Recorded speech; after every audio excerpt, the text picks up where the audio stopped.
Everyone.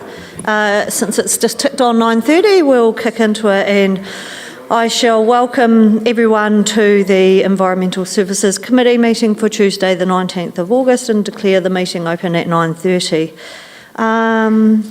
Just like to welcome our community board members. We have Charles Scarsbrook from Temuka, and I don't think Michael's here, but we also have Andy Mackay from the Geraldine Community Board, and I'm just going to take a moment to embarrass Andy and acknowledge the award he got last week for services to the community at the Potato Industry Conference.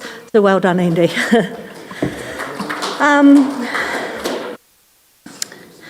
Okay, I have received an apology from Councillor Parker. Are there any other apologies for today? If not, would someone like to move we accept those apologies? Thank you. One of you three, Councillor Jackson, and second, Councillor Burt. Okay, and sorry, I've just been passed a note by Mr Cooper, which is a very important point, and I'd just like to ask that we all stand and take a moment's silence to acknowledge the passing of Councillor Tom O'Connor, one of our colleagues in Waimea. Thank you.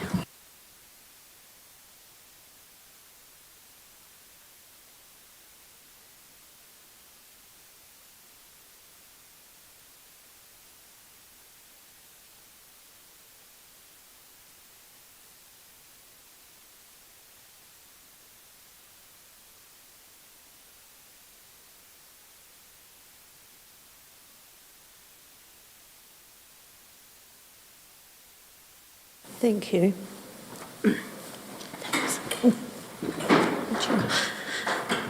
I'm not aware of any public forum.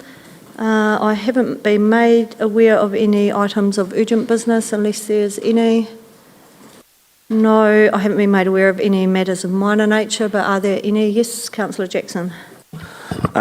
Sorry, Councillor Pye, I should have got to you earlier, but just slipped my mind. So I just wanted to get some information regarding the blanket consent for food operators down at Caroline Bay. That's been in the wind for a while, so if we get a bit of an update on that, that'd be great. Thank you. No problem at all. Any other matters of minor nature?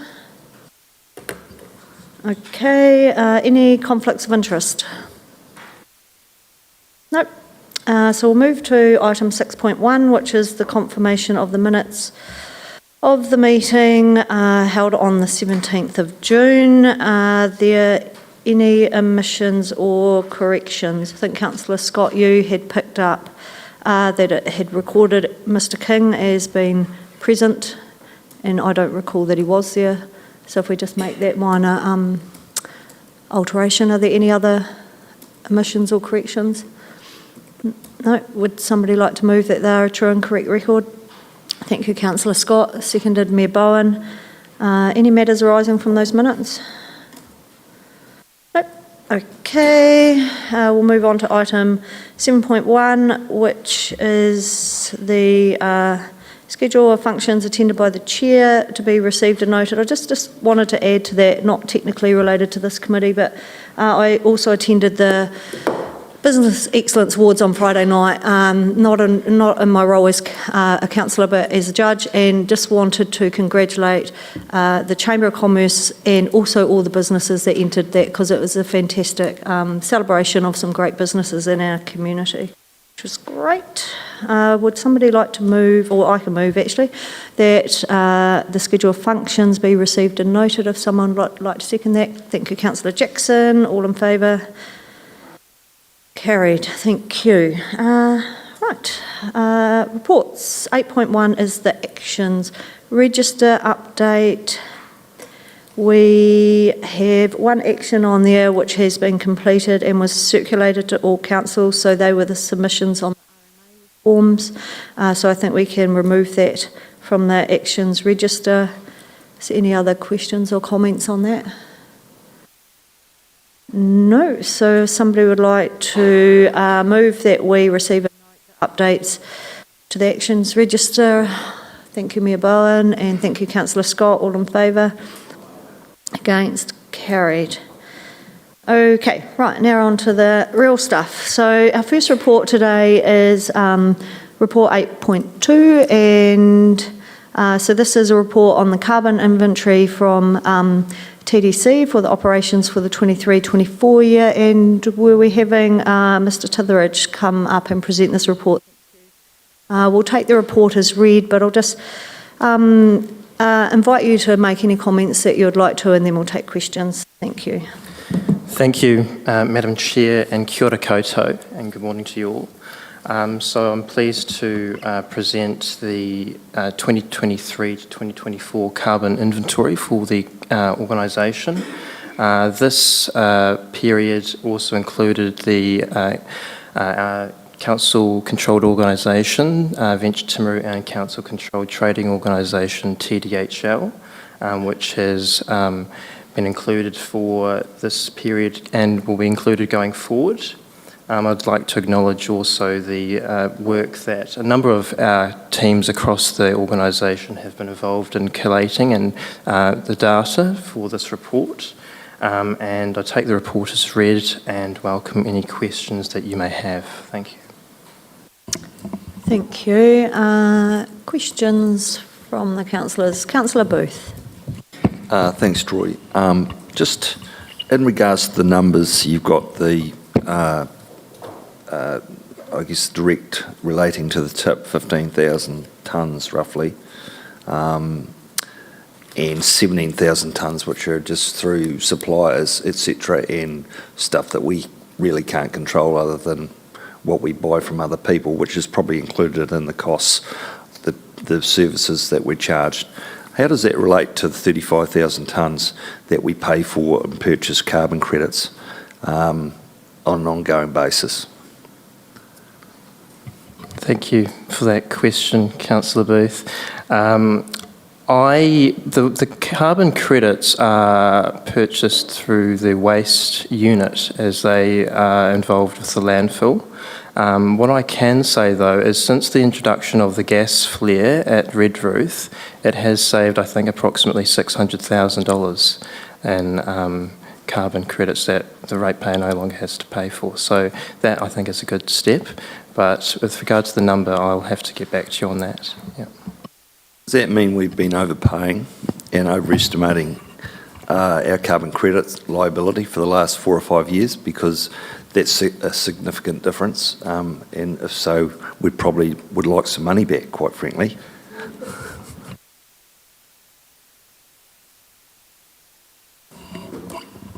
Mr. Dixon, are you able to comment on that?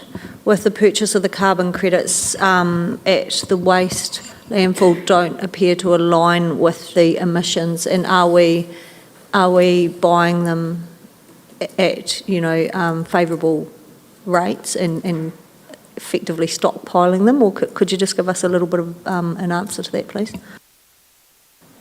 Yeah, so the number of carbon credits that we have to surrender every year is based on the tonnage of what goes into the landfill, and it is through the composition of that waste. It's done from a formula from Ministry of Environment, so there's not a lot of scope for manipulating it very much. And we do get a credit for the gas flare that we have now installed. So basically saying that methane gas is heavier than carbon dioxide, so we get a credit for that. So we are running on around about 30,000 carbon credits a year, which we purchase. We do watch the secondary market all the time, and we are buying them around about $60 a credit at the moment. So the market is quite favourable at the moment. Certainly we're not buying them at the government auction because those prices are significantly higher. So we do have enough credits for this coming, we pay in calendar year rather than financial year. So we do have enough carbon credits in the bank for this calendar year. And we're constantly watching the secondary market, and if the price drops down, we will purchase a few more.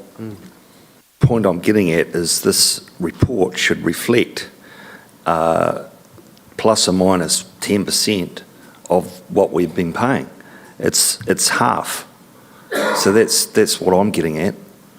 So is this report not based around what goes across the weighbridge, etc., and what being charged, because there should be a relationship between these numbers and actually what we're paying.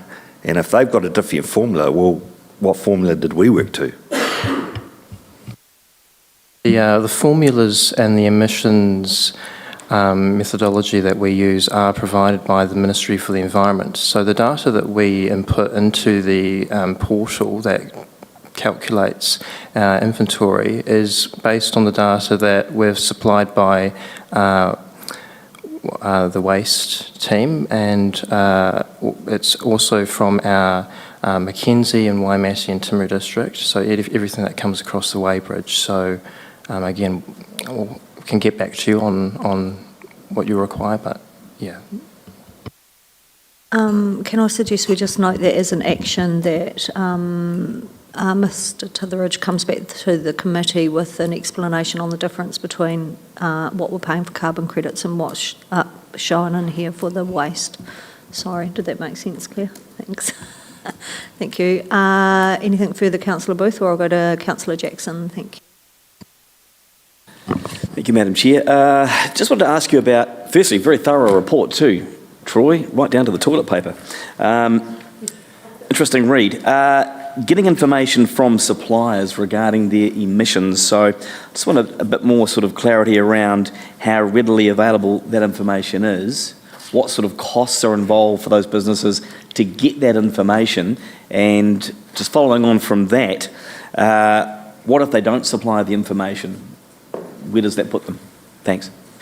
So these data that we get from our suppliers is we base it on spend-based. So it's a spend-based calculation as opposed to the actual granular data of what our suppliers are actually doing toward emissions reduction internally. So the amount we spend on, say, construction projects, that is what is a calculation, an average is derived from that, which is inputted into the carbon inventory. So noted that regarding perhaps we need more rigour from our suppliers and our procurement for the data that we probably get from them, but at the moment it's spend-based as opposed to actual emissions from our suppliers, yeah. So just following on from that, so like if they are unable to supply that information, where does that sort of put them in the pecking order? They don't have to. At this moment in time, we don't have any requirement from our suppliers to supply that sort of information. We only base this calculation on spend-based only. That we, yeah. Thank you. Councillor Paddington. Just following that, the contractor-associated emissions are one of the significant sources. So how valid is the actual report if we're not accurate in that space? Noted, yeah. It's okay. At the moment, it's an average spend-based of the suppliers that we engage, yeah. Just a follow-up question to Mr Dixon, who said we have enough carbon credits so we don't have to buy any this year. How do we budget for them then? I'm just concerned budgeting, it looks as though we spend nothing through to December and then all of a sudden, whammy. So could I have an explanation of how that works? That might be a question for Mr Dixon. Thank you. Yeah, we do budget for the cost of that. It's an operating cost within the budget, and basically it is added onto the gate fees or the going over the weighbridge. So we recover that money over time as the waste comes in. So it's about $50 a tonne, I think, is associated with carbon credits. Yeah. So there's two transactions. One is surrendering, and we expense that. The other one is if we see the price is low, we buy and it goes to the balance sheet. So it actually is like converting cash to credits that sit in your balance sheet as an asset. So there's two different transactions goes on, and we've actually made sure that we've bought them at low rates. When the market's down, we buy them because we know we're going to use them. I might just ask a follow-on to that myself. Mr Dixon, how does our forestry play into this whole thing? Because I note in the report there's no sequestration recorded in there. And then are we using our forestry blocks for carbon credits, or is that not part of the whole equation? At the present time, we don't use those forestry carbon credits. We have about 10,000 of them sitting there in the bank, I guess is the best way of describing it. They could be used, but at this point we haven't. We just be holding them. Thank you. Are there any, Mayor Bowen? Thanks. So, Troy, given the gas flare, we need some history, etc. As far as setting targets across the organisation, are we another sort of financial year away, do you think, once we get that history? Yeah, so in the next carbon inventory for 24-25, we will have that data that the gas flare has been able to reduce emissions, so that'll be in the next carbon inventory there.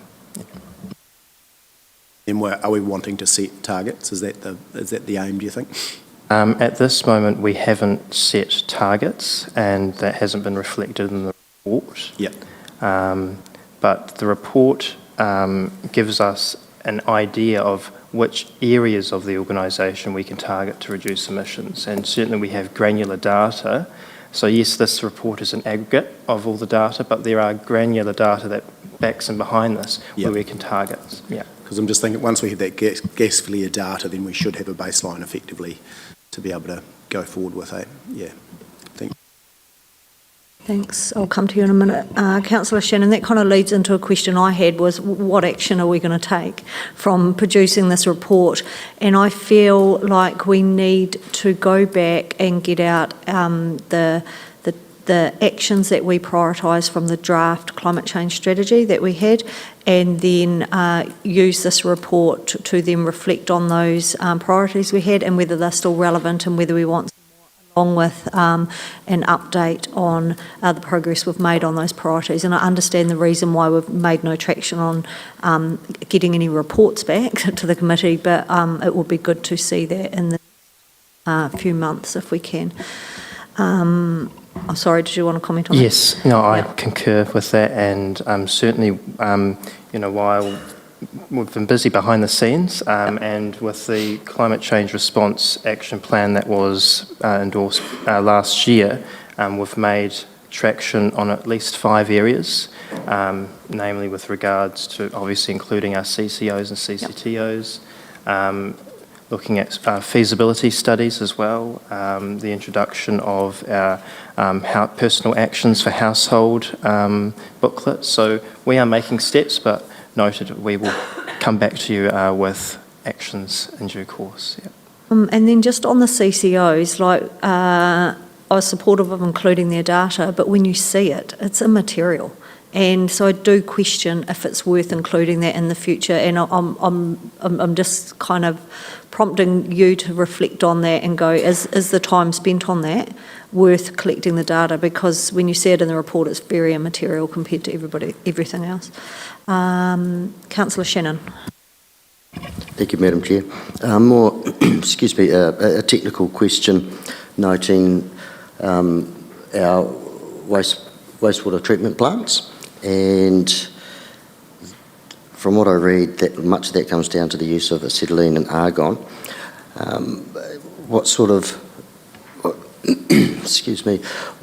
investigation is already taking place, and what's available in that space that looking forward to reducing that liability? From what I gather, acetylene and argon is mainly for welding and purposes and industrial. So I think it's seldom, from what I gather from our records, seldom use of that. So obviously you need acetylene to weld. Yeah. So effectively that, as a liability, for example, is something we're going to be unable to change, is that correct? From what I gather, yes, but it's change, I'm sure. Any other questions from the floor? No, if not, thank you very much, Mr Titheridge. It's great to have this report and good to see the interest from councillors in their questions. So we'll just move to the recommendation that we receive a note, this carbon credit inventory report, And yeah, that's pretty much it. So would someone, thank you, Councillor Burke, Councillor Jackson, moved and seconded. All in favour? Against? Carried. Thank you. Thank you, and look forward to the 25th where all of us will be back on deck to continue the mahi. So thanks.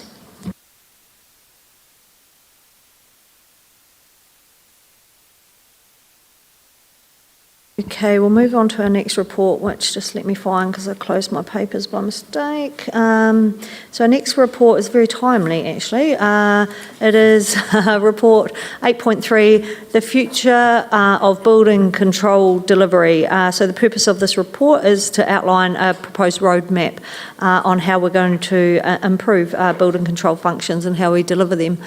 And so I'll take the report as read and invite you to make comment, Mr. Ellis, but I would appreciate if you'd just start with some comments on Minister Pink's announcement yesterday and how you see that playing into the report here. Thank you. Good morning, thank you, Councillor Pye, and good morning everyone else.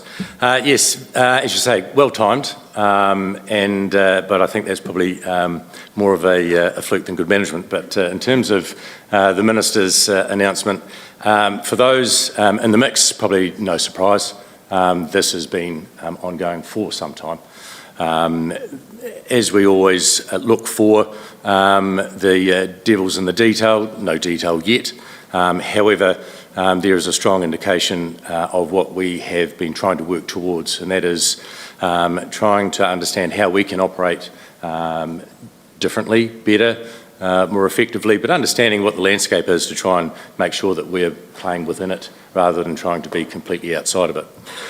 In terms of the change in liability, again, something that was indicated sort of about this time last year that the government were working on that. They thought it was necessary, but they were sort of going to do that in the background a little bit.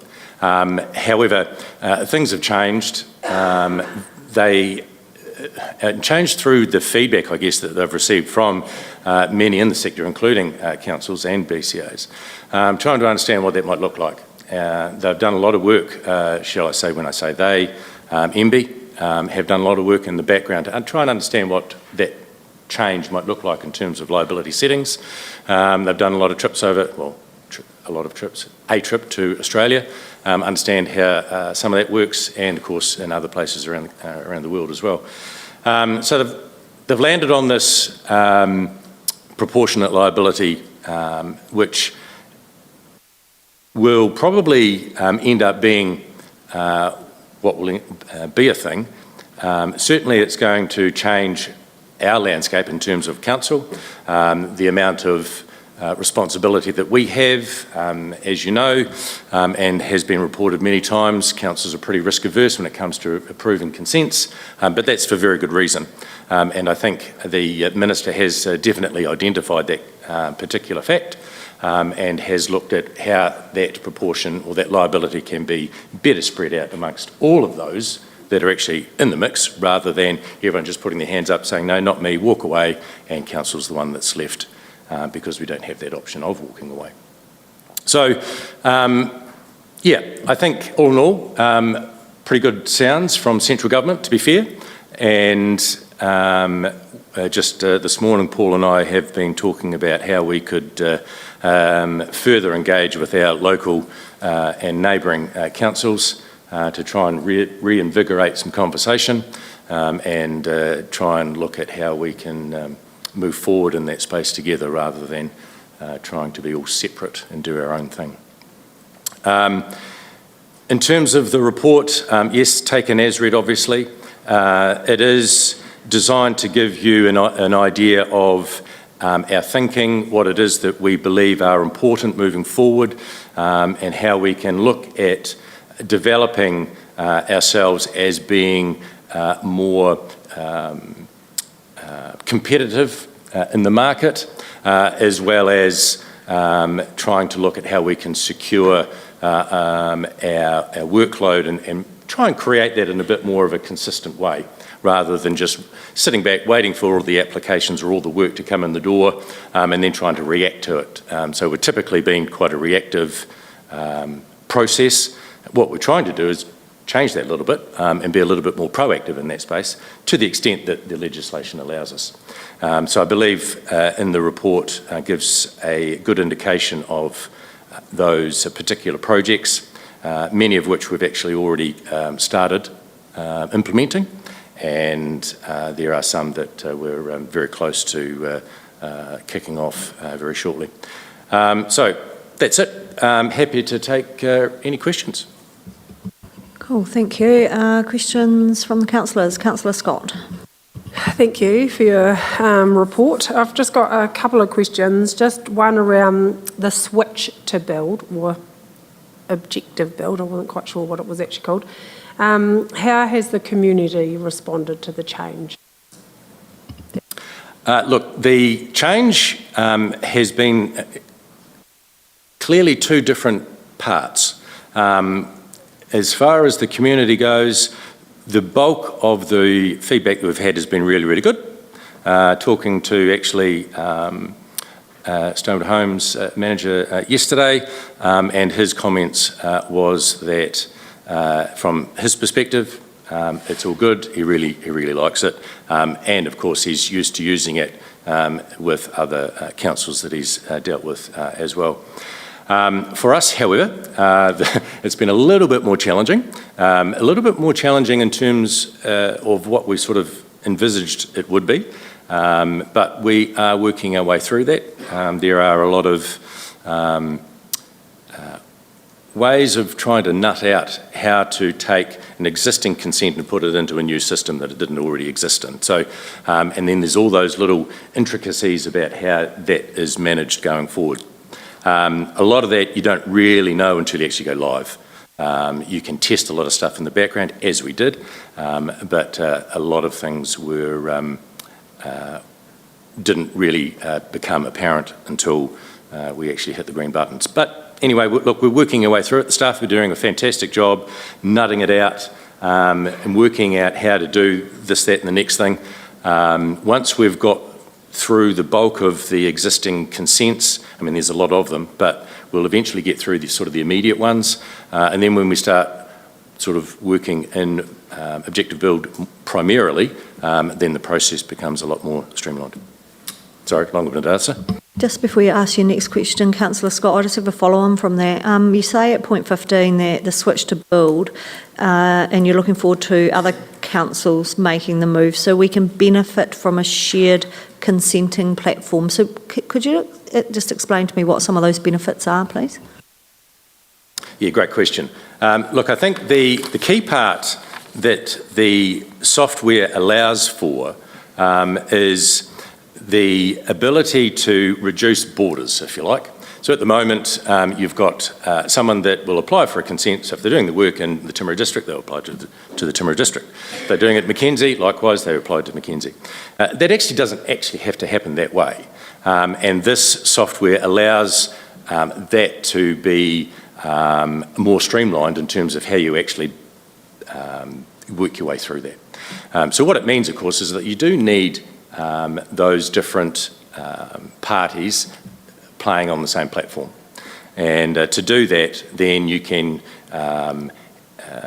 for example, if we were to have a group of councils, regardless of where they are, and let's say it's a South Canterbury group, and we can adjust the portal setting, so when someone is applying for a building consent, let's say it could be either Timaru, Mackenzie or Waimate, just as an example, then they apply to one place, and then that group pick up that consent, and we can deal with it as a group rather than on an individual basis. So that's just one example of how the software can be beneficial to a wider group of users. There are, I mean, I could go on all day about it, but that's just an example of one of the main benefits. Thank you. Councillor Scott, you had some more questions. Just a question around working across the boundaries. So staff will now have to familiarise themselves with obviously other districts' rules and plans and all of that kind of stuff, which is a big task. But so how are we going to make sure that Timaru district doesn't get held up by officers working out of district? Because to me, our district is our main priority. So have you sort of thought about when you go out, when we start to commercialise or go out, how are we going to prioritise that to being held up because our team are all out across Queenstown, or they could be up in Blinken Nelson or something like that? Yeah, look, another great question. So the beauty about having or working outside of our district, if you like, is that we have the choice. All right? So the advantage that goes with having choice is that you can, like private BCAs, or BCA I should say, has a choice of either accepting that work or not accepting it, right, in the first instance. So we can be more strategic in how we go about planning. For example, we have some of our customers that say, yes, we'll put all of our consents through Timaru, and they might be over in Mackenzie or Waimate or Ashburton or wherever the hell it might be. But we can control how that operates in terms of numbers, right? So we will have a certain amount of resource to account for that.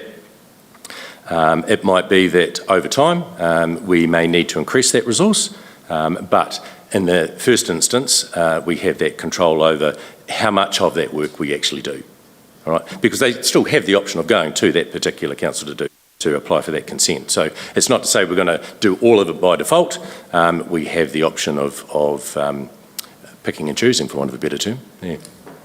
Just my final question, maybe comment, was around the structure of the CCO, the governance makeup. And I was a little bit concerned when I first read the report that it was sort of, and I think it was you, Mr. Trainer, and there was 2 or 3 staff.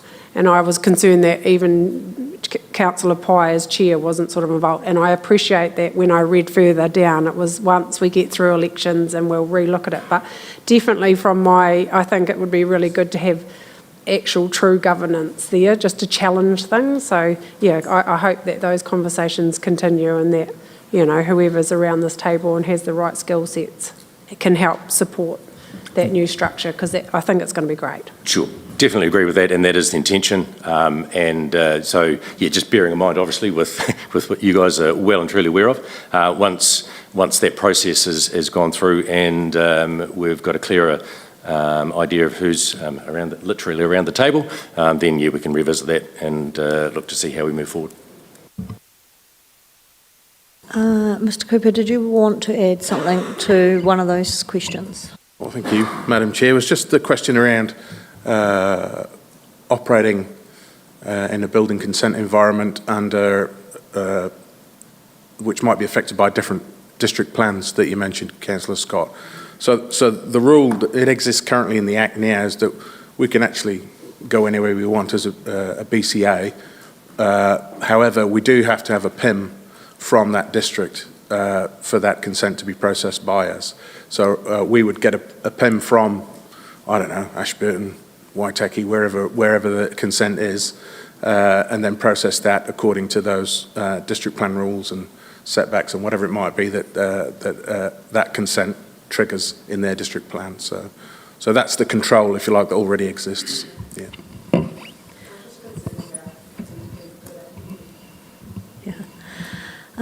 Councillor Piddington.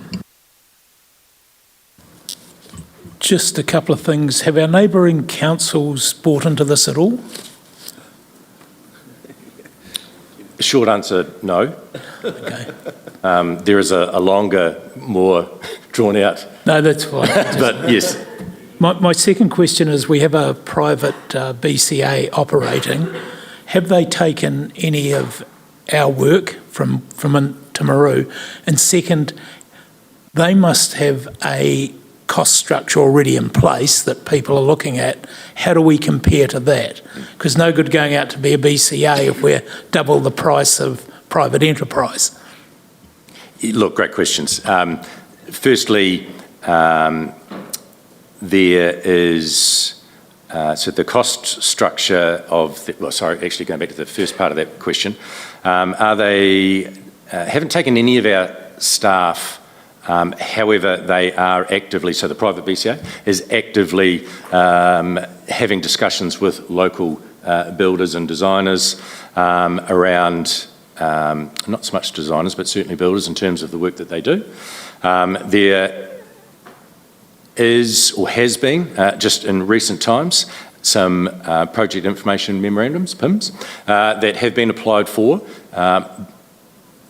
and we believe that they are directly as a result from the private BCA, although not applied for specifically from them. So we're reading between the lines a little bit, but we believe that that has already started. That is of no surprise. That is the business that they're operating, so they need to get on and get it done. So that doesn't, is nothing new. However, in terms of the cost structure, how we operate and how they operate, slightly different, but at the end of the day, in terms of an overall dollar figure, pretty comparable, actually. There are a lot of things that are up front that look really, really cool and look like they're saving a bit of money, but they're actually not. Because, again, devil's in the detail, and when you read the last page of their pay structure, there is a lot of ifs, buts and maybes in there, and a lot of them will apply to every application. So one does need to be careful what one wishes for. Just to help with your first question, there's a group of CEs across Canterbury looking at this. It's fair to say it's a little bit like water, in that there are some that are keen and there are some that are saying there's nothing wrong with the way it is. But I think these announcements might be a wake-up call. Thank you. Councillor Bird. So give everyone a sort of an idea here, so that shows how we can be agile in this space. I'm presuming with the advent of this new system being AI-based, it intrinsically will set you up the moment you step outside the borders of Timaru and be bespoke specifically to a council, so that all those things will be in the system, will give you markers and data and detail around regs and district plans and everything, so that you can just move into that space, because otherwise you're going to have to, there's so many layers in there that you would have to learn to be agile and be viable in that space. Yeah, look, great question. It's actually not as hard as one might think. And I think that's come from many, many years of patch protection, and every council wanted to do this thing a completely different way. And everyone thinks that they have their own sort of bespoke things that they need to take care of. And in some respects, that's actually true, but in the majority, it isn't. And we've been able to sort of hide behind that as a bit of a veil. So this is effectively exposing that for what it is, and saying, actually, we can do this. It's not as hard as you might think. Again, the software helps to deliver that, especially when there aren't any real sort of restrictions in place. So learning someone else's district isn't the challenge that you might think it is. As Mr. Cooper suggested before, or indicated that the PIM is required. The PIM is an important document to understand what those other aspects that need to be taken into consideration are. Once you've done that, then pretty much it is status quo, because you are accredited to do a certain thing a certain way, and you're not doing it any differently. So it's just the actual geographical location that changes. Yeah. I'd just like to say I applaud you for the way you're approaching this and getting out in front of it and being agile and understanding that whole process. It's going to overtake us regardless. The government has sent those clear messages. So, no, as I say, well done. Thank you, appreciate that. Mayor Barn. Thanks, Councillor Pai. Just one real quick one. Mr. Cooper and I met with master builders last week, and one of them gave an example of remote inspections, and you've talked to that obviously around the timing. The turnaround and example was it was Mackenzie, they must be doing them already. I think they booked at 10 o'clock and had the inspection in the afternoon sort of thing. So question is, when do you think we'll have that implemented, and then what percentage of consenting will be able to be done through through remote, because you can see that as a bit of a game changer potentially as far as efficiency. Yes, that's true. Great question. So had a meeting with our provider, Executive Build, yesterday. Got a we'll be piloting it, be one of the first actually to pilot it, the remote inspection tool within the new system. So I've got a workshop on that next Wednesday, and then I will look at testing that at our end, and so we'll choose a couple of customers that will be keen to do that. The idea is to roll that out just sort of as soon as we can, and the space to do so has now been created for that. We expect that the ability to do remote inspections will be on a sort of more of a strategic platform where there'll be some critical components that need to be done on site in physical form. However, the likes of re-inspections or the likes of a pole shed, for example, that's out in the middle of nowhere that takes you 2 hours to get to, type thing, just to look at some holes in the ground or a couple of connections, is an example, I guess, of how we can look at using the remote tool in a way that's more effective, and then be spending more time in areas, well, not only in areas of inspecting, but also using that resource in the technical processing of the consent in the first instance. So there's potential lots of advantage, actually, yes. Okay, Councillor Oliver, then we... Just got a quick question, probably not about this paper, but about building. So they've lifted, it's more about, they've lifted some of the restrictions around building things like pole sheds, and the building industry did come out yesterday and say there could be some risk for ratepayers around this. Do you see, we've gone sort of full circle from being able to put up a woodshed, and then we've consented it to make them more accountable of the work undertaken and stuff, and now we're going back to not allowing that any longer. Do you see any problems in the future that you'll be sort of sorting out disputes with neighbours and stuff around some of those things that will now be able to be undertaken under these new rules? Do I see problems in the future? Yes. We have problems now, even when there's a consent. So take the consent component away, and those problems will potentially be more.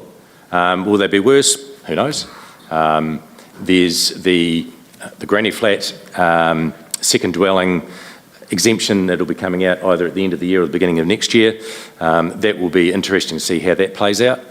In terms of Mr Seymour's red ribbon cutting ceremony on a little building that was, wherever it was in the Waikato somewhere, that was up against the boundary, and exempting that and changing that's actually a good idea, because the risk to those types of buildings and their location is pretty low. So why would you go to the extent of putting a building consent in which probably doesn't provide a great deal of value? So that's an example. That's not to say that building consents don't provide any value. They certainly do, but we need to be a little bit more aware, and I think the government are becoming more aware of where that risk lies, and where it's better to spend the time approving something to ensure that it complies, as opposed to something that isn't quite so risky, so to speak. Sorry, does that answer your question? Yeah. Okay, I'm just conscious of time, so unless there's any other burning questions, I'm going to take one from Councillor Booth, thank you. Mr Cooper wants to make a couple of comments, and I have a couple of very short questions myself. Thank you, Madam Chair. Through you, I just wanted to say we will not be wearing our underwear on the outside of our trousers and charging over our district boundaries anytime soon, not without working with our neighbours and having conversations about that. So I just wanted to say that in this forum, that we want to work collaboratively. We want to have those conversations. We're not going to be chasing those consents in an aggressive manner, unless our customers come to us and they express that as a preference, and then that's our customer's preference. Then we'll take that seriously. So I just thought I'd mention that before we finish this topic. Thank you, Mr Cooper. That's quite an important point to make. One quick question. I see you've implemented a new time and cost recording system. we've had these conversations before in a different forum. Is that just for the building department, or is that a council-wide thing? Because we seem to work in silos when it comes to IT systems sometimes. A very good question. Currently, it is a system that's been rolled out to the planning unit and the building unit. To the best of my knowledge, that's where it currently sits. That question might be better angled to the person sitting to my left for any further views or opinions. You're welcome to comment if you want, Mr. Traynor, but it was more, we've talked about this before, about having IT strategies across the board, yeah. It's very stock standard to have with this type of work, to have a system where you're recording what work you've done and what job you're doing it on. And it wasn't here, so now we've got it. And that'll be the basis of the charges or informing the charges. Now there's some work to be done on obviously making sure our overhead allocations are right, so it's the hourly rate that we charge these staff out at is the right one. I guess my question is, last time I knew, and this may have changed, we still didn't have an electronic timesheeting system. And No, we don't. so then my question is, I thought I read in the report, and I may have just actually imagined this, that this integrates with your payroll system, and if so, why aren't we rolling? So it doesn't, okay. Doesn't, no. Okay. That's I more a must job. have incorrectly assumed that. Yeah. So I just wanted to make a few closing comments, and I think Councillor Burt's actually already alluded to this, but I think this is a great report, thank you. This is the kind of thing that we've been saying, we can't just keep doing stuff the same way, and we need to look at it differently. I'm not asking for an answer to this, but the challenge is going to be, how do we measure the success of this, and how do we ensure that the risk settings are right, so that our community and the builders out there and the people getting consents are seeing a major change in those settings based on Minister Penk's announcement yesterday. But other than that, thank you very much for your report. It was good. Thank you. Thank you very much. Appreciate that. We better go to the recommendation, actually. So the recommendation is that the Environmental Services Committee receive and note the Future of Building Control Delivery Report. If someone would like to move that, thank you, Councillor Burt, and thank you, Councillor Oliver. All in favour? Against? Carried. Thank you. Thank you, Mr. Ellis.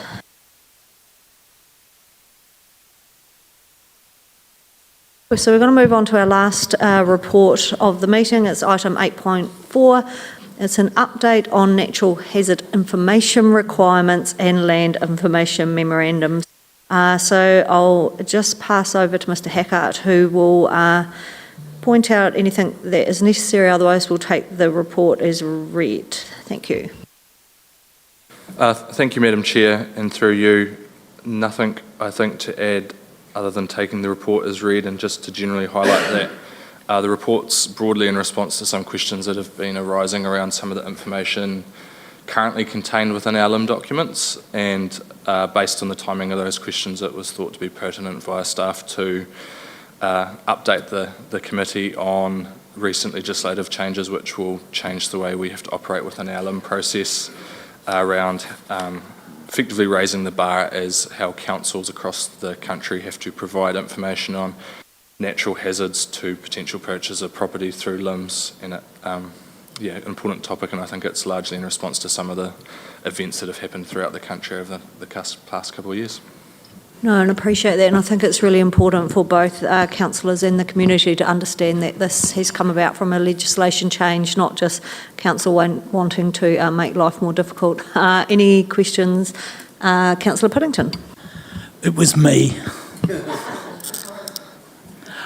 I guess, thanks for that, Aaron, and I do understand that, but one of the things a colleague of mine has come across is every limb in Timaru, or within the district, gets a comment on flood risk certificates. It says a flood risk's been undertaken, the future development is planned, it's advisable for a flood risk certificate. For information, the flood risk certificates are $1,200, But recently we've had lawyers from out of town telling clients, including on the top of Callans Hill, not to buy the property because it's in a flood risk area. So, I mean, we'll need Noah's Ark if it floods up there. So my question is, can we be more generalist in a specific way that while it is in an ECAN flood risk, this may or may not affect your property? Because right now it reads you are in a flood risk, but if you pay $1,200, I'll tell you, you're on the top of Callans Hill and you won't be affected. It's just, to me, crazy. Yes, so thank you, Councillor Pillington. Yeah, the comment you're referring to, I think, is part of this site may be subject to the risk of flooding. Contact Environment Canterbury for site-specific details. And that comment's currently under the heading Information Notified by Statutory Organisation. So we've been given that comment via Environment Canterbury.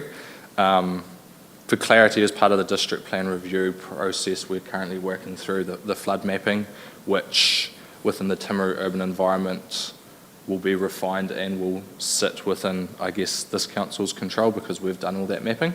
So I believe through this new process, as we go through a big dump of information we've got from Environment Canterbury and have to implement through these new regulations, that comment will need to change. It will likely still be relatively broad within the rural environment where Environment Canterbury hold the information.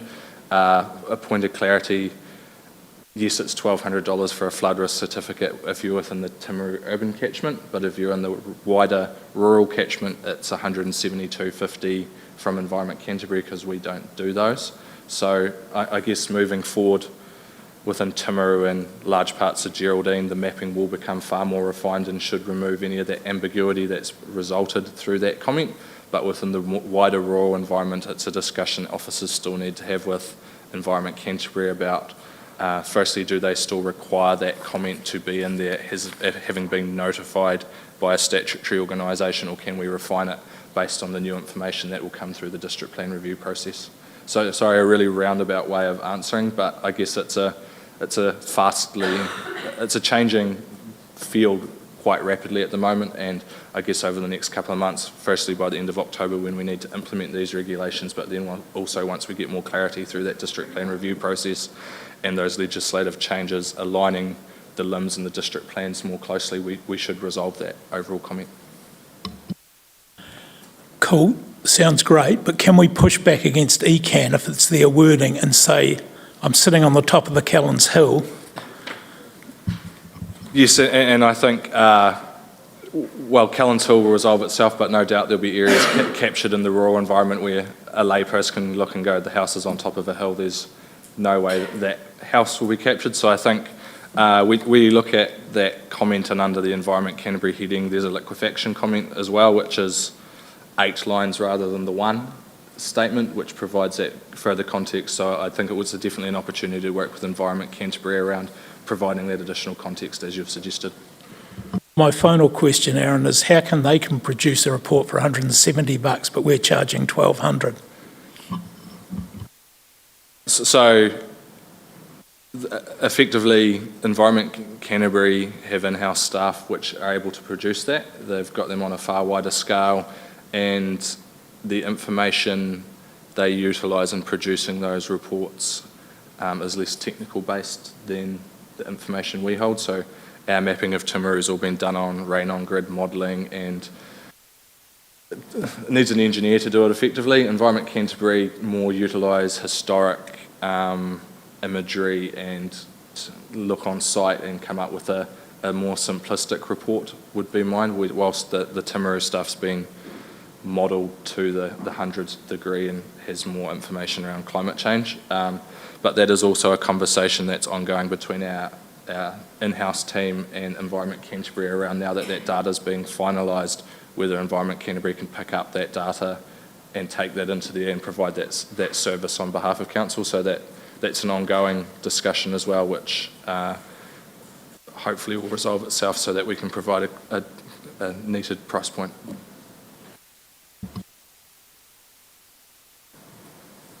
It's great we've got all that detail, but are we overcooking it? If I can get one on one side of the street for 170 and there's a 1,200 report on the other side of the street, Yeah.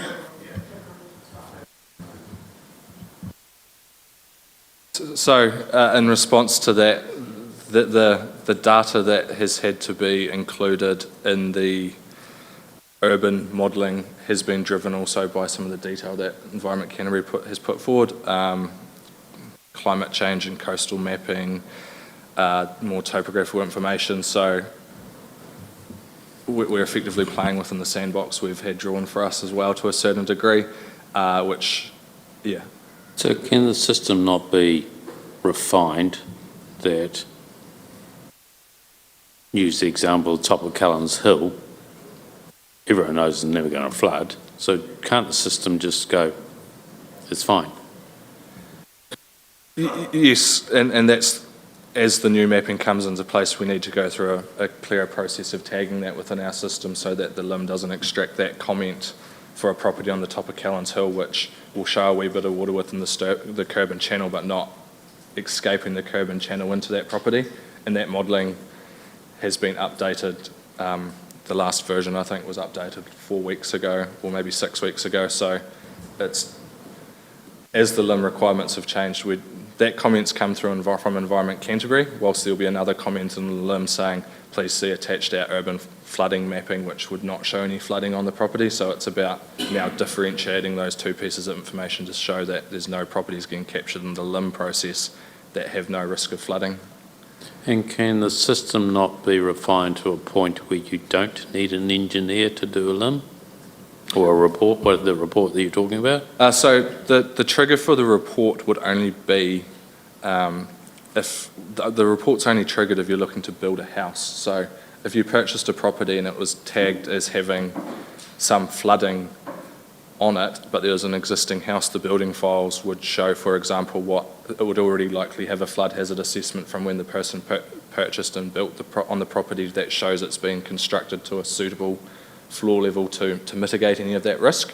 So it would only be potentially if you're applying a blank, a vacant section and intending to purchase it on, construct on it in the future, that you would go away and get a flood hazard assessment to understand what level of that flooding may or not be, so that you could make sure the property is still developable. But in theory, that should have been captured at the time of subdivision as well. So it would only be if it's been a recently developed property, that information should all be on file. If it's a historic property that was developed prior to that, you may want to do some due diligence and make sure that the flooding isn't going to impact the house. But it's really, we hold that information now. We've got to share it. If it's a newly developed site, you'll have to go through that flood certificate process to ensure you're developing it and mitigating the effects of potential flooding. But otherwise, if it's an existing house, it's really due diligence and about understanding that risk, recognising that it's likely already been done in the past if it was identified in flooding at the time of building consent. So I guess within the proposed district plan framework, if you're looking to build on a property moving forward, you'll be directed to go through that flood risk certificate process from either Environment Canterbury or Timaru District Council, and as part of your building consent, which you'll say, here goes my report, which shows that you've got to be 200, 300, 400 millimetres above ground level to ensure you're above that 1 in 200 year event. In any instance, the Building Act requires you to address natural hazards and flooding as well. So I guess the information comes through in LIMS, but it's really intended to be used at the time of development. It's not too complicated. Once all this new legislative change comes in, the processes will be streamlined and it should straighten itself out. But it's a discussion that's been ongoing between ourselves at Timaru District Council and Environment Canterbury through the district plan review to actually finalise what that framework looks like. And in the interim, we've got all this new information that's come in that we're now required to put on LIMS. So it's a moving target at the moment. Thank you. I thought this was going to be a quick report. Conscious of time, one more question, Councillor Shannon, and then we will wrap up. Thank you. Thank you. I'm just interested in this comment here, and a requirement for plain language summaries, which I know could be a challenge for some planners and engineers. Has some direction already been provided to help achieve consistency across TAs and the likes and those providing these? And if not, have you asked for that? Thank you for the question. We've had a dump of documents from Environment Canterbury, but we're currently working through that, but it's just not just the planners working through that. We will test any comments with the broader organisation to make sure we remove any jargon and the likes. So rely on some in-house expertise around that as well to make sure the information we are presenting also ticks that box. Yeah. Oh, okay, Councillor Oliver, if it's quick. Sorry, I just want to ask a question. I know that in places like Podiki that they put these things on the limb reports and it affects insurance down the track, and insurance is getting tighter and tighter. Can you guarantee that this won't affect people's insurance? And the fact, like Councillor Piddington said, where places are marked of having flood risk, which have never had flood risk, and their insurance premiums will be more than if they don't have flooding or a flood risk analysis done. How do we guarantee that that's not going to happen, that people are going to be overpaying for insurance when they don't really need to be? Yeah, I unfortunately can't guarantee anything in relation to what insurance companies do. I guess as moving through the process, there's a lot of different tags that can be put on a property in relation to natural hazards. So there's the limbs, a certificate under the Building Act if there's a certain level of risk as well. So my understanding is that with anything like insurance, the companies will need to weigh that up on a case-by-case basis, and that may be where there's utility, and if it's an existing house which is now captured by a flood, they may say we want a more detailed report to understand the risks on that and any implications on the insurance premiums, for example. Thank you. Okay, so we'll move to the recommendation, which is we receive a note and ask lots of questions. Receive a note, the update on natural hazard information requirements and limb reports. Thank you, Councillor Burt. Moved by him. Seconded, Mayor Nigel. Thank you. All in favour? Against? Carried. Thank you very much, Mr Hacker. That was way longer than I thought, but obviously an area of great interest to some, so thank you. So the last thing on the agenda was minor nature. Now, correct me if I'm wrong, Councillor Jackson, but I think the question you are asking is there was a plan to apply for a global consent for food vendors. Blanket consent. A blanket consent for food vendors down at the Bay, and you're wondering where that process is at? Yeah. Okay. I did try to find some historical information on when that question was asked. No, I recall it, and it went through my mind when I was reading the pool report about the cafe, to be honest. So I've had a little bit of a discussion with Mr Cooper, and he has told me that the consent application was going to sit with the parks, and they were going to make the application, and Mr Dixon wasn't in the room at the time, but he has come back. Are you able to update us on that, Mr Dixon, or would you prefer we put that on the action register and have somebody come back to us with a more fulsome answer? Yeah, the consent application has been lodged and it's going through the process at the moment. So I think if I could refer to Mr Haggart on where we're at with that. Yeah. It's timely. Mr Haggart. Yeah, thank you, Madam Chair. And through the consent has been lodged and it's been processed by one of our planners in-house. I followed up on it last week, and it's currently on hold, just waiting some further information around people and traffic management, so that there's checks and balances in place, so that we're not creating a hazard within car parks and the like, and any controls that need to go on as part of that. So once that further information is received, my understanding is it shouldn't be far away. Just to add to that, Madam Chair, there is actually a provision of space inside the playground itself for some of those food carts to go. I do believe that some of the rubbish bins that have been put in place there perhaps have been put in an area that is now going to stop some of those carts being able to get through, so I'm not quite sure on what happened there, but yeah, that's not so much to have them in the car park as such, although that might be okay, but to actually have them inside the playground as a possibility. Yeah, my understanding of the consent application is it's quite broad and allows for a bit of both and freedom, and even within the playground, just making sure that access and traffic management, I know you talk about it as in different committee or at council quite frequently, but it's just that safety perspective to make sure it all ticks the boxes, and that there's conditions moving forward that I guess gives the parks team, but also land transport, the opportunity to have those checks and balances rather than just a carte blanche approach moving forward. We have an approximate sort of, I mean, I don't want to put your head on the chopping block here, but, some idea? I'm not, it'll depend slightly on when the traffic information comes back, but I would hope within the next month we should have something, so definitely before the busier summer season. All going to plan. Councillor Piddington. Just to follow up on that, several group managers ago, I guess, there were some concerns about controls around who was allowed in the bay with their food cart and who wasn't, and we were going to open it up somewhat. Who's in charge of that? So if I want to go and park up there next to Sea Play, who's in control of that? Yes, so my understanding is that the Parks team have applied for and hold that consent, so I believe there'll be able to be put a separate process in place, but Mr Dixon may be able to answer that further. Yeah, that is correct. It is basically the Parks team control Geraldine Bay and as far as managing it is concerned. So yeah, that will be assessed at that point in time. So this consent is a global consent. It's far more than just sea play. It's about all the activities that happen down at the bay. So it's keeping it quite open. Yes, Councillor Piddington, and then I am wrapping up. So previously, the Caroline Bay Association had exclusive area and controlled who came in and out and food, and no one was allowed outside that particular boundary for food on Caroline Bay. So now we're in charge, they're not. I think that's you, Mr Dixon.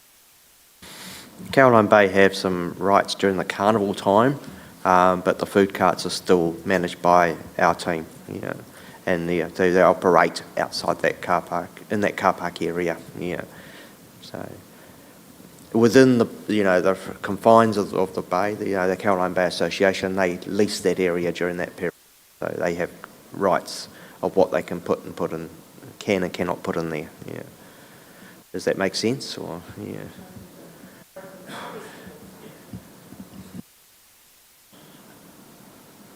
I have had questions on this, so I just want some clarity. So say we're talking about sea play, just for example, Caroline Bay Association, even during the carnival, are in charge of that area or just a defined area? And can we see what that defined area is? Just for clarity, because we have a lot more food providers now that claim to be shut out of that area. I think we'll have to give you a map perhaps and a bit more clarity. Okay, so we might just add that to the action register, please. That would be great. Okay, there being no further business, I shall close the meeting at 10:38 and thank everyone for their attendance.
Everyone, welcome to the Infrastructure Committee meeting.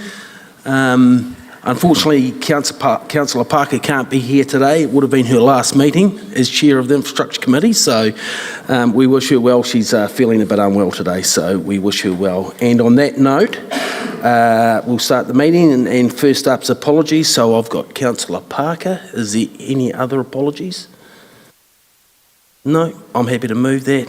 Second by Councillor Pye. And we've got number 3 is identifications of items of urgent business. Is there any of those today? Haven't had any handed to me? No. And number 4, identifications of matters of minor nature. And we've got Councillor Scott. Yes, please. I would like an update on our engagement with Selwyn Water Limited, and are we working towards the proposed next steps in their letter received on the 11th of August? So I'd like an update on that, please. Thank you, Councillor Scott. Number 5, declarations. Oh, sorry. Oliver, I did email Councillor Parker over the weekend. Can we just have an update of the Sophia Street car park, please, under minor nature? Sophia Street car park. Thank you, Councillor Pye. Number 5, declarations of conflicts of interest. Do we have any of those today? Doesn't appear we have. I just about missed. We've got the public forum. So we've got our friends from, that's ironic, isn't it? My friends from Bike Geraldine. I got a bit caught up with Councillor Parker's apology. So I'd like to welcome up a team from Bike Geraldine, and that's Sid Woods on our right, Larissa Drysdale in the middle, and we've got Kevin Johnston on our left. So they're here to talk to us about the proposal of a mountain bike facility in Riddell's Reserve in Geraldine, and they're going to take us through a quick PowerPoint presentation, and you've all had that presentation. So take it away, Bike Geraldine. Thanks, Gav. For those who don't know me, I'm Larissa Drysdale, and I am a Geraldine community member. I operate a business from there. I am a mum, and I am the project manager for this mountain bike park. Beside me, I have Sid Woods and Kev Johnson. So thank you very much for seeing us here today. I'm not going to go through the whole lot. I presume you've all been able to see it, but there are a few things that I'd like to talk to. Obviously, the mountain bike park is at Riddell's Reserve, and it is that we've put it in a purpose-built professional mountain bike park, bringing it in and getting it done by a mountain bike park builder who also did Mount Hutt, so very experienced from that. And it would be to see this as a signature asset for Geraldine, for its community, for its people, and we'll talk more to it as I go through anyway. So the background of the Bike Geraldine is that it's obviously led by a whole lot of passionate, including the 2 guys beside me here, volunteers who have set up what is all of the trails. The trails that you're looking at there is the Arari River Trail, which runs the length of that river, and the one that's coming in is actually the Sounds to Sounds, which runs right through Geraldine there. So Bike Geraldine has been around since 2017 as a group that has delivered the community events known as things like the Geraldine Multi-Challenge, which is a very successful event alongside the Geraldine Lions, and it's a group of volunteers who have not just thought about it, they've gone out and done it and created multiple shared use trails throughout Geraldine, all of them being shared use, so for cyclists and walkers, and at a low level of what you'd call in a mountain biking terms, a green trail. So very easy riding and that for everybody as well. And the Arari rivers are well used for even the likes of horse riders and things like that. So very well thought out. The current trail network in Geraldine is this, which has walking tracks, shared trail tracks, which are in your blue. The one down to the bottom left there is what we call the Gale Cutting, and currently the bit that branches out and comes down the bottom towards Geraldine on the right on that is they're just developing a further 1.2 kilometres on that, all of which again green trails, shared use. The extent of the tracks that are around Geraldine is that there is 36 kilometres of these tracks, including the Woodbury Geraldine, the Arari River Trails, the Gale Cutting and the Riddells Reserve, and all of these have been put together with the initiative of Bike Geraldine. And it's obviously impactful on that cycle tourism that comes through if people know about it, if they know about it. So the proposed Geraldine mountain bike park track is this sitting here at Riddells Reserve, which was obviously recently milled for the pine trees. The proposed track that we're putting in there would be intermediate to advanced, so it wouldn't be including any of the beginner trails because we obviously excessive amounts of those at the moment. However, the blue track to the right, which curves up, several curves up on the right, would be a shared up and downhill track made specifically to allow walkers to be able to have plenty of room to get up there and specifically for bikers to not get too excited. So coming down at speed, so something of consideration. The other tracks would go from, all of them are downhill, the remaining 5 tracks, one way only, and they would be going from intermediate to advanced and include some very good jump tracks. So for those people to really push their skill set through. That little patch up the top there was something that we've taken a lot of time and energy into thinking about how we can make this a community project, even if you're not riding a mountain bike. So the proposed track would include a shared community area, well thought out, well planted and well constructed, to allow our community to come and sit up there, and it'll be planted out so that they have that view over their township. And would give them an area to sit and rest and watch these guys as they head off down the trails. It would include an area that would sit out of the way of the bikes. It would have a nice bike rack area in that space. It would be set up with pillars and something that Geraldine could be really proud of to represent. A big trail map would be up there also, and a bike repair kit and water fountain would be all the things that we're putting into consideration to make it a little hub for people to come and sit and rest and enjoy in that area. It's worth noting that all of the tracks would have what's known as a runoff, so that when they do come and back onto the shared track, which is down the bottom, they would have lost speed. So that they're entering that track, which is still a shared trail down the bottom, like they currently do. They wouldn't have come onto it with pace. So all of that's been put into it. The other thing that we're putting a lot of time and effort into is a native planting program, which would be implemented between the trails, which would help stabilise obviously that soil and the ecological restoration of the area, something that we can all be proud of, and that would complement the already existing Talbot forestry as well. So that's the example of the tracks here. Obviously the benefits, of which there are many, but there is the social, which is that well-being and that connection and that activeness spent outside. The economic, well, that's an obvious thing when you think about where Geraldine is placed on the map. That would be a huge economic benefit to the Geraldine people, getting people to stop for longer, take their bikes off. I was in the I was lucky enough to stand in the summertime with a client of mine and watch the flow of traffic. And that particular day, 55% of the vehicles that came through Geraldine had mountain bikes on the back. And to be able to get them to stop, pull over and not just use the toilet and grab a coffee on their way would do would be of huge benefit to the economic state of Geraldine. And it would also have people up that other end of town, being that the mountain bike park is so easy to ride from town to. It would just encourage those people to actually explore the full length of that main street, where currently they tend to just do that block, off on the toilet and away they go. Community, obviously, at its core, this is all about getting the youth engaged in some more recreational activity and sport and giving them the opportunity to do that. So that's a real obvious part of what it's going to be about, and was actually what drove me as a mum to be here today. I've seen my kids out there trying to build tracks to make it for themselves, and I've lost several tools somewhere in those trees that were there, even a wheelbarrow. So they're out there doing it themselves, and it'd be really good to be able to actually give them a purpose-built one to be able to do that. Some evidence.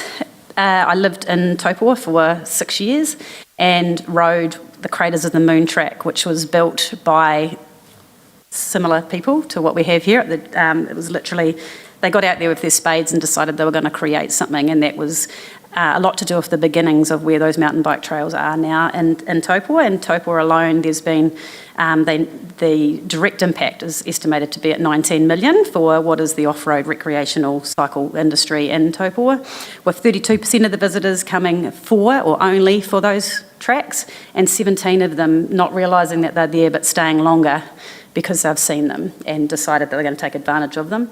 Obviously, what's come out of that report was that 7 out of 10 people who were brought into the report have said it's for fitness and exercise, and 5 out of 10 for that social and connection aspect of them. Now, there is a different figure to what you might see on, and it's explainable.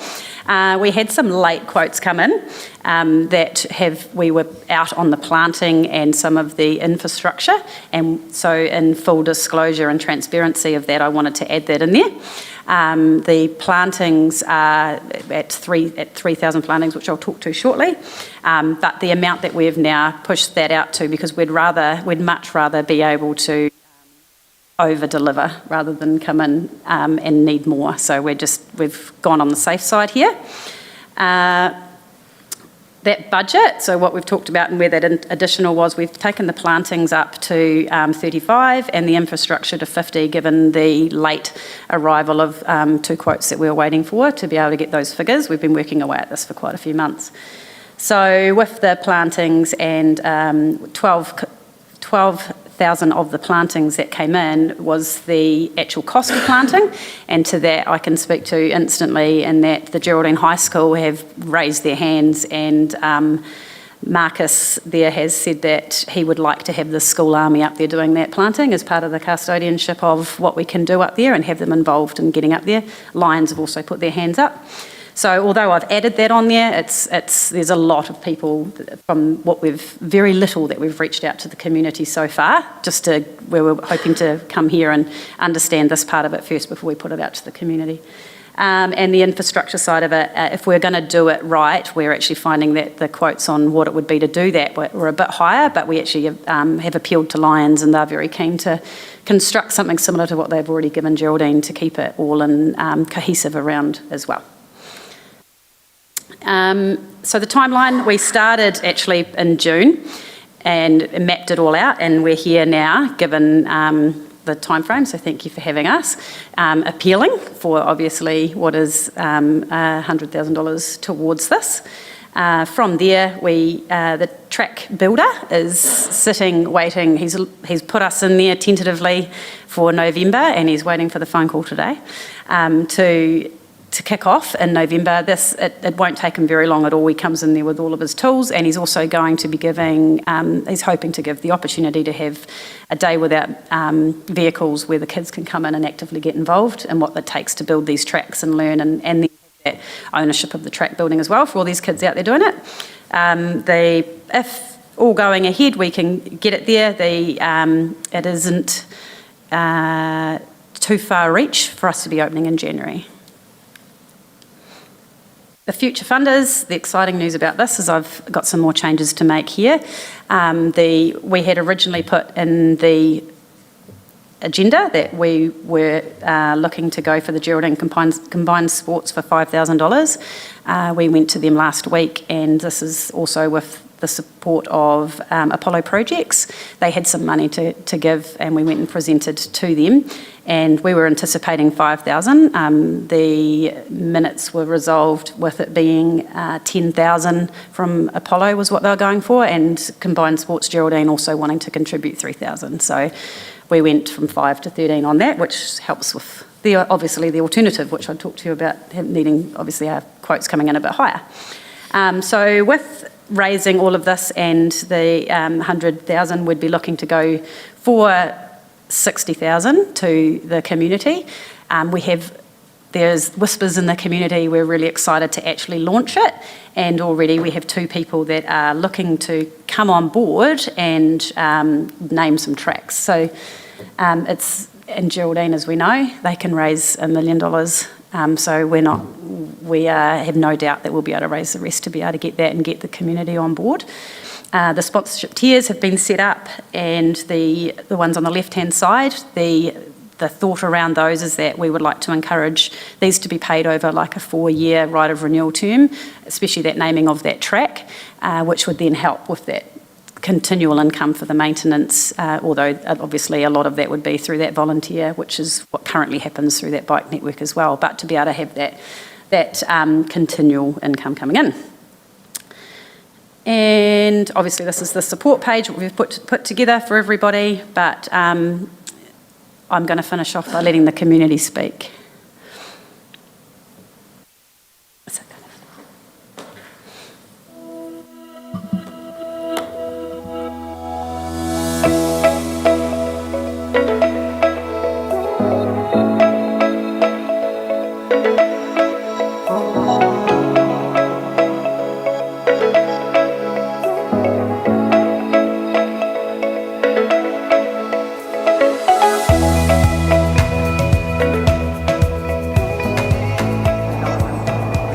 The development of a mountain bike park in Geraldine will have significant positive impact on our students here at Geraldine High School.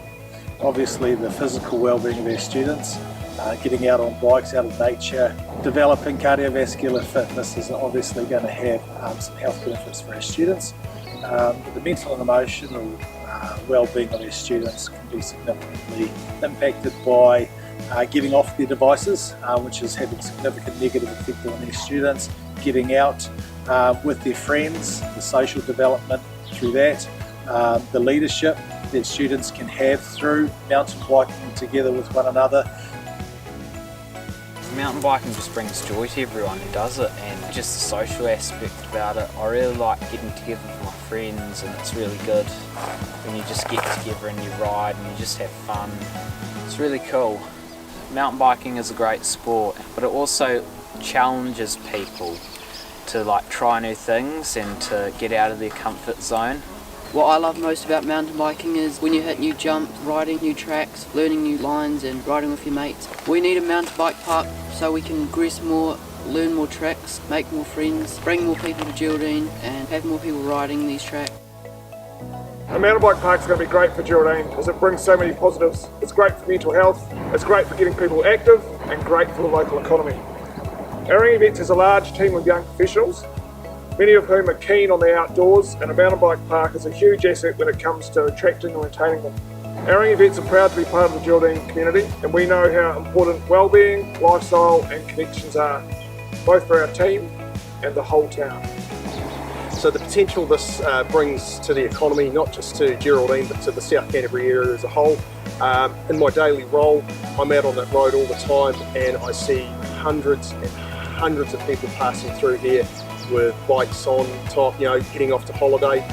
Rather than make us just a sort of a pit stop, coffee stop destination, why not make us an actual permanent destination for those people to utilise what we're going to have, and let some of our locals show the world what we've got.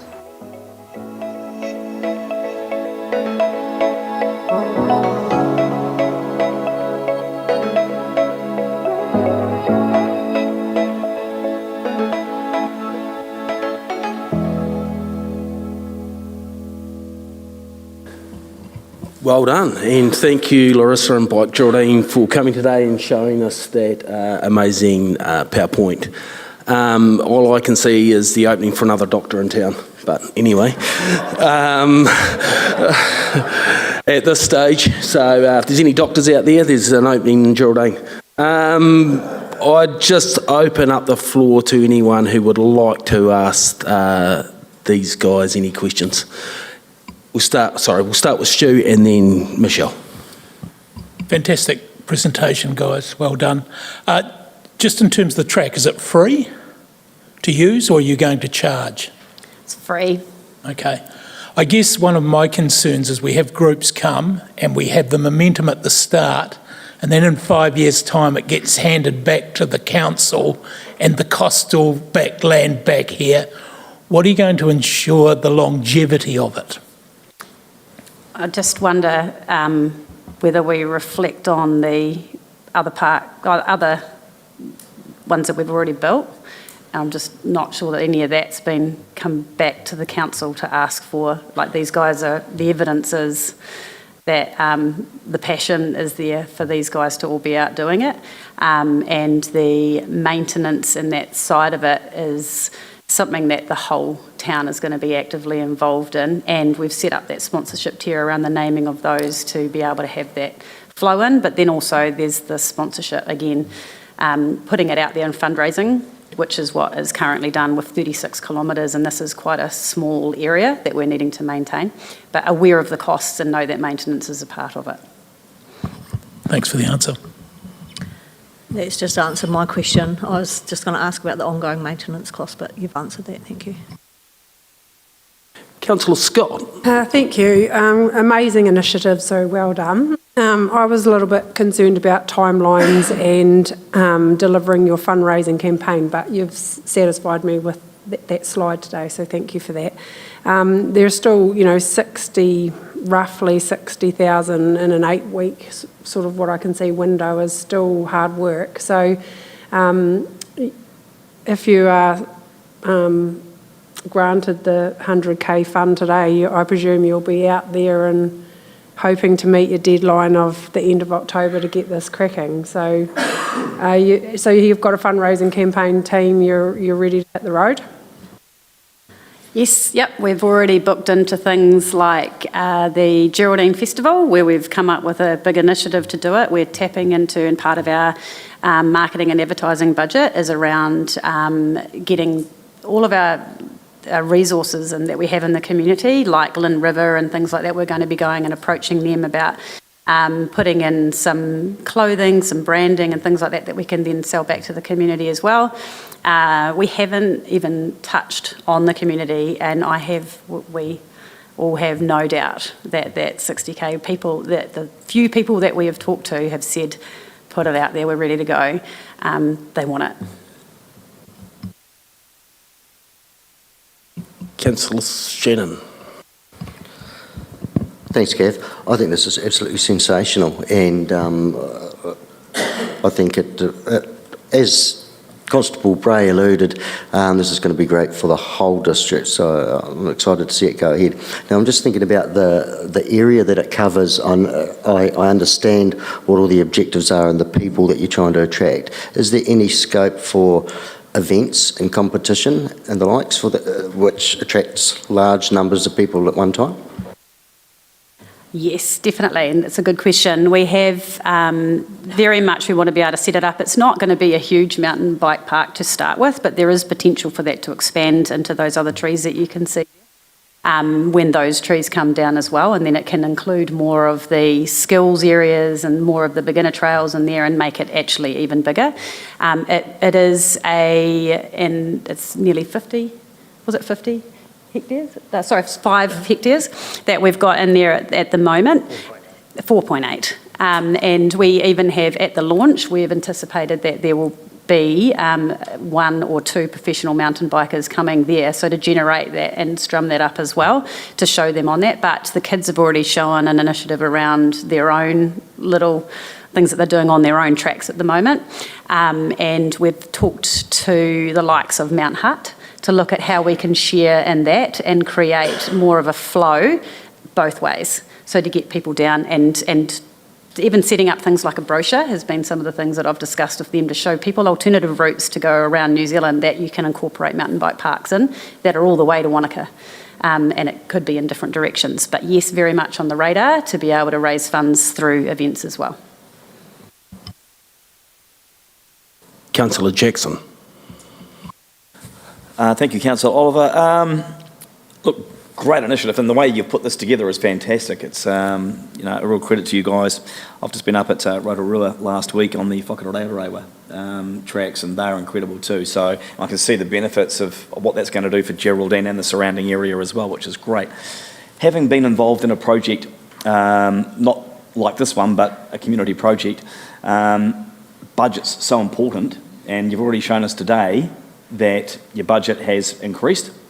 Just looking at your contingency here, I just want to get your thoughts on this.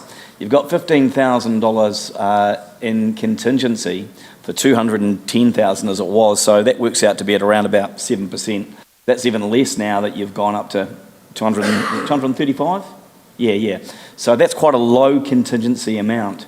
And I well know these projects can blow out very, very quickly, albeit on the project that I was involved in, it was with COVID, which made a big difference.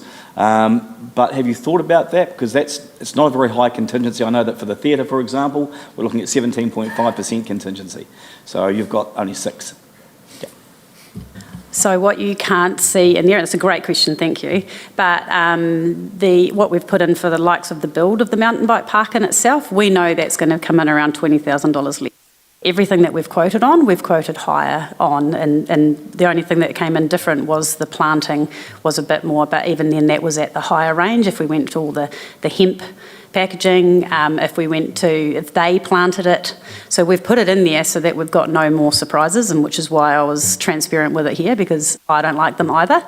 However, we know that that 12,000 is gone instantly, which talks to that with the students coming in, and again, we're really comfortable in that we've gone higher, we've gone above everything, and from the 20 that's going to be left over, we've more than allowed for it in the build of the track in itself. So there's quite a bit of cushioning in what we have put those prices in to make sure that we can come in and get that right. I think your worship was first, and then we'll go to Councillor Piddington. Thank you. Congratulations on bringing this forward in a short time. I think the first conversation with you was, April, May or something like that, so you've done a phenomenal job. Look, I don't have any concern about this. I think it's exactly what the funding was put in place for. We've had some great projects come out of it, and I think it's quite nice to have that geographical spread. I think the way this funding works, because it does take some time to get through the planning stage and to bring it forward, it actually works out quite well, because there's only ever really been one main project in any year, and I think maybe the next one we might be looking at in another year's time is something out at Winchester, which would be equally as valuable. I think Bike Geraldine's a great organisation, and you've been running for so long. Really, strong group of passionate people. I've got no concern that you won't get on and deliver. And you've also reached out to some of those people that are have done a lot of delivery across some of those other projects. So you've done everything right, and I've got your full confidence. Congratulations to bringing this far forward, and I know that you'll deliver it in a timely manner. So look, you've got my full support. Thank you, Worship, and we'll move to Councillor Piddington. Just 2 questions for Mr Dixon, really. Was there anything else planned for this land? Because we've got a lot of land with trees on and, keep knocking them off. No disrespect to the group here, but I just want to know whether we had any alternate plans. And my second question is, I'm always worried when we have 100K of contestable funding, but we don't have dates with it. It's just first and best dressed, and good luck to you guys for being first off it. But that is one question. And the third one is, are we aware of any other projects? Because if we give all of it in one go and next week someone comes and says, but I've been talking to the council and I wanted 30 grand to do something else. So I just want to clarify those points. Thank you, Councillor Piddington. So in answer to your first question, the use of the land, the proposal was to simply replant it with native trees. And I think that, this can still be done in accommodating these bike tracks, so it's not an issue. In regard to the contestable fund, it is first in, first served at the moment. There is no formal process. One of the recommendations on the report, which we'll come to, is that we do actually form a better process for this contestable fund. And third question is, no, I'm not aware of any other initiative. Sorry, just to that point, there is it was raised at a community board meeting at Temuka that there might be something moving forward out at Winchester, but probably at a lower level as far as funding. But that would be the only one that I'm aware of on the horizon. No, not in this financial year. So it normally works out quite well. Yeah. thank you, team, for your presentation. Now, I've just noted that report 8.1 is around this fund, and I'm wondering we should just bring that forward now. Well, the team are up there in case anyone wants to ask any questions, but I'll leave Mr. Dixon to talk to that report. Thank you. I think most has been said in regards to the report. You know, the $100,000 fund is there. It is in our budget. It is a contestable fund to be allocated annually, and the Infrastructure Committee has the delegation to allocate that money up to that full amount. So, yeah, there is discretion there. And, yeah, the recommendation is that in this case we do, I guess, taking on the Mayor's point in particular, giving a little bit more geographical spread for this funding. Previous projects have been in Timaru, Centennial Park Pump Track, and it was also the Pleasant Point to Cave Cycleway. So, yeah, Geraldine hasn't had an allocation to date.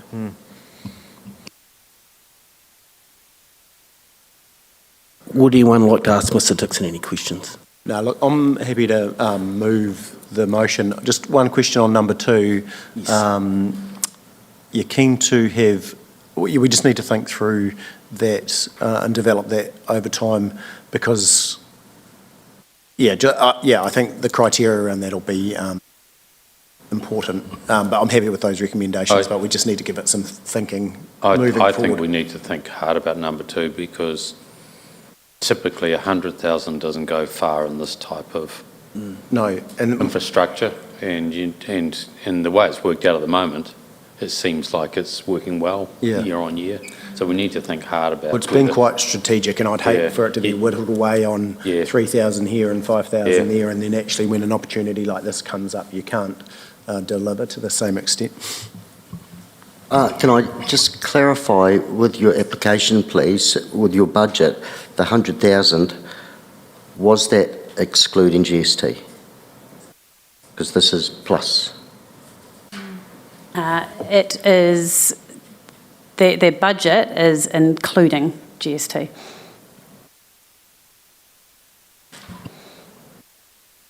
Okay. Yeah, I was going to make some similar comments actually. I wouldn't want that approval to be too formal. I think it's more you want an indication of what projects are out there coming up and making sure that the community are letting council know about those projects rather than having a formal process and you have to be ready like this before you've even flagged with council about your project. Just one other thing that I think we need to take into consideration in future is we have an active transport strategy, and in my mind it would be best if the projects are aligned or identified in that strategy because that'll make us progress that strategy much faster. So this actual project is in the Geraldine strategic plan to do once the trees came down. So we problems have with this one, but we have had that in the strategic. Councillor Booth, and we'll wrap it up after. Yeah, I'd just like to clarify the ongoing maintenance. Could you it's $10,000. Who do you expect to pay that? The $10,000 would more than cover it in the first year. We've sat down and had, we actually were working with the Mount Hutt guys, and we got theirs, and it was you that did that on the spreadsheet, wasn't it? That came to, I think it was 2.5 is what they put per year to be able to maintain, and that was without even reaching out to get funding from the likes of spray and things like that as well. So effectively we'd be maintaining the reserve. Council wouldn't be responsible for the ongoing maintenance? No, it wouldn't be responsible for the maintenance of the council reserve. This the total of requests, so you aren't looking through to VT or anything else. Is this the only request from council for funds, or are there other avenues to access council funds being progressed as well? This is the only that we're looking at for this to set it up, but what we do see would be a need that would potentially come is obviously we want it to be a safe way down there, so the potential of reaching into what that would be like, and I'm not sure which fund it would be coming from the council's perspective, but just to put some parking in there, and potentially some rubbish bins down the bottom that looked nice and complemented what's already existing, just to be able to keep that clean and clear and safe with the bikes being able to ride in down a painted trail. We haven't budgeted for that, but that obviously wouldn't be something that we would be covering and would be looking to council to help us with.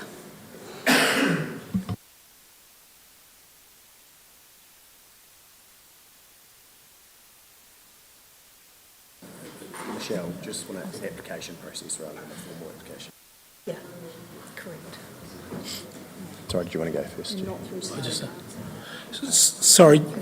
Oh, we're all sorry, just in terms, you brought up an important part we've all missed. In terms of car parking at the moment, what is there? Because that's no small amount to create a car park. So there is an area there. There's just no lines painted. Yeah.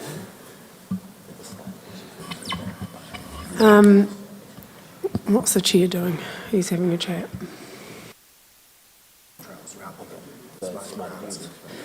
So how will that? I'm happy to second recommendation 1, but my thoughts are to remove 2. I'll just ask Mr Dixon how he'd like that. Look, I can suggest so that council office develop an application process for future contestable walking and cycle trails funding, so missing, smarty grants and formal, and that should cover it, and then we can develop that over time. Yeah. On that, happy to second that. Second that part as well. Okay, so all those in favour say aye. Those against? Passed. Well done. Thank you. I look forward to seeing you all on your bikes. Until you get your second doctor. Yeah. It's all economic activity, Stu.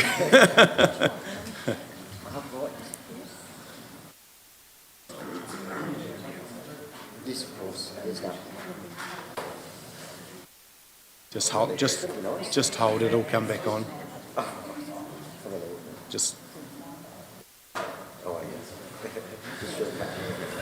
Right, we're going to have to go backwards a wee minute because we've brought that forward. So we'll go back to item 6 of the confirmation of minutes of the Infrastructure Committee meeting held on the 17th of June, and I'm wondering if there's any parts of those minutes. Councillor Jackson.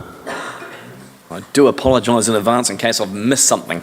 But just where are we at with the independent land and lease value review with the airport?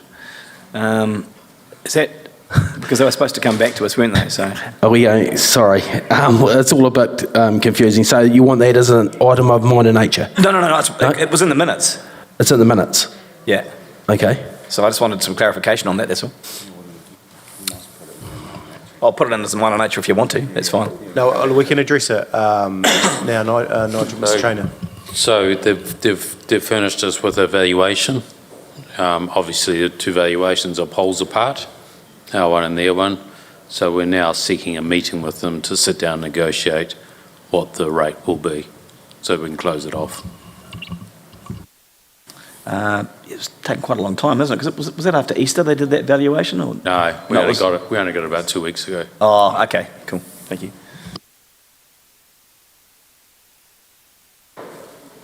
So just a confirmation minutes. Me and Nigel's happy to move those. Have we got a seconder? Councillor Scott, all those in favour say aye. All those against? Thank you very much. I don't have the official schedules of the functions attended by the chairperson. We might just skip that at this stage. We've done 8.1, so we're going to 8.2, which is the action register. Sorry, just let me get back in here, Andrew. And is there any conversation? One question to the Claremont Road thing. What was the community? What was the speed limit the community were actually hoping for? But it is 80. It's 80. You know where you've just fixed all of the roadside? That is all 80.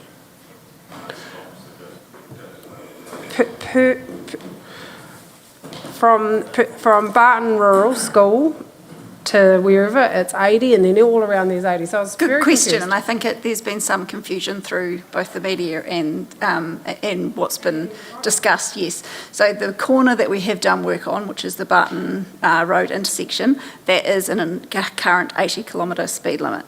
And of course, there's 80-kilometre speed limit, and then there's the 55k recommended safe speed at that bend, yeah. And then just beyond the Barton Road intersection, then it goes out to 100 kilometres. So the petition, reads to extend the 80-kilometre per hour area from there to the end of Claremont Road where it joins in with Tyco. But of course now you look at Tyco Road and the zigzag, and having that change there to go to 100 kilometres doesn't make sense either, which is why the advice that we've given back is that we need to look at the whole area in a holistic way. And we have actually started some benefit cost ratio calculations, which we need to do under the new speed limit setting rule. So we're starting that, but it is a long process, and we need to look at it from a network-wide view, not just a single road in isolation. Obviously been driving, well, I drive around that area quite a lot, and I was thinking, I'm so confused about what everyone wants, because there's 80 everywhere, but okay, that makes sense, they want to extend. Would anyone else like to talk to that? Are we happy with the outcome? We'll just go down to number 2. The latest update, officers have collated information, but it needs to be simplified for presentation into a report. So is everyone happy that that's still to come, that report? Yeah. We happy to wrap up that and moved by Councillor Bird. Have we got a seconder? Oh, sure, have you got a question? Seconded by Councillor Pye. All those in favour say aye. Aye. Against? Carried.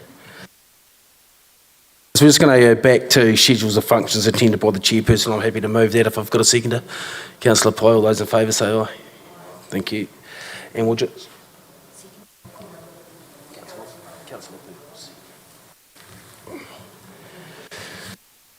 So we'll go down to 8.3, temporary road closure applications, and we'll have Susie Ra to talk to that. Thank you. Thank you, Deputy Chair. So I'll try and take this one as read. I'm sure there'll be a few questions, but it's just the one application for this meeting to consider, which is for the Seafarers event. I know there's previously been discussion on whether or not they do need a temporary traffic management and a road closure. We're going to have one of our staff attend and observe this year, if approved, to see if it can be managed under a risk-based approach. But at this stage, because they are walking across the road there as a large group, we recommend that the closure is in place and that there is community benefit to that, bringing people together, celebrating the history of our seafaring nature in Timaru. Thank you, Susie. Questions, Councillor Pennington?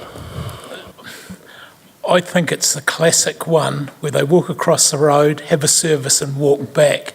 A road closure is a total overkill. We must be able to manage that easily, being that it's held on a Sunday morning when there is hardly any traffic around. I just think these are the things we overcock.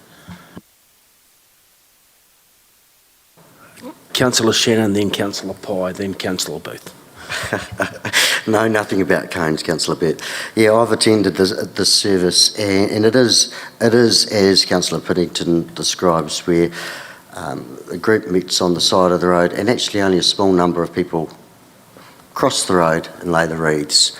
And I'm sure that even a nice whisper in the ear of our area commander would provide a policeman if need be. I don't think we need this at all. Pye. I have a different question, but can it not be like a school crossing after school? Like, how is that different to this? I'm not sure, but anyway, that wasn't my question. My question actually was, I didn't go back and check, but I felt like this was a lot cheaper than what we've seen in the past. And is that, so do you have a comment on that? And then my other question is, I note that advertising is online, and my understanding is previously we've done that in print, so was there a change of policy or something there? Well, these are both great things. Yeah, no, fantastic questions. So some time ago we moved to online, but we advise in the courier that, the upcoming road closures are advertised at this location. So we're still meeting the needs. So as far as, treating it like a school crossing point or similar, that could be a decision that we could make. It might defer to the CEO at this point around making sure we're following the appropriate legislation and making sure we're doing our due diligence as a road controlling authority and a person conducting business. But the reason for the lower cost and for this particular one is that it's a pretty small area that gets closed. We did note that last year, unfortunately some members did try and walk up the live lanes of Church Street, which is a little bit busier, so that's a bit of a concern. So it's about making sure we have well-briefed members that are, crossing the road safely. But yes, I agree that it would be good to right-size it and make sure that in the future we are reducing the amount of road closures we need to do for these events. Councillor Booth. Councillor Shannon mentioned a small amount of people. How many people, Councillor Shannon? The number of people holding wreaths, you'd have done this to me, Bowen. There are about half a dozen of us that laid wreaths. Yeah. Maybe 10. Crazy. You just they're soldiers, they're big boys too. And you're not actually cross the road. Unbelievable. No. I have the same sentiments as everyone else. In fact, actually after school at Geraldine, someone walks out with a stop-go sign on either side, and the students actually walk across to the buses, and there's probably a heck of a lot more than there on a reasonably busy time of day on a reasonably busy road. So I know Susie said that she'll look at it next year after this year's event, so we look forward to hearing a bit about that later on. So we've got 2 recommendations there. Do we have a mover for those recommendations? Can we, Mayor Bond. I was going to say, can we put that infrastructure, put the infrastructure committee instruct officers to investigate the possibility of a school crossing type scenario, and then still put 2 and 3 if they don't, if that is not possible? If what I'm hearing, we've got 10 people going to the service. Is that what I'm hearing? There's a good turnout, but they're on the side of the road while the dignitaries lay the wreaths. And the dignitaries have to cross the street to lay the wreaths. And the vets are standing on the roadway as well. But maybe everyone just brings a cone. You've got a few extra.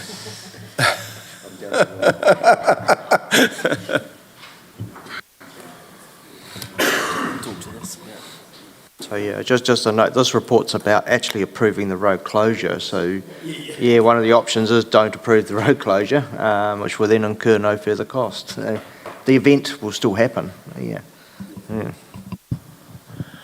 I'm going to vote against it because I just think we're way out of line for the number there, what they're doing and the activity on a quiet Sunday is just bananas.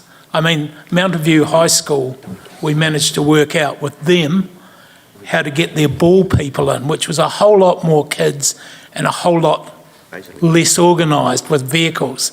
This is the stuff that people just laugh about us.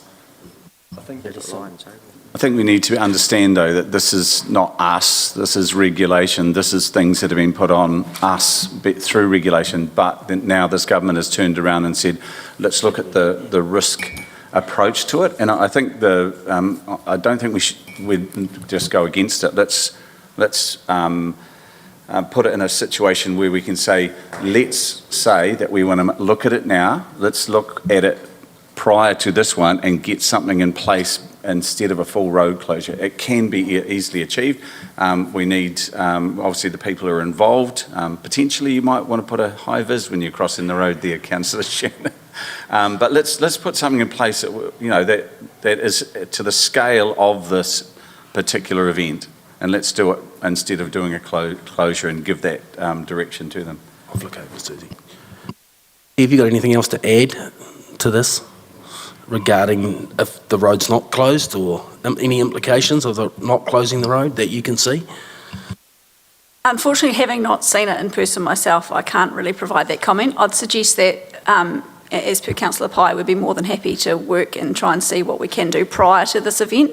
But as Group Manager Andrew Dixon said, it would be good to get the closure approved if that's where we need to go with it once we've seen the scale and worked with the team that deliver the works. I suppose it really is just about supporting council and doing what we are legislatively required to, but taking a point that government has given us clear direction, and as we've talked a few times about cones around this table, we have really taken it on board, and we are looking at ways we can do a better risk-based approach, and we are transitioning to that. So I see this as just another step in that process.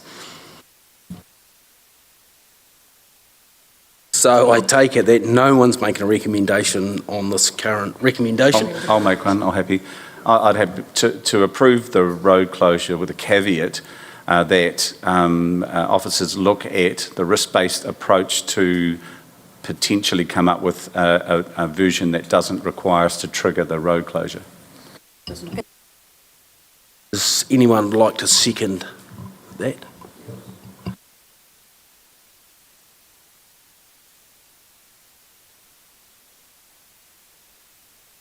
As long as Councillor Shannon wears a high vis.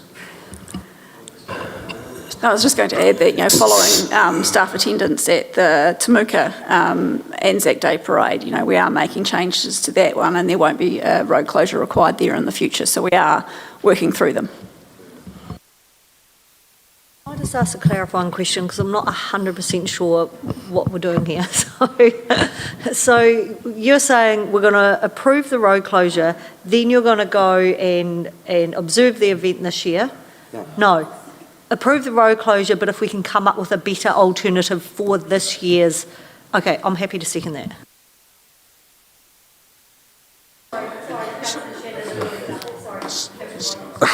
Sorry. So is everyone happy with that? None of our staff are going to be down there standing, looking, watching. We're not sending anyone then. Correct? So what they're going to do, Councillor Booth, is we are agreeing now to the closure of the road, but Susie and her team are going to work now looking at how they can do a risk-based approach without actually having to close it. So we may close it or we may not, but they're going to go away and look at that. Got it? Great. So you're all good with that, Councillor Booth? Yeah. So we've got a mover, Councillor Burb, we've got a seconder, Councillor Shannon. All those in favour say aye. Aye. All those against? Carried. Right, we'll go to reports. Reports 8.4, the proposed new Timaru Cemetery site, landscape plan endorsement for consultation, and I'll ask Garth Nixon from Parks and Mark Geddes to come up and talk to this. And any comments from Mr. Dixon? So thank you, Mr. Chair. So this report is basically presenting a draft landscape plan for the new Timaru Cemetery up on Claremont Road. The plan is basically to go out to consultation with the public. And we have had a targeted engagement with, immediate stakeholders and neighbours, etc., to develop this plan. And now it's really going out to the wider consultation. I think the point that just needs to be made is that this cemetery site is for the next 100 years. So this is a long-term plan, and it is very much a staged process. So I will hand it over to Mark, who is heavily involved in developing this, to perhaps give a bit more detail. Yeah, thanks Andrew, and kia ora koutou everyone. So as you can see, we have done quite a bit of consultation actually with neighbours and stakeholders. We've literally been sitting in kitchens and talking to people at length, all of which were quite concerned actually, just in terms of living next to a cemetery. But we have talked to them in detail, a lot of their concerns, and at that stage when we were consulting them, we sort of consulted them on a blank canvas type approach. We didn't have any design, and of course we've taken their views into consideration and used those views to inform this design. And so now we're going back to those stakeholders and those neighbours and saying, hey, listen, we've listened, we've heard you, and this is what we've come up with. It's very much a conceptual design for consultation. It's never going to be right first go. The next phase, of course, is we'll consult with everyone again about the design, and then we bring it back to you, summarise what the consultation was, probably change the design, and then present it to you for your consideration to approve to the next phase, which is the resource management phase, which is applying for a notice of requirement and resource consents. And then, of course, in that stage, there's further consultation as well. So, yeah, that's probably the main things from me. Nothing further from me. Questions? Okay, questions. Councillor Piddington. It looks great, Mark, but can we afford it? What's the cost to making it look like this? No, but my problem is we go out and consult and say we're going to do all this. I don't, the current cemetery's got another, 10 years in it? 5 to 10. So 10 years. So we're not in a rush.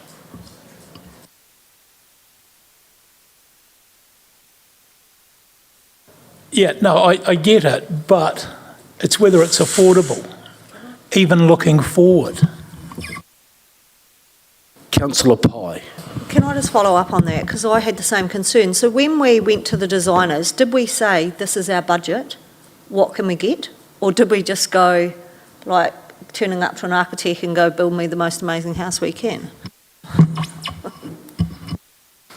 I think the key thing with the scope of the design is it is for an intergenerational period, and of course there will have to be flexibility both in design and budget over that period. And so you've got 5 to 10 years left in your existing cemetery. It is a statutory requirement for councils to obviously have a cemetery, and obviously it's a thing we all need. So therefore it is a necessity and statutory requirement that council does fund it. And the way that the designers sought to minimise funding impact is by doing it in a staged manner, which is flexible to the needs or the demand. Thank you, but I have some serious concerns with that, because it's like just going with an open checkbook. Like, we have to be responsible with ratepayer money, and that's like going, we're going to build some community housing, it's going to be intergenerational, and yes, they're going to be $4 million homes rather than $400,000 homes. We've still, and it concerned me with what I saw in there. It looks amazing. Like, don't get me wrong. If we could have that, great.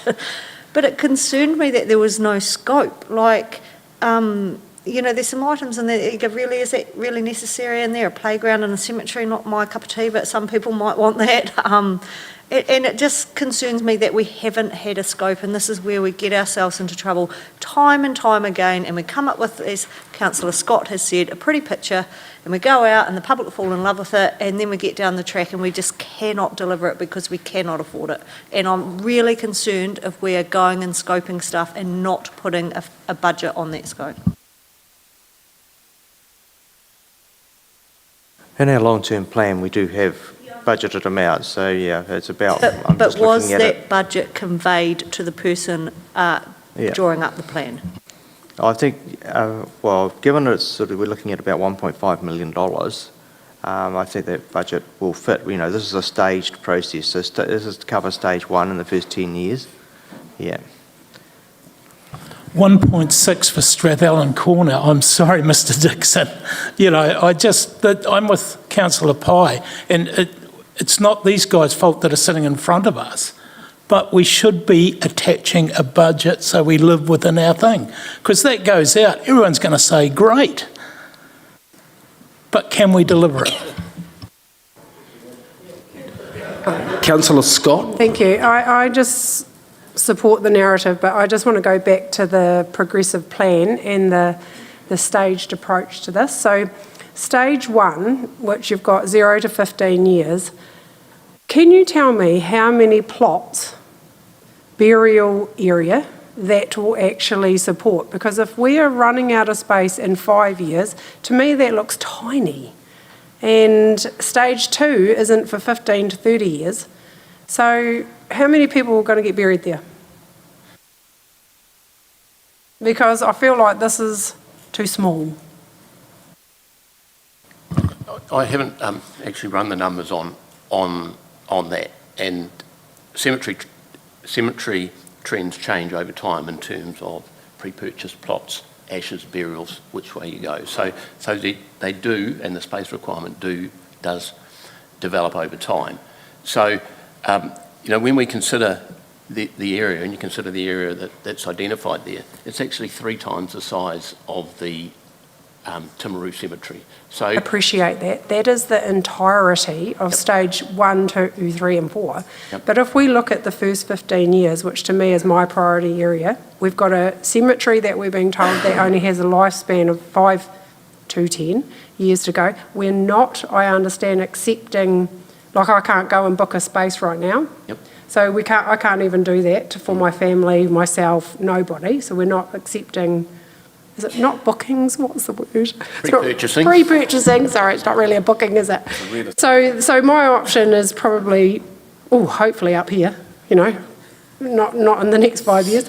So I'm really concerned that I'm looking again at a picture that you can't even tell me that's going to hold 250 burial area spaces. Yep. I'm fathomed by that. That was one of my questions. I thought that would satisfy me, and now I'm sitting here thinking, damn, we don't know. all right, look, well, we can come back to you with that. And I mean, the purposes of this is to consultation and to provide you, I guess, a concept of where we are going forward. But are you concerned that will be the first question from the public? Because if I'm asking that, I'm not even hopefully near death. I agree, Councillor Scott. And also, we need to look at the trends because, there's probably, I don't know the trends, but I'm suggesting there's probably a bigger trend towards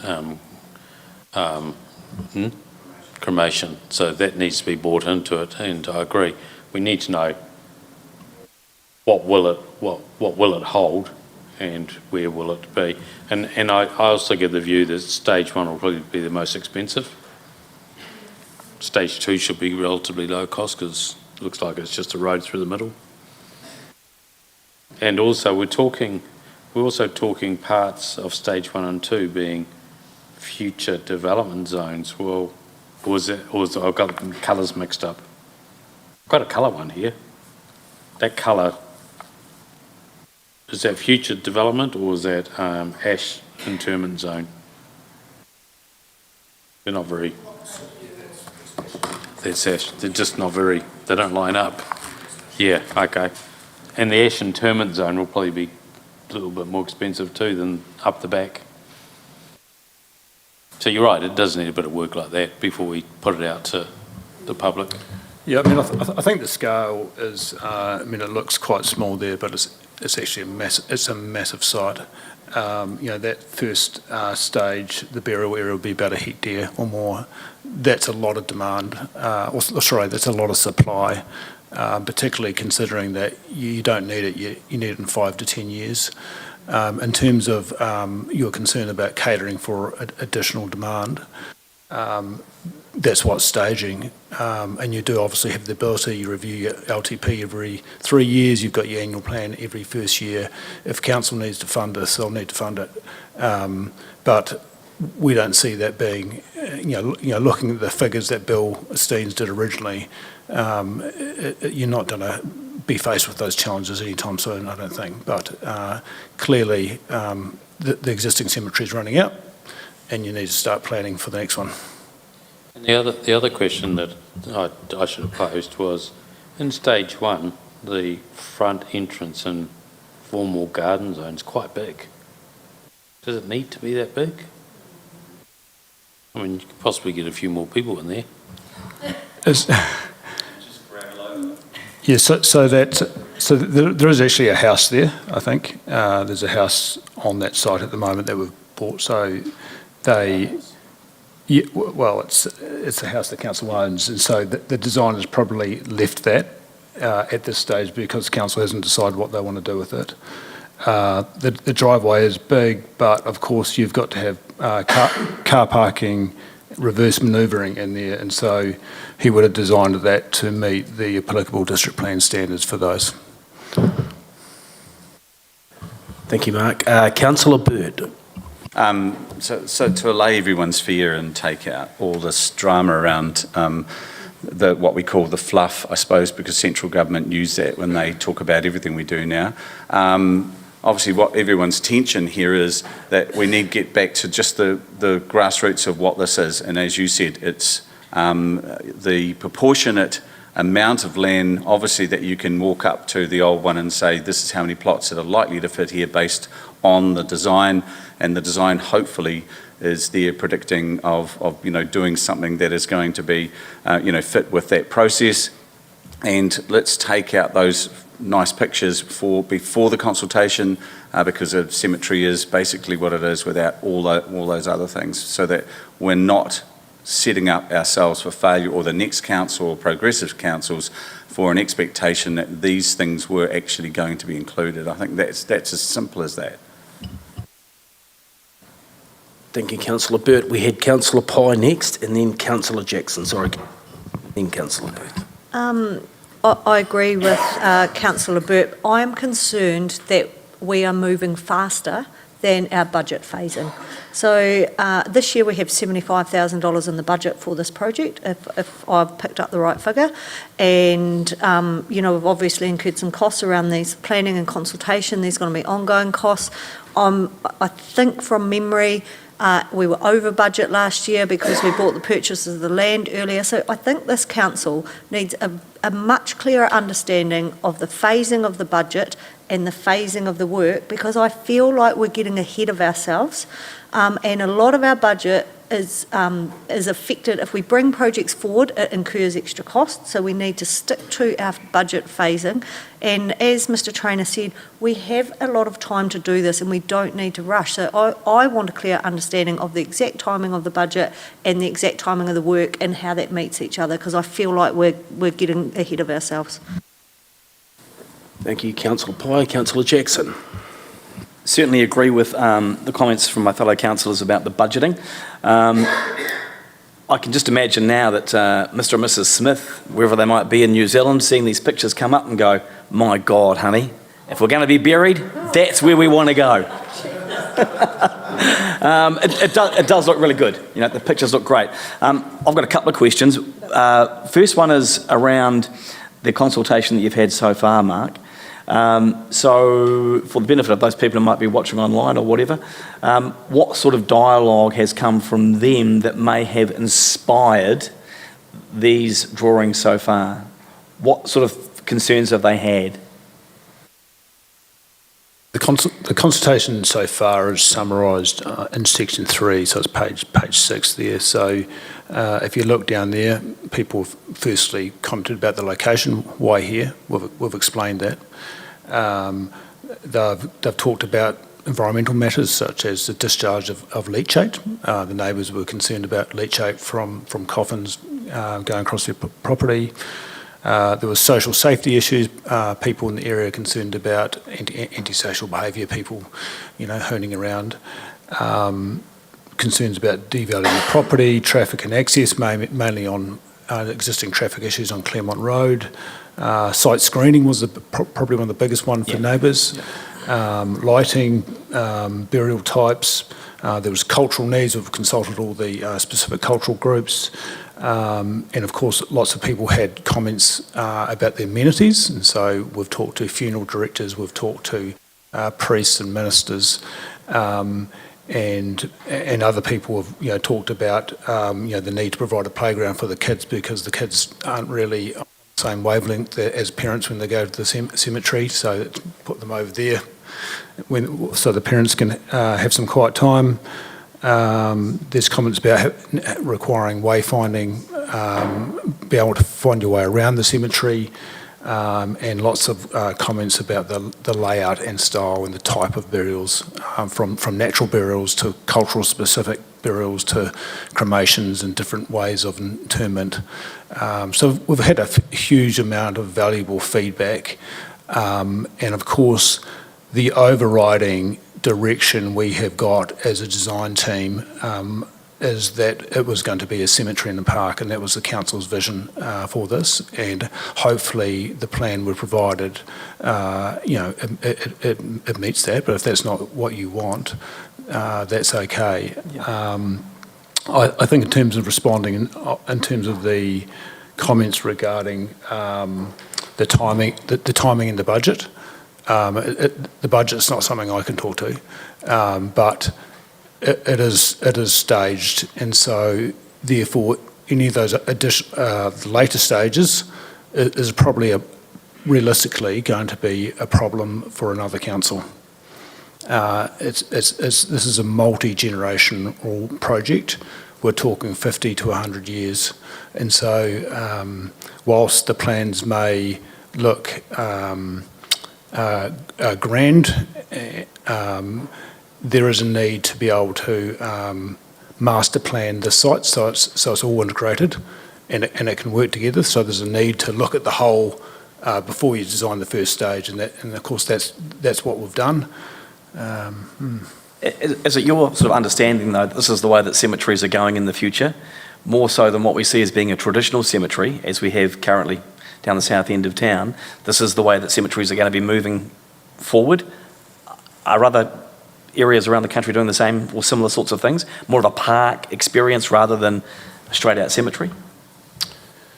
Yeah, so the direction about the cemetery in the park was from the manager of Parks and Recreation at the time, and that's, and he had an enormous amount of experience, dealing with cemeteries.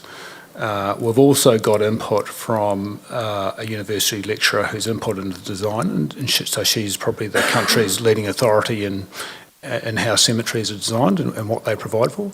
And so, all that, and of course, the consultation has informed the design. Yeah.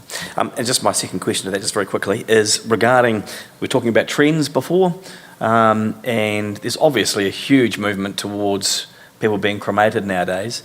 So, and I see that it's not our responsibility to be providing crematoriums, that we're looking at like private people being involved in that. So we don't have any responsibility there at all to provide a crematorium at any time in the future? No, not the way I understand it, but of course, there's a private crematorium in South Canterbury at the moment.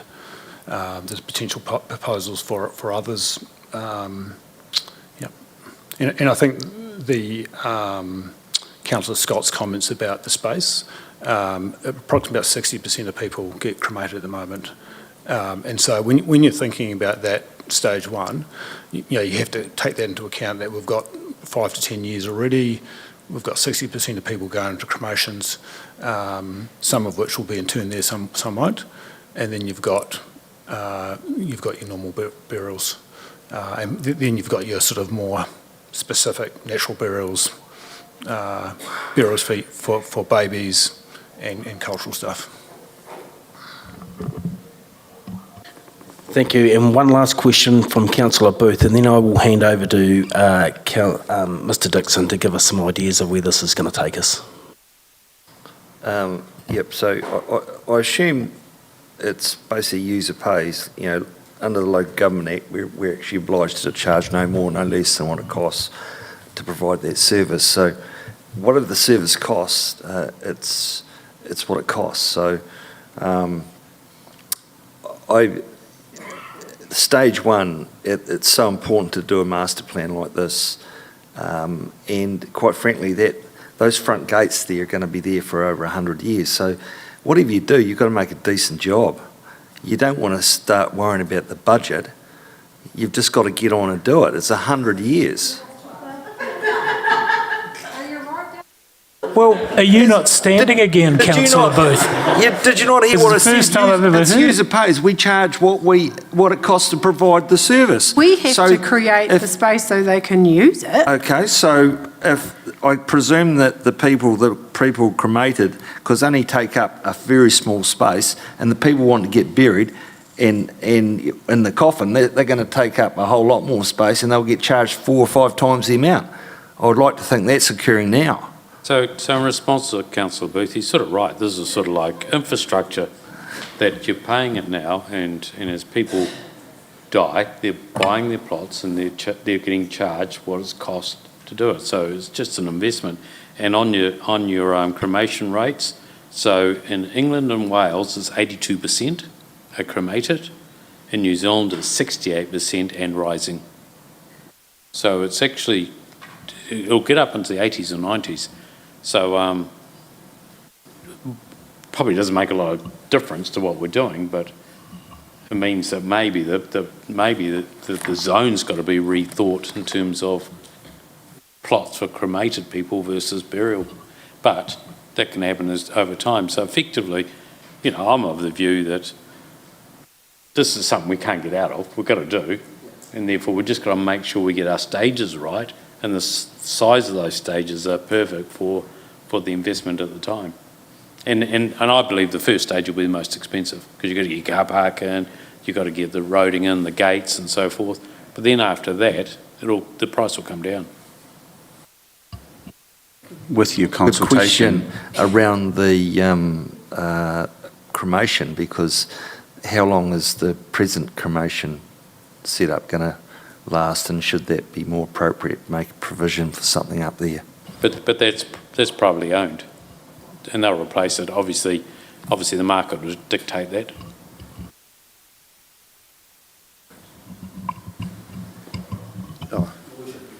Yeah, look, I mean, if we go back to recommendation that the Infrastructure Committee endorsed the draft cemetery landscape plan, I think a lot of this stuff's going to come out through consultation, etc. So, look, I'm comfortable with that recommendation as is to move that.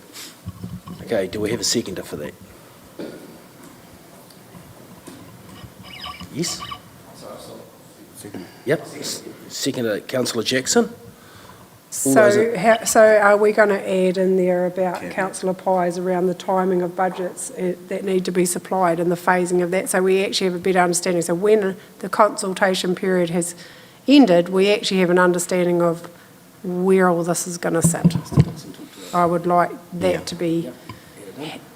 I think what is lacking here is perhaps that detailed business case, and how many burials and cremations are expected, or how many interments there are, and it is a cost recovery exercise at the end of the day.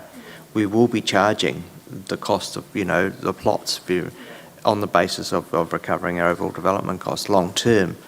So but we will provide that business case, and we just once again and it being put in a position where, don't get me wrong, I think this is awesome, and if we can create something like this for our community, it is great. However, I'm sitting here not knowing at all even what stage one's going to cost. What is it going to satisfy our needs over the next 15-year period once it's built, once we get out of the other space? As I'm sitting here with no information at all. So I just need to know that work is going to be brought back to us too before you come and say we're about to spend $1 million on this. I'm sure that information is in the background there. It's just we haven't presented it to you, and I apologise for that. We will get that and do the proper business case. And the other point too is there are other opportunities for income stream. There may be an additional cremation facility wanting, and this would be an ideal site where we've indicated a possible future building. Could be a chapel, it could be a crematorium. So there is opportunity there to get some extra income as well. So, and help, I guess fund this. Not put total burden on the ratepayer. What's the timeline? Sorry, the timeline. When are you going to start using it?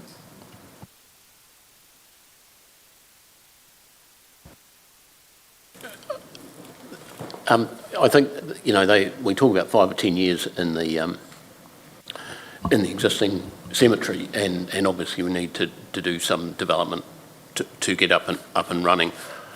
I think with the current usage, we will be the 10 years is more likely than the 5 years, just with the way that cremation trends are skyrocketing. But to provide the burial requirement, we do have other options within Timaru. We've seen a recent sort of influx in people wanting to buy plots in Pleasant Point, for instance. So, Pleasant Point, Temuka. We have space, however, not in Timaru. Yeah, I think the timing needs to be part of that business case. Yep. And maybe we hold this until we actually get that and then work out what are we consulting on. Because the whole park is probably a bit too much, is it? Look, since I moved it as a point two, I'm happy to add that our business case be brought back to a future infrastructure committee meeting. Does anyone want any detail to that? I think that probably covers it, to be fair. The business case should cover it. I just wanted to speak against the motion. Until we match, like long term, 100% agree, we need to do this. I understand that. Grand plan, it's great, we've got to do this right, to agree with Councillor Booth. However, short term, we need to stick to our budgets, and I am not convinced that we are going to meet our budget this year or next year with these plans. And if we approve this, when it comes to the end of the year and our budget is out, we will get told you approved that. So for that reason, I am not happy to approve this until I understand the budgeting and the costs of doing this consultation in the next couple of stages. In regard to budgeting, yeah, so what is budgeted at the moment is this consultation period, the planning, that is not the actual construction. That kicks in later years. I think 27, 28 is where the first chunk of construction funding has been allowed for in the long-term plan. About the consenting costs? Yeah, well, there is funding for that earlier on, yeah, in the budget there. So I'm saying that the construction, though, doesn't start until 27, 28.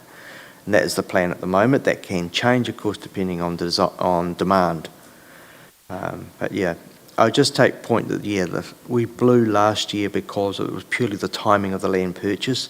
The funding was allocated, it just that the land transaction didn't go through into that following year. So overall, there was no budget blowout. It was actually right on budget, yeah. Mr Dixon, we've got 75,000 in the budget this year. How much have we spent of that so far with designs, consultants, all of that kind of stuff? And is there enough money to get us through this consultation period and whatever the next steps from there are? I don't have that information, sorry. Yeah. Councillor Pye's concern. I'm with Councillor Pye. I'm voting against it for those same reasons. Plus, suddenly it's not 5 years, it's more likely 10 years. Again, we're voting on something without a business case to support it, the timing of it, all those things. We keep shooting ourselves in the foot. This should have come with a business plan. And, we were told maybe 5 years, but if it's 10 years, that could be 3 councils away. And I know we've got to do some master planning around it, but I just think 10 years out, we're just getting ahead of ourselves. A question, please, Councillor Booth. Is it in our long-term, is it going to actually hit our long-term plan? Because hearing the numbers as in the dates, it's out of our long-term plan, so it's not for our consideration.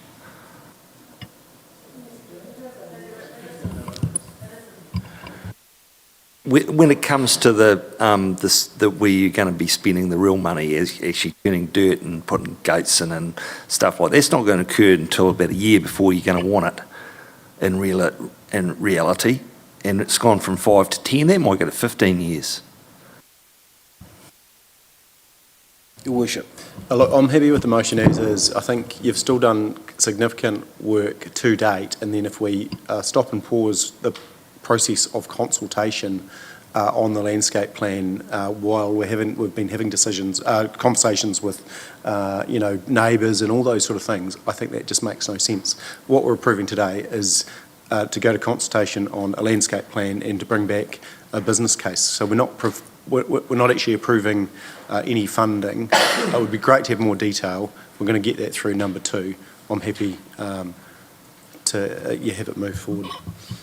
So, on that note, we've got a mover over here of the recommendation, and we've got a seconder in Councillor Jackson. So I'll ask now, all those in favour say aye. Can you raise your hand, please? 1, 2, 3, 4, 5, yep. All those against? Would you like that noted? Thank you.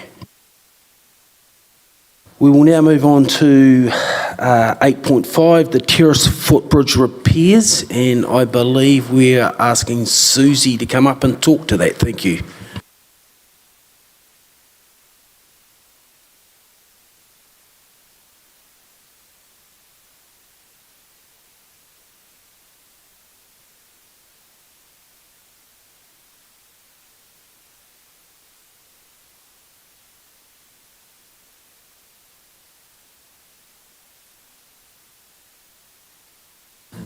So, Susie, we're talking about the Terrace footbridge, obviously. Seems to be a gift that keeps on giving, so I'll let you take over from here. Thank you, Councillor Oliver. So this provides, hopefully, a final recommendation on the Terrace footbridge, which has been closed since late 2023 due to structural issues. And so just to note that the early advice to remove the Terrace footbridge was to ease the capital spending and debt headroom, which we know matters to our community and to you around the table. But with the updated pricing in hand and a clearer picture of the bridge's role and role particularly for that engaged community, officers are recommending repair because it is relatively a modest investment that keeps the connection open while we gather data on actual use, so that any future decision about full replacement is based on the evidence. So it gives another opportunity. So basically there's the opportunity to balance that financial prudence with the strong community expectations around that. As you'll read in the report, we've been to the market effectively 4 times, including an open tender, and so we have valid proposals in hand at the moment. We've reached a point where we really do need a decision on what we're going to do with the structure. Obviously, you'll see in the report that there's estimated prices in there. The reason that we've left them at approximately is obviously they're commercially sensitive at this point in time, but that's close enough to give you an example that is $50,000 difference between repair and removal. So the repair scope hasn't changed across any of the times we've been to the market, so it's a straight comparison. So obviously, as previously discussed, this repair work would extend the life of that structure by 7 to 10 years and keep that connection open, after which point we've repaired the bridge. We'll put pedestrian counters on so we can monitor that usage. And so basically funding that, funding opportunity, we're not asking for extra money, we're just going to defer a deck ceiling bridge, which will be fine for 1 year to defer that. And we'll be able to manage it within existing budgets, and noting that the value of the proposed contract does sit within staff delegations. And obviously the footbridge is identified as a strategic link within the city-town framework and supports the goal of better walking connections through the CBD to Geraldine Bay, but noting that it is walking only. So yeah, that's one of our 300 bridges, over 300 bridges in our district, and 41 of those are identified this long-term plan for replacement. This is one that will fit into the next long-term plan period. Thank you, Susie, for a summary of your report. I'll now ask for questions for Susie. Thanks. Councillor Jackson. Happy to move that recommendation. We've debated this to death, and let's just get on with it. Okay. I'll second it. Before we go to that, I'll just ask if there's any questions I'll just point out one thing. It has got a life of 7 to 10 years, so it's about $9,000 a year it will be depreciated at. So that'll go down to your OPEX.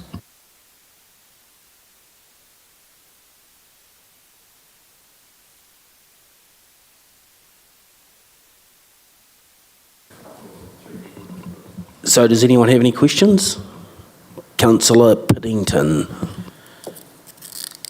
It always kind of amuses me sometimes because there was overwhelming support for the bridge and the thing, 32 people. So there was overwhelming support from 32 people for the bridge. I won't say it's all residents of the terrace, but we have other access ways. I mean, we've flipped totally on our head from where the officers started. They now support it. But again, is this an essential cost for the district, being that, 31, because one was opposed, think it should stay open?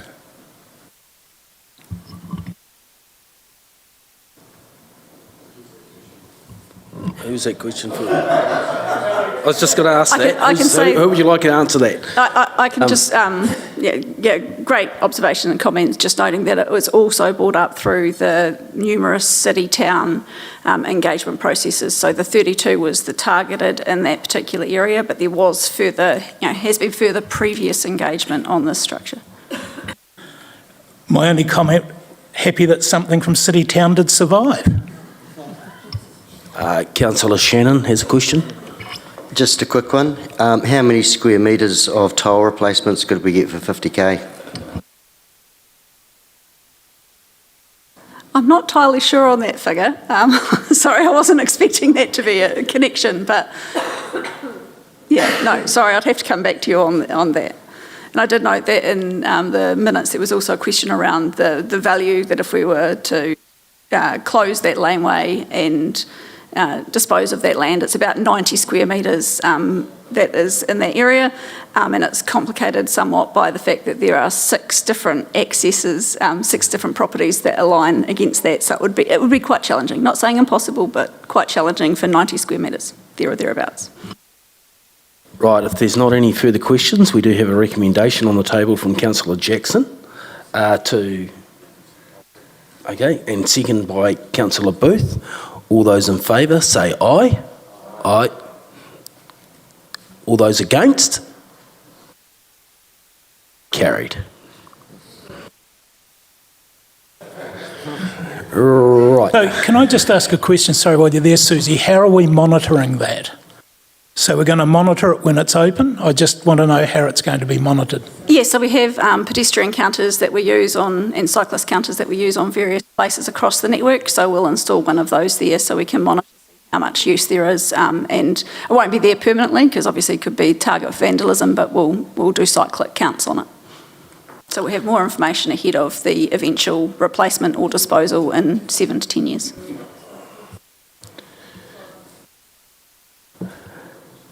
I believe at the last meeting, Councillor Booth offered to talk to some of the residents and secure some funding to go towards this, and I just wondered if he's still honouring that commitment. Mate, it's all done.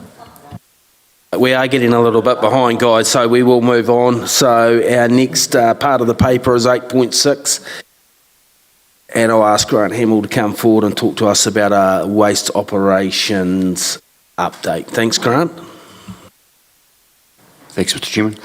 Yes, look, I'll take the paper as presented. Basically, we were asked just to go back and provide some more information, particularly in relation to the income we received from our neighbours, notably Mackenzie and Waimeti, and also how the impact of that on what we received over the weighbridge and whether or not we were potentially charging the right prices for them, for their material.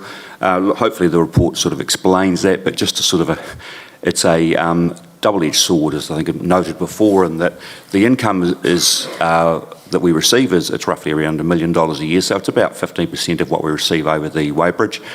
But the offset of that is that it decreases the lifespan of our but not by a major amount of the landfill.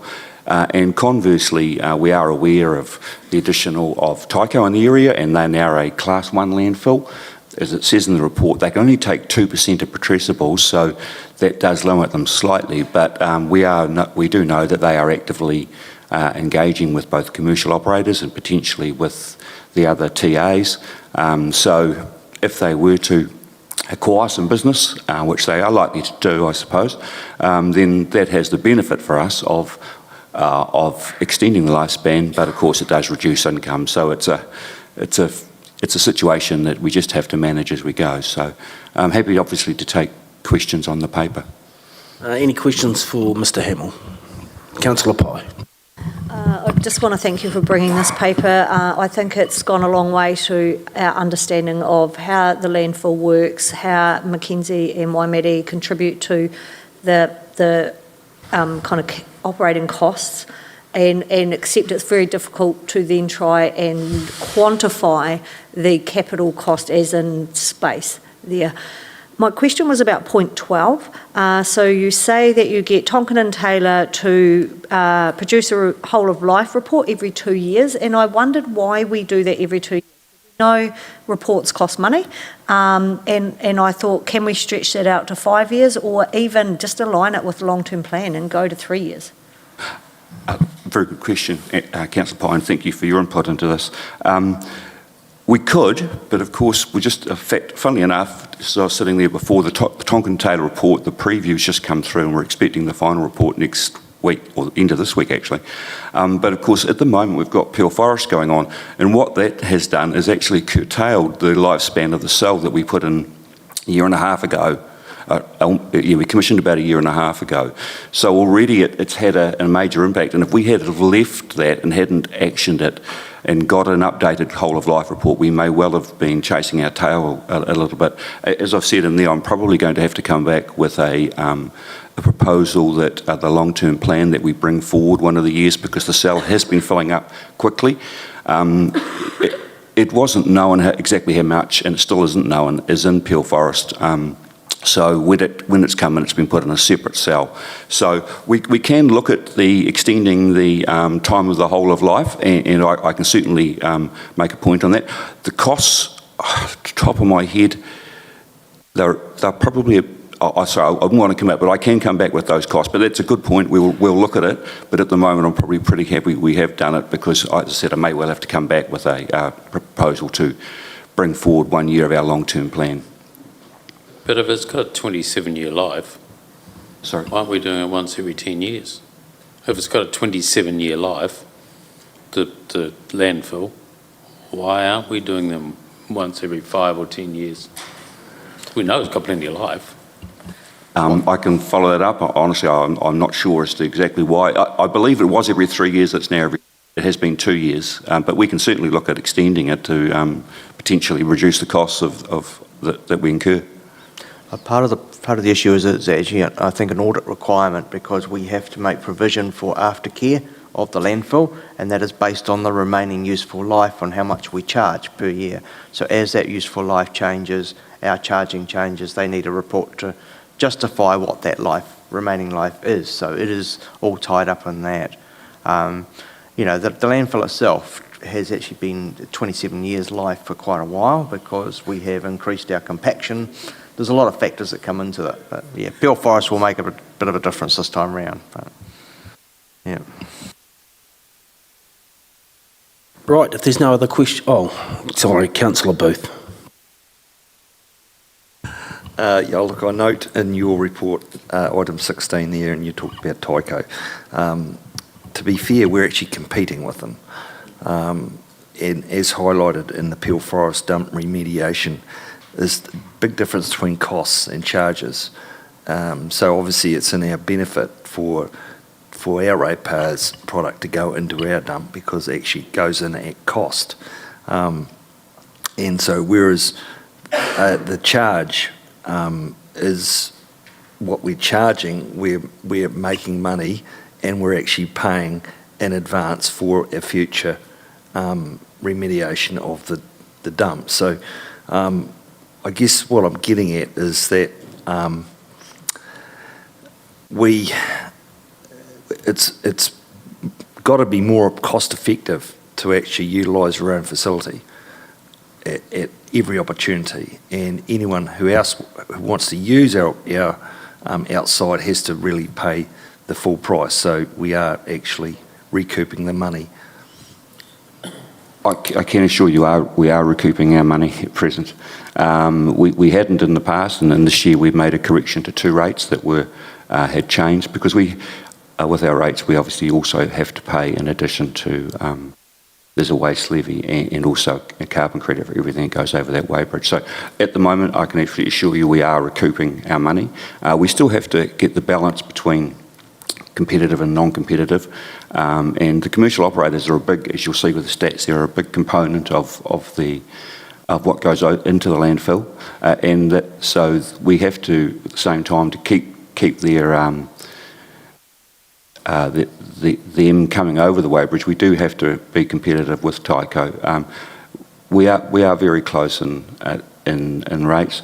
They do have the benefit, of course, is that being a private enterprise, they can amend rates, whereas ours are obviously fixed and out there for the public to see.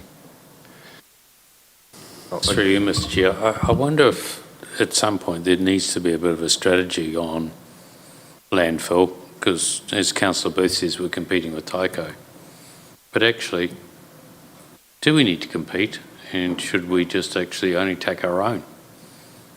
Plus Waimea and Waimea and Mackenzie, of course, but why are we competing? Why don't we just extend the life right out and just use it for just us? And I think that exercise needs to be undertaken as to what would that look like and what would it do to it.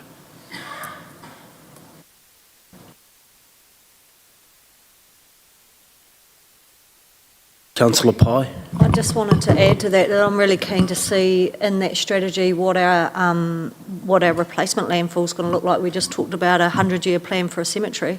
Landfill is going to run out in 27 and we've got no idea what we're doing. As I said, I think I've said before, the government strategy is that by 2050 there'll be no landfills. But we can certainly look at that. There's both sides of the spectrum. What does it look like? Does it look like anything at all? Certainly, yeah, that's a good point. In 27 years' time, yes, we will have to look at a various strategy. Should we be even in the landfill business, to be honest? It is a high-cost business, so, yeah. Dunedin is just going through that at the moment. But the way it's going, in 27 years' time, we'll have a life of 27 years.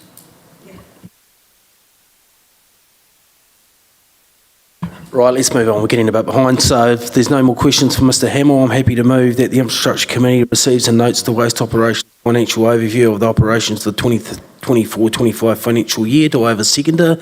Your Worship the Mayor. All those in favour say aye. The nays? Carried. Right, we'll just move on. We've got no considerations of urgent business items and we have two items of minor nature, and first we'll go to Councillor Scott with her question regarding local water done well. Okay, sure. I just was wondering if we could be updated on the engagement with Selwyn Water Limited and the letter that we received on the 11th of the 8th from them that had some proposed next steps, which were agree to commence joint due diligence, sign a short confidential MOU to frame the work, timing, responsibilities, cost models, other agreed alignments, prepare a joint TDC SWL letter to DIA confirming collaboration which TDC could attach to its water delivery plan submission. Just want an update of where we're at, because obviously I haven't been to any meetings, so just keen for an update. Okay, the update is I've had one phone call with the interim CEO of Selwyn Water, and I've said to him, once we get our WSDP completed, we'll be engaging with them. Our water plan that's coming next Tuesday is going to talk to Selwyn Water Limited? No, I'll be talking to, we have a resolution to form a CCO, WSCCO, and we're also putting in there that we'll be talking to other councils to actually share. And those other councils are unnamed because there are numerous options potentially. Steering group members, you haven't been to any meetings?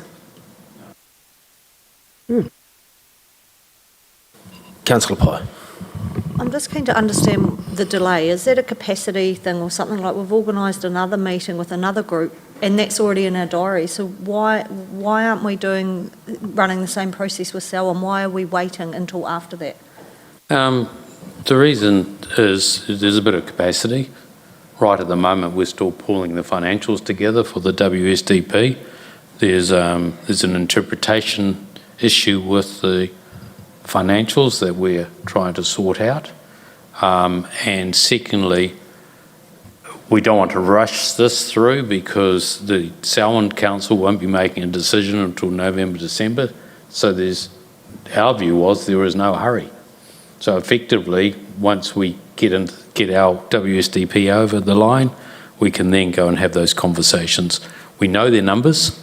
We know exactly what their numbers are. We know that they are same as Southern and that they don't have harmonisation on the table. So effectively we know all of that.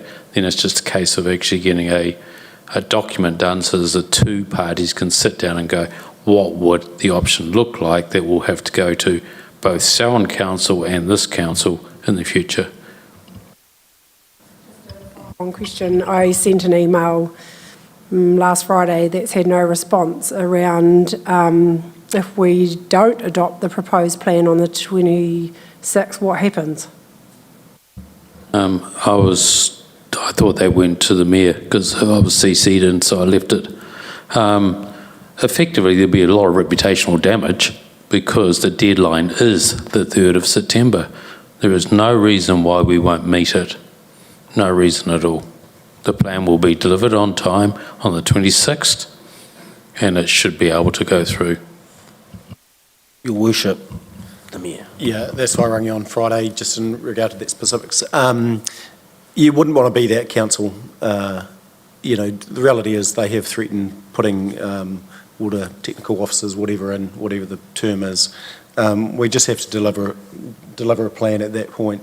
And the two different things from Selwyn versus the request that's been made, our water service delivery plan will keep that door open with the likes of Selwyn or other ones wanting to go down that path. The opportunity with that other one is that if we can have them pointing towards us in their water service delivery plan, then that's advantageous because it means our local councils, which was our original conversation around the 5 councils working together, that is an opportunity for them to point north rather than somewhere else. So that's why that has some more urgency, because that's got to be delivered before the 3rd, or that there's an opportunity before the 3rd, whereas the opportunity, in my view, for the Selwyn will be post 3rd. Got some questions over this side. Yeah, I guess I'm aware with Councillor Pye. I don't see why we're waiting because we've all got new councils being elected. So, I just think we should advance it. Selwyn have a WSCCO working. So why wouldn't we advance it as far as we can within reason? Well, I've got as much information about Selwyn as we have about Southern, which has been shared with councillors. So effectively, any other conversation will be about nuancing what does it look like in terms of a commitment agreement and a shareholding agreement. That has to be done with the council. It has to be done with Selwyn Council at some point. Selwyn Council have told us they will not make any decisions till after the elections. So effectively, for our capacity of people, we get our WS2P out of the road, and that's what we're concentrating on. Then straight after that, we go in and have further conversations with other parties. Councillor Pye, you had a question. The other thing, we've got to stop thinking about Selwyn or them, or Selwyn and... We've got to start thinking about Selwyn and others, because it's very, very clear that the Crown want more than 2 councils getting together. They want scale and they want multiple councils to come together. And that's got to be talked about as well. Thank you for that explanation.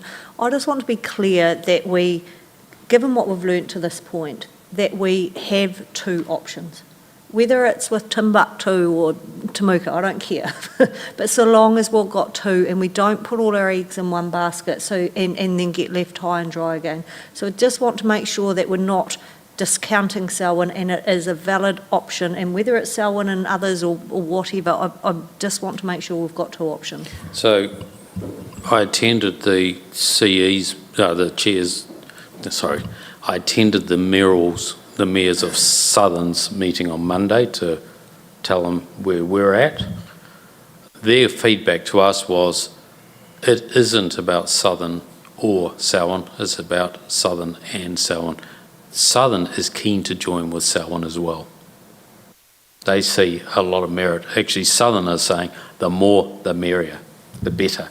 So effectively they're very open. whereas Selwyn hasn't been. And this is a challenge. Selwyn will be. I agree that we need multiple on the table, but I just think we need to get through to the third, and then once we've got that WSDP signed off, then that resource can be moved to these conversations, and it's going to be multiple. It's that local. It's that we know that Southern will still be keen in it to work on an MOU, the likes of that. I think we're all in agreement with that. So I mean that stuff's all happening in my view. We'll just hear from Councillor Booth and we'll wrap this one up. Do you want to say anything else, councillors? No? Okay, Councillor Booth. Just in regards to your, you've suggested you know all the numbers from Selwyn. I sort of thought that they were looking for an MOU for us so as they could share the numbers. The numbers are public. They've had their water service delivery plan approved. So you can go online and you can pull their plan. And I've got that. And I've actually compared those numbers to ours, or our draft numbers, and there is a difference. And I've asked Selwyn, why do we have a difference? The numbers that were quoted in this room at their special meeting were considerably different to the numbers that you told us around establishment costs were quite a bit different to what Selwyn's actual costs were. And so I just wonder, and the other thing is, the Selwyn they've formed the CCO, and they're actually, the CCO is the one that's actually dealing with any interest at this stage. So that's because they've already got a CCO. They would deal with expressions of interest and therefore have some sort of that's whom you deal with initially with an MOU, and then work down the lines of some form of shared service or agreement. So, and then obviously it needs to be ratified by the shareholder. So why would we not go down that? We're hell-bent for some reason on Southern.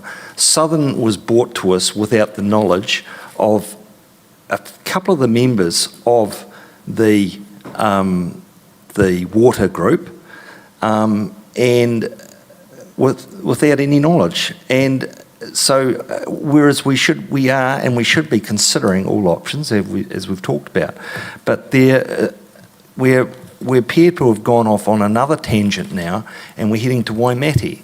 And whereas we should actually have options on the table for, obviously we're doing our own thing at this stage, but we should also have something, we should be talking in an appropriate way via an official sort of an agreement to talk and work together with Selwyn, and also potentially Waimate and whoever that group wants to be, Waitaki, if it may be.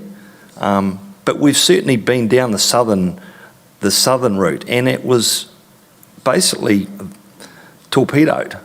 And so I'm unsure why you're still talking about the southern group when it really hasn't, it's been pushed back on quite substantially by the council in the meeting on Tuesday. No one's discounting Selwyn. No one's discounting the meeting you're having at Waimate. No one's discounting Southern. They're all open.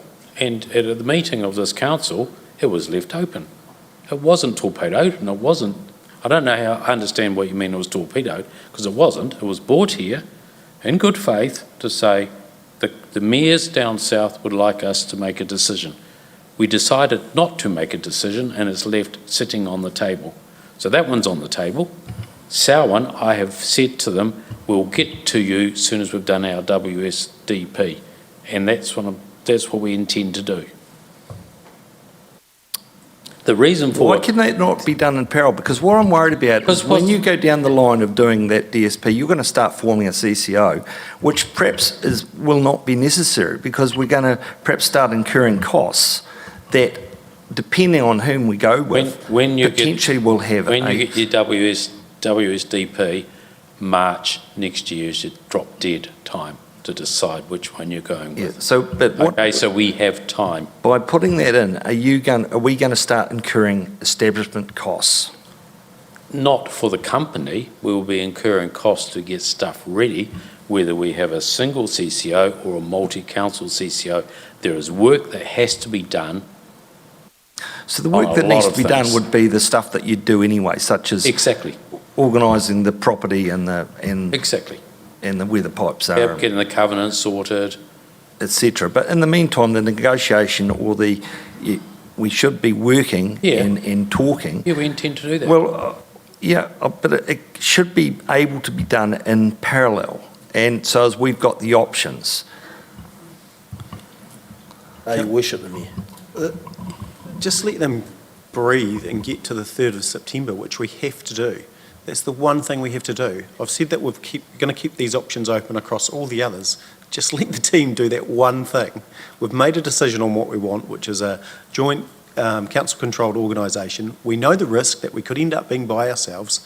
The establishment costs, I would guarantee that Selwyn has only done partial establishment because it doesn't have the full legal cost of transferring assets and all those sort of things. So I think they've probably got millions to go. So I think we're just kicking the same can, to be fair. I'm not sure what more needs to be said. We said we were going to do our go out and do form a CCO or join an existing one and join another group. Is that not what we said? I'm pretty sure it was. Exactly what we're doing. I don't know what your problem is. Well, why? Yeah, okay, but there's one already set up. Why wouldn't you investigate that and actually take the first stages? We've told you we will. There's some numbers there, or not numbers, but your assumptions which are not true, which being made, and we need the facts. And you won't know those in facts unless you actually enter into an agreement to actually at least talk, so you do get the real numbers. Councillor Booth, all due respect, I don't think you're listening to me or hearing me. We have said we'll get the WSDP to you on the 26th, then we turn our attention to talking to Selwyn. It hasn't gone away. So effectively, we will be doing that. Right. Have you got anything else to say, Your Worship, or can we move on? No, but perhaps over the break we check some ears.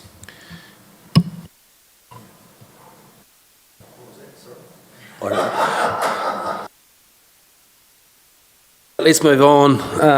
Councillor Pye, you had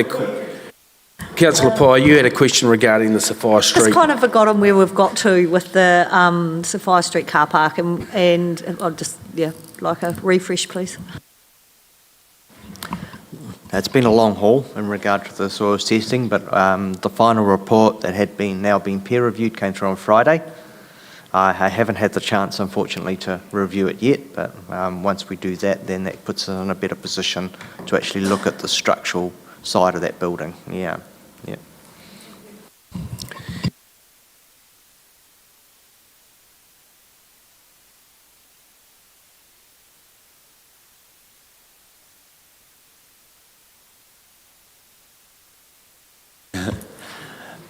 Hey team, I suggest we have like 5-minute break, and then we've got all the community service team, so we crack straight into to that.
Team, we'll crack on. We're running behind schedule. So welcome to Community Services Committee meeting today, Tuesday, 19th of August. I welcome Andy from Geraldine and Charles from Temuka Welcome Team. And I also like to accept the apology from Councillor Sally Parker. I'm happy to move those. Can I have a seconder, please? Thank you, Councillor Oliver. All those in favour, please say aye. Against, carried. No public forum that I'm aware of today. Identification of items of urgent business, none, but I've just been alluded to that there are matters of minor nature, so hit me, Stu. Cool. My old favourite, the Piazza lift. We've had the reason why it's not working. I just want to know when it's going to work. Strathallan Corner, just around some of the processes there. And Theatre Royal, I think the expressions of interest have closed, so I'm just interested in how many we got for each, both. Thank you. It's only 3, you told me 4. Okay, great. Any further? Excellent, we'll deal with those at the end of the meeting. So, Mr. Dixon, do not move if you're there. Great. Okay, confirmation of minutes. I thought they were good, so I'm happy to move those, and Mayor Nigel's happy to second those. All in favour, please say aye. Against, carried. Any conflicts of interest today? Okay, great. Now we'll move to my functions attended.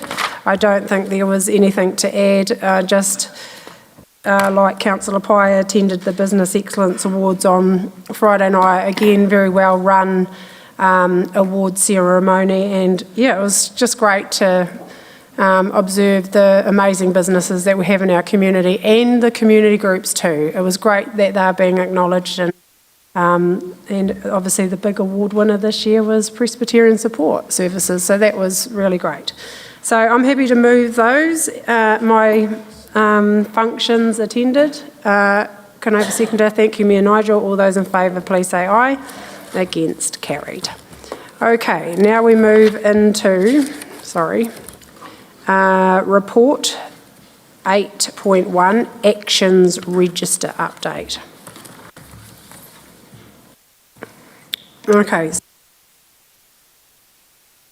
The first one we've got is obviously the policy update for the assessment of bequests for collections at the Eggentyre Art Gallery. And I see in your note, it says committee members may wish to reconfirm their intentions to wait until the Code of Ethics review is completed, because you've said it's now not till early 26, or resolve to restart the policy review prior to this. My notes on here was, what would the officers like to do? So, Cara, you may want to answer that, and I'm sure I also will then open up to the floor if anyone's got any questions or a direction for the officers. Kia ora. We've got a draft policy ready to go. The current ethics is current until it's updated, so we're happy to proceed. Yeah. Okay, I'm 100% support that. Is everyone okay? Yep, I'm happy for that to come to us, so I presume that will you'll work on when that comes to us and put a date in or something. Yeah, we've got a draft already sitting there, so yeah, we can come to the next meeting. Okay, perfect. Thank you, that's awesome. Great. The cafe at Sea Bay full profit and loss report. We'll review that today. As well as the Section 17A for the district pool trends. Moving on to Eggentyre House Gallery full and final report. I just had a question there. I thought that was a little bit hard to understand, the update as at 13th of August, And I was just, is the accessibility related works, has that been completed? Because it sort of didn't really allude to that. Just a disclaimer, I'm the unit manager, so I'm not the project manager. But no, so the lift works and the HVAC works are still happening. Yeah. the house gallery, as of last week, it might remain closed until the week of the 12th of October, which is an update, which is different to what's minuted. Yeah. It means you won't be open for the Artarama on the 15th of September? So we're looking for an off-site venue for that exhibition. Yeah. Yes. Why is there a month delay on something that was only going to take 2 months?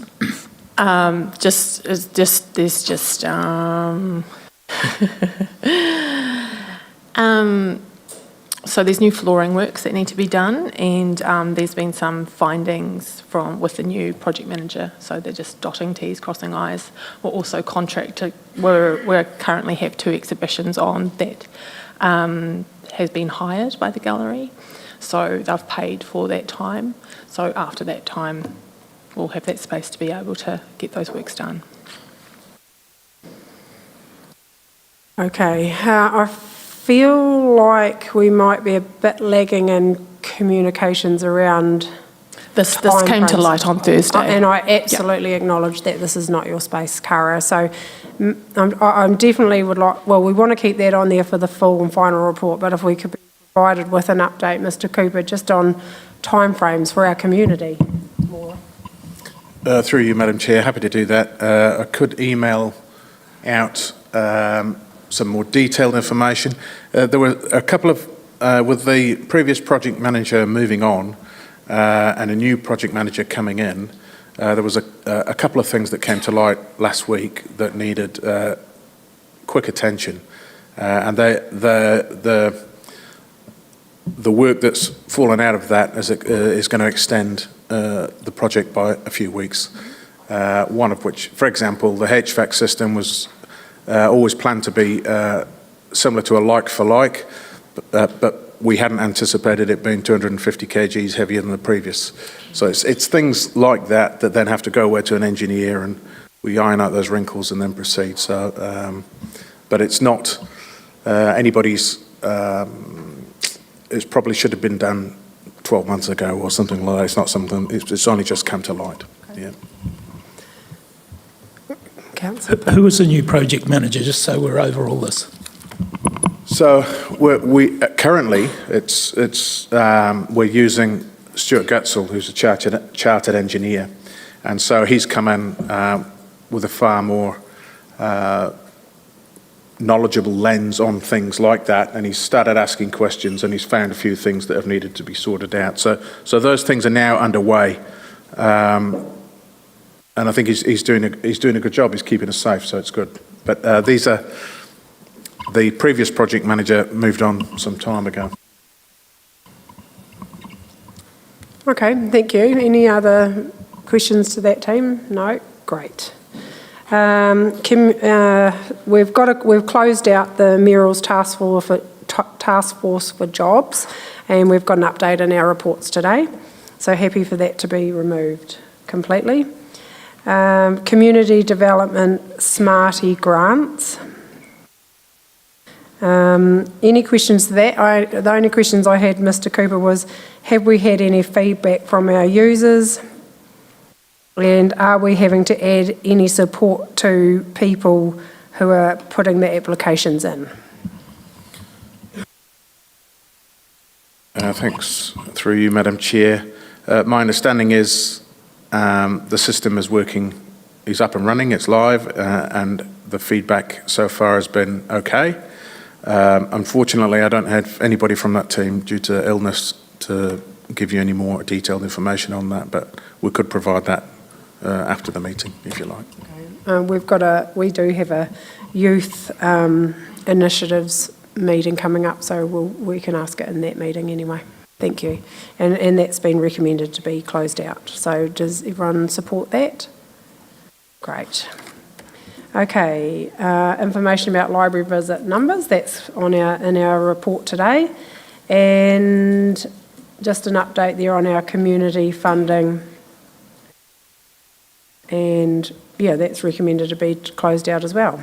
So if there's, yes? Sorry, just on that final one, this was adopted as part of the annual plan. I'm unsure what that means. I thought that youth community funding was still to be decided? Well, I'm sure if anyone else wants to answer that, but my understanding is I got an update on that this morning, and Jess and her team have been progressing that, and they're coming up with an agreement for the works for the next 12 months.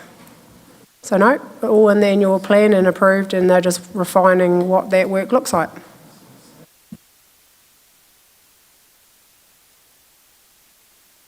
So that is the closeout of the actions register. So I'm happy, do I move that? Yes, happy to move that. And Councillor Oliver will second that. All in favour, please say aye. Against, carried. Thank you. We move to report 8.2.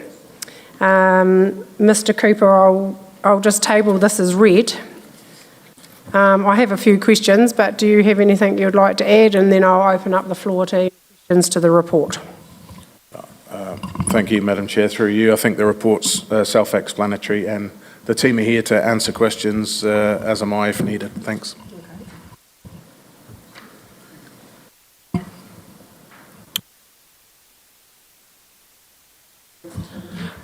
Point 24, when someone generously bequeaths money, in this case Joy Malt and her sister, 57,000 and 20,000, what actually happens to that? What's the process with that money?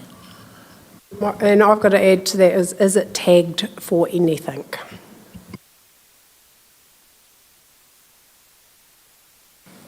So the process for that is we have to accept the bequest, and then it's put aside by finance in a ring-fenced, if you like, account. And I believe the conditions for this particular bequest were items for Timaru.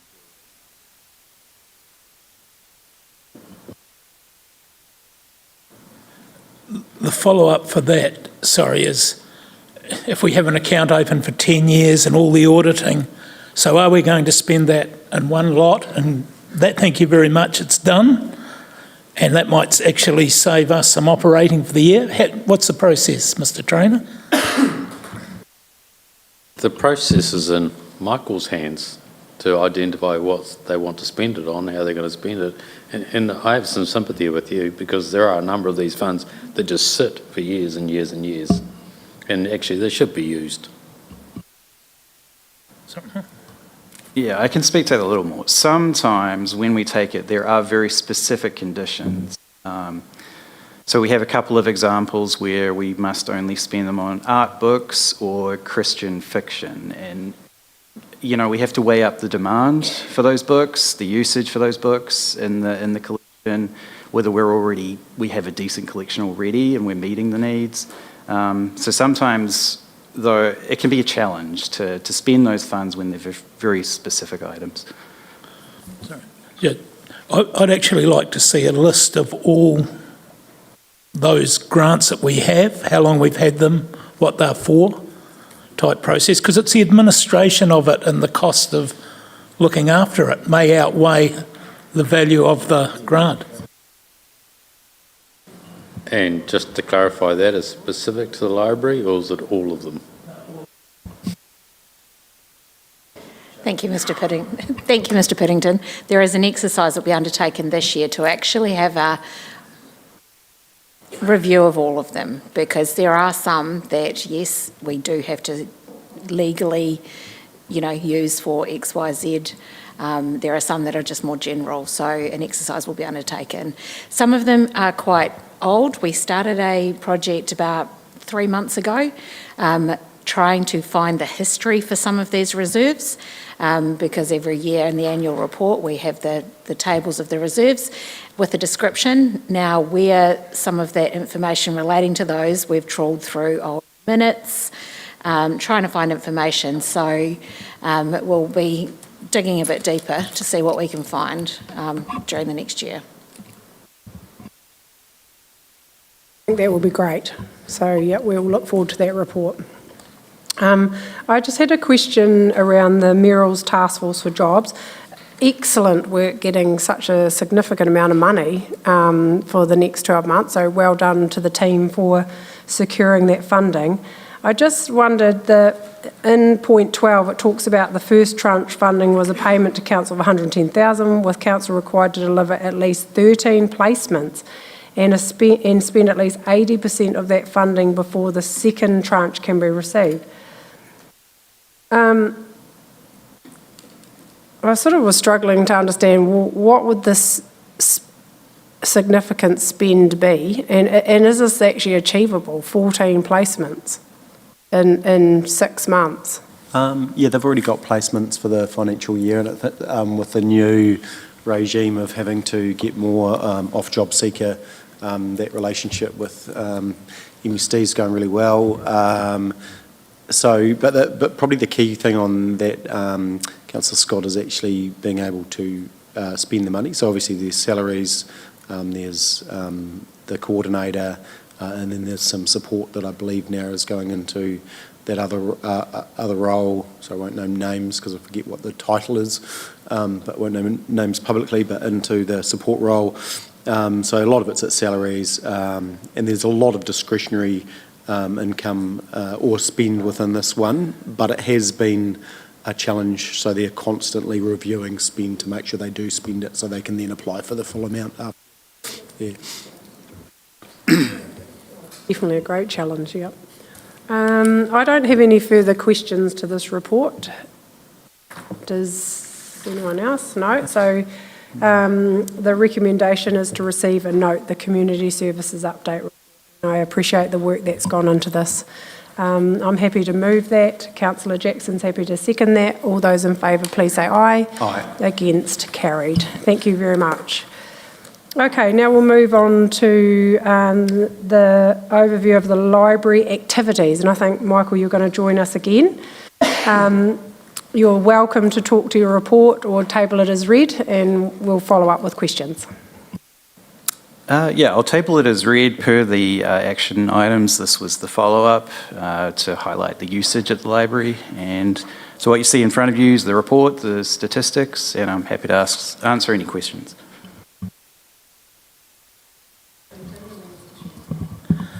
Just on statistics, Michael, there's been a decline in 15% in visitor numbers across all our libraries, and in adult loans down 7%. Do you know any idea why that is quite a dramatic reduction? Yeah, and I think we brushed on this in conversation last time. So we did change our technology to count visitors. So the previous system was in decline and needing to be replaced, and we figured that it was actually overcounting by the end of it.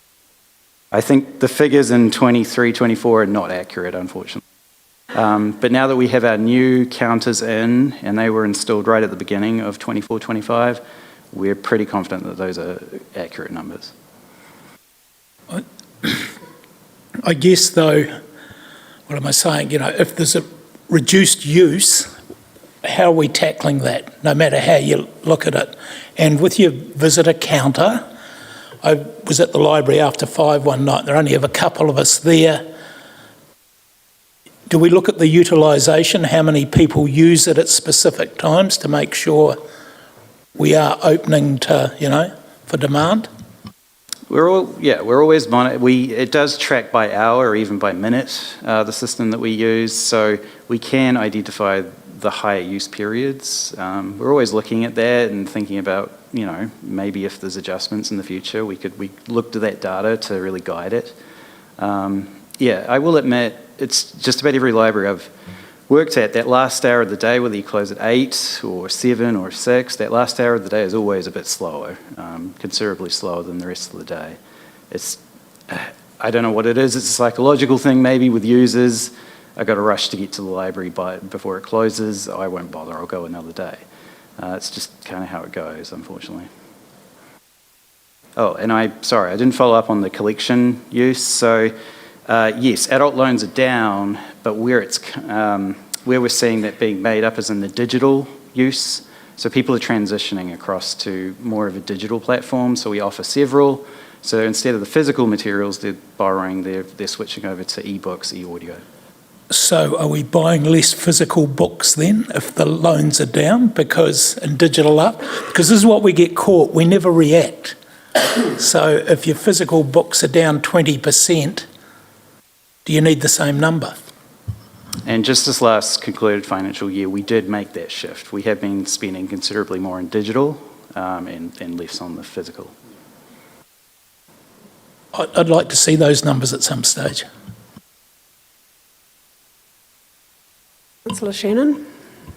Thank you, Madam Chair. I'm sorry we still haven't been able to catch up yet, Michael, to go through some of those numbers, because I do like going through this, and I have several questions. First one, of course, in terms of defining what is youth and adult, can you remind me what's the age band for youth? Youth covers up to 18. So 18. In those figures are our children's collections and also YA teen collection. Right, so if 128,000 of them were such a small grouping and the other 300,000 are for another 60 plus years, perhaps, that represents actually quite a large number. That split, is that normal across libraries around the country? Are we matching or seeing trends elsewhere that perhaps we're out of whack, in line, or bucking trends?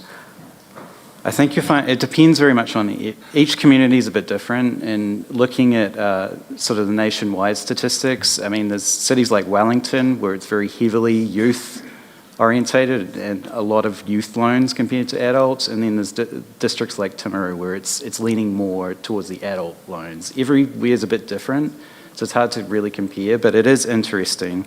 What we would love to see is more youth loans, more youth participation, but it really comes down to our population, and I think generally we have an ageing population, and that's where we're so tailoring. then is that's not necessarily a bad number then, is it? No, we're happy with this. I mean, again, I've worked at several libraries, and looking at these numbers, I'm very happy with these. I worked libraries, smaller populations, larger populations, we're doing really well. So how are you using this information to shape your services and your plans? I think, it doesn't tell the whole story, but it certainly gives us some benchmarks moving forward to what we're trying to achieve when we're setting our goals for the year. We're trending generally in the right direction. All of these numbers are increasing for the most part. So I think that indicates we are on the right track with the way we're planning and the goals we're setting. So I think it's a good achievement overall. It's something to be happy about. Oh, it is. I'd just love to actually see how you do use that data. That out of this we decided that we need to grow this. Out of this we decided that this is the trend, we're cutting back on that. It would be interesting to see that. Thanks.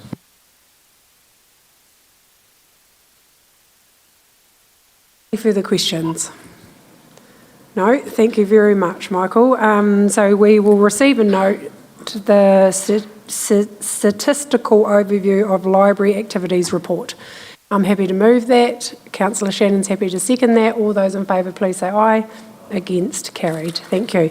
Now to the hot report. 8.4, Swimming Pools Activities, Section 17A report. I will welcome Ben and Anita to join us. Thank you very much, team, for being here. I understand Mike is on his way back from his trip, so we really appreciate you being here and asking. I'm sure there's going to be plenty of questions, so strap yourself in, team. It's going to be great. So firstly, I just want to acknowledge the report. It's been, well, not a long time coming, but I think necessary. And I think it was a really good report, and it's given us some really good reflections. So I really look forward to discussing it today and seeing where our fellow councillors have got to with your recommendations. But what I'm going to do now, if everyone's listening up, I'm going to hand over to Anita and Ben. They'll take us through the report. I'll then ask for questions, and then I would like to go to the recommendations on the table. So welcome, Ben and Anita. Thank you very much. Through you, Madam Chair. To a large degree, we'll take this as read, but just as a brief overview, we did a Section 17A review on the district pools. It involved seeing what the feasibility is to either keep the status quo or change the service model and how we deliver it for both Seabay and the district pools. Within that, there was also some talk of the cafe and the gym. So happy to take any questions that you have. Who would like to start? Or should I? Okay, Councillor Oliver. Just have a question around the single shift thing. Obviously, we've been pretty lucky to be able to have our pool open for quite a lot of the day during the week, and people are using it first thing in the morning before work. We have swimming club till 6:30 on 2 or 3 nights a week. So I'm just wondering, will the council be coming to the community boards with this and then asking them the hours they prefer, or how's that going to actually work? A few little things in there that won't stack up for that. Through you, Madam. Oh, do you want to? If you guys take the recommendation to endorse working one shift, I'm sure that there'll be some consultation with the community boards to ensure that it services all of the districts the best possible way. Thank you. Through you, Madam Chair. I think if that action were to be endorsed by council for the reasons outlined in the report and the savings that would bring us, I think we would go to the community board and say, councillors endorse this way. This is the direction we're heading. In terms of service delivery, these are going to be the impacts. What we can offer might be to train volunteers in the community to be lifeguards and come to some sort of agreement whereby if you've got 2 volunteer lifeguards from the community for a morning swim session and they're trained by us and qualified, we might be able to facilitate opening that with volunteers prior to the shift starting. It's those sort of things we could look at. The other thing in Geraldine, of course, is the use of the school pool, which my understanding is the principal is keen for community groups to make use of that as much as possible to get the maximum use out of that resource. So there could be other options again that sit outside that, but it's for discussion really. It's a level of service discussion. Yeah. So just going back to the volunteers, we've brought that up several times here, and we've been told there's no way that's happening. So I'm just wondering why that's now changed, because that was one way we thought we were going to get around the lack of lifeguards that were trained, and now we're saying, well, we could actually train someone up as a volunteer and keep that. So that's on the cards. As acting GM, during my term, I've had the conversations with Mike and others, and it is doable. And we could provide that service for free, i.e. train those lifeguards to the required standard, train them how to test the water so that everybody keeps their skin when they get in the pool, all those sorts of things for free. We're willing to do that within the training framework that we have in place. I can't speak for what was said before. I've only been acting GM since Christmas. If I can just add to that as well, we actually had looked at and did that for the Temuka Swim Club last season. So they wanted to have some of their members become lifeguards, and we actually began training them last season, and this season that will be implemented to help them keep costs down for cost of lifeguard. That's good news. I'll move to Councillor Jackson. Thank you. Really enjoyed the report. It was a great read, and I've learnt a whole lot about pools I had no idea about before. So that is excellent. And it's great to see that Seabay in particular, but to a lesser degree, Geraldine and Temuka are operating reasonably well and within expectations. But the big elephant in the room is the Pleasant Point pool, which obviously is not providing value for money, or is it? So I just wanted to get a bit more insight into the Pleasant Point pool. There's no money in the long-term plan for upgrades to the Pleasant Point pool, but obviously it needs it. Can I just clarify that? The attendance at Pleasant Point was higher than Temuka. 8,146 versus... I'm looking at the ratio between public and private money used. Yeah, I'm looking at the usage, and one of the recommendations... I'm looking at the costs. Yeah, one of the recommendations is to pull the costs back by looking at changing the heating scheme. It's the gas heating that's costing us a fortune. That's why that recommendation's there. Yeah, I get that, but we don't have any money in the long-term plan for that, do we? It's my understanding. Yeah, it's a bit like a footbridge. Through you, Madam Chair. We did have money for it in the long-term plan, but it was taken out through different things. I'm not sure exactly why. I actually have a breakdown of the cost per swim, both if we were to keep Pleasant Point on gas for heating and if we were to take them onto electricity heating like the other pools. So I can tell you what that is if that helps you to talk about costs. Yeah. So this is after the offset for income. So this is after income's been taken into account. Cost per swim at Geraldine is $9.57. Cost per swim at Temuka is $15.38. And cost per swim at Pleasant Point currently, as it stands, is $19.84 per swim. However, if we were to change from gas to electricity, that would drop to $11.25 per swim.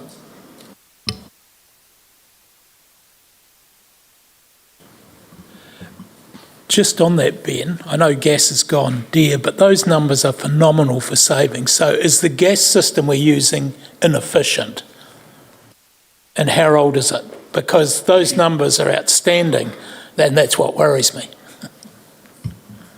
Yeah, definitely. And I will note that I didn't get these figures. Mike's the one that's gotten them. But and I can't comment on how old the gas system is. But yes, gas is very expensive, and it takes a lot of gas to heat a pool. So yeah, I think that it's accurate. From memory, this came to council once before and it had about a 4-year payback. It was really fast. And it was like, at that point, it was a bit of a no-brainer. We should do it. But for whatever reason, we chose not to. Yeah, so through you, Madam Chair, sorry, I'll just, on that, so it's going to cost us roughly $150,000 to do the change. It'll save us roughly $60,000 a year, so within 3 years it'll pay itself off. Yeah. I just want to go back to Councillor Jackson. Are you finished with your questioning for now? Okay, thank you. Okay, I've got a couple of questions. It's actually around that long-term plan, and it's on page 52, and it talks about that we did have a provision in there for $370,580, invest in the upgrade, the pool, plant and heating systems. Is that in regards to Pleasant Point, or is that just a blanket approach?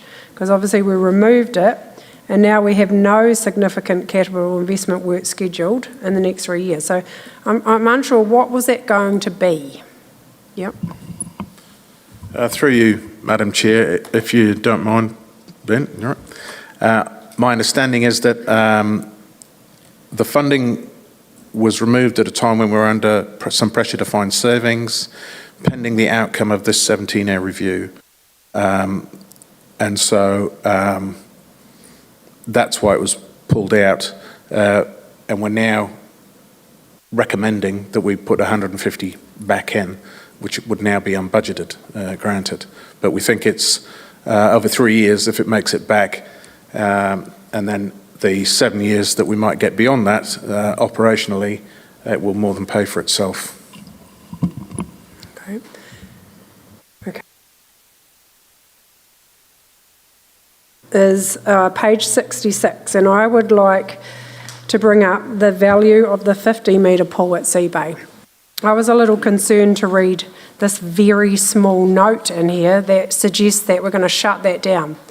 I will remind you of the ladies I met at the pool when we were doing our annual plan that said they would picket and protest if we touched it. So I feel very concerned that in one small paragraph we are suggesting that we will not retain that pool.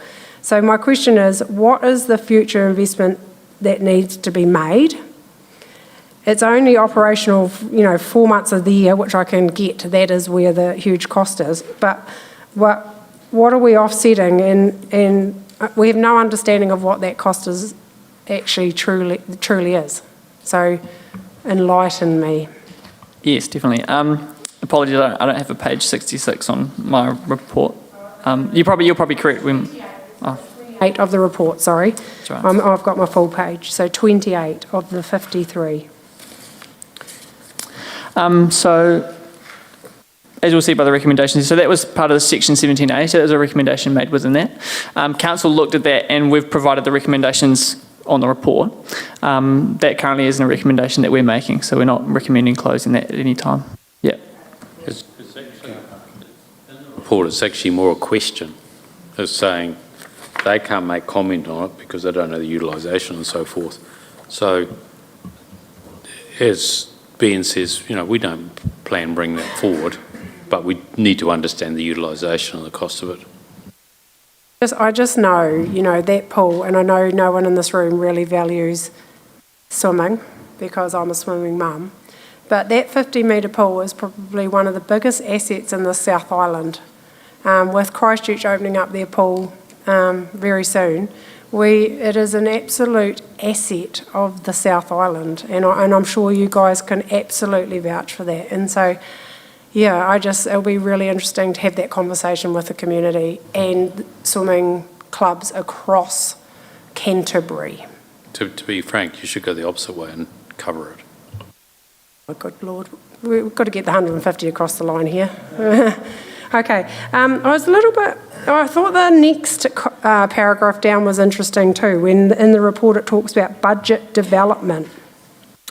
And it talks about concerns, the process of budget development, where this is done centrally and then the unit manager get to critique it, makes managing the facilities more difficult. And I just wondered if someone could explain to me I thought that was quite concerning, that paragraph as well. I think it's more around the staffing. So we budget staffing using our payroll system. So the payroll system will spit out, this is what the budget should look like. That's what that's referring to. There was particularly, my first year here, the staff budgeting for the pool looked a bit unusual, and that's where that's come from. Now, if we get the payroll system should spit out the numbers, but the managers still should check and ask the questions. This doesn't look right. That makes a little bit of sense. Moving to page 30 of the report, capital funding, and the approach TDC has to depreciation and renewal provisions is based on a 2005 valuations. Now, the pool wasn't open in 2005, Sea Bay, because I was very heavily pregnant with my now 15-year-old son. So what is going wrong here? So the pool will be currently sitting in our books at its cost of building it when it was built. So I think what that's pointing to is potentially, if you revalued it, the depreciation would climb, which would potentially give you more funds to maintain it and invest in it. And to be honest, I think Andrew's got a view on that, Andrew Dixon, that there is work coming up that's going to be needed. You have more of an input than me, and particularly around some of your sand, whatever those things are called, filtration system. And you can see bits of it are starting to get tired. It's an amazing asset, and I think this report even reflects how it is so well used by our community and valued. And so let's not run it down. Let's look after it and protect it for sure. The other one last question from me, and hopefully not opening up a can of worms, but living wage. Now, I'm sure we're going to bring this up actually when we go to the profit and loss for our casual staff, but also the cafe. So happy to wait to that section because I'm sure others have got questions on that. But with regards to this section 17A report, has anyone got any further questions to the report? Oh, no, lots. Okay. I'll start with you at the end, Mr. Oliver. Sorry. I'm just looking at the numbers for the district pools and using my benchmark of how often I got to Timona Gorge for a swim last year. You've got the numbers from the 2024-25 year, which was an extremely cold year, which knowing how often we did swimming club, and the numbers are probably a bit less than, the total income will be more obviously, but the cost of the provision per visit will be less. So I'm just wondering, would you agree with that statement? I've talked to Scotty about this, knowing that Temuka's probably the same. Yeah, we agree, definitely. Yeah, so we looking at next year's, depending on what recommendation gets put forward from you guys, we're expecting to make more money this season, for sure. Through you, Madam Chair. Yeah, Councillor Oliver, it was a bad year, but it was, I think CB was up slightly and the 3 districts were down, but it was down proportionately across the board. And, you know, in terms of the 3-horse race, who won, I'll leave that for you guys to decide. I just really wanted to make sure that the city councillors understood that it was a great year for swimming in the districts. And did you have your hand up?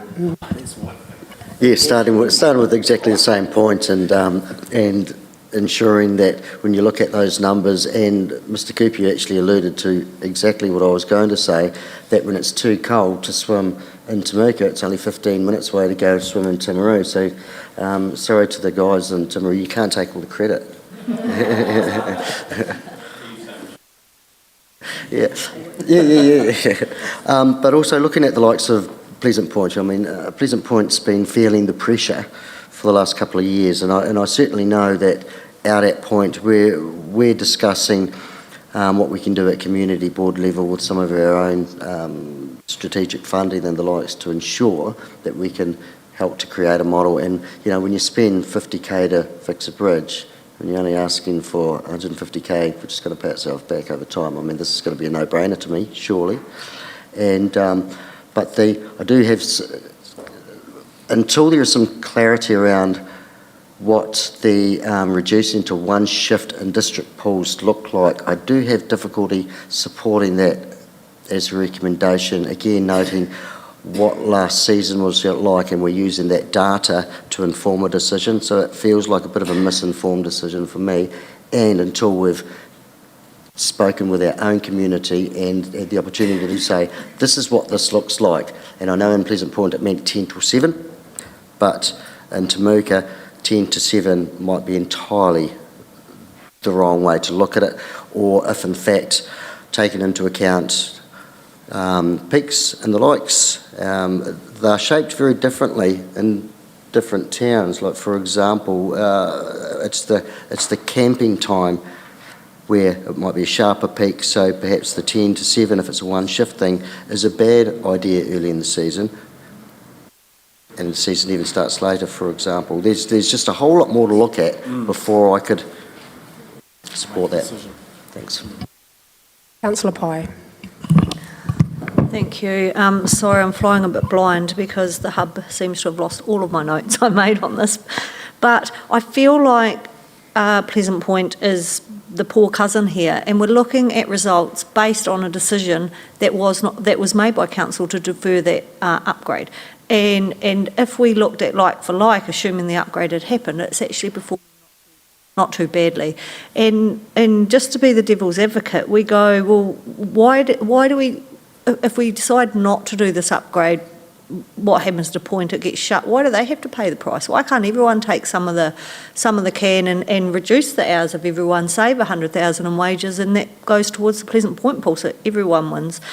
But my question is, well, this might not be a question either. Sorry, I don't feel like I don't feel like the recommendations reflect everything in that report. Like the recommendations here are only just picking out a couple, whereas there's a lot of recommendations in that report, like the living wage, like monitoring the attendance in the 50-metre pool, and they're not all reflected in there. So my question is, if we only make a decision on those recommendations, do the others get forgotten?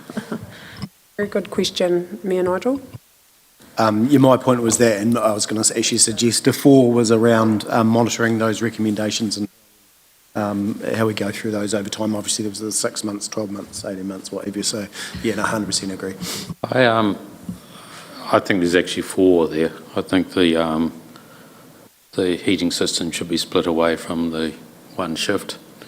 But I also wonder whether we're jumping the gun on the 1 shift, because when you look at this report, Sea Bay is doing really well in terms of when you look nationally at the contribution from ratepayers into a facility like that, it's a lot higher than what our ratepayers are putting in. So it's doing really well, and it's probably subsidising the other 3. And I wonder whether it's more a case of actually sorting out with the union that living wage before we jump to actually reducing the shifts. And I'm only thinking out loud because I'm sort of with you guys. Most people will want to swim early in the morning or in daylight saving at the other end of the day. And I'm not sure how you'd split a shift. You probably wouldn't. And that needs to be thought through.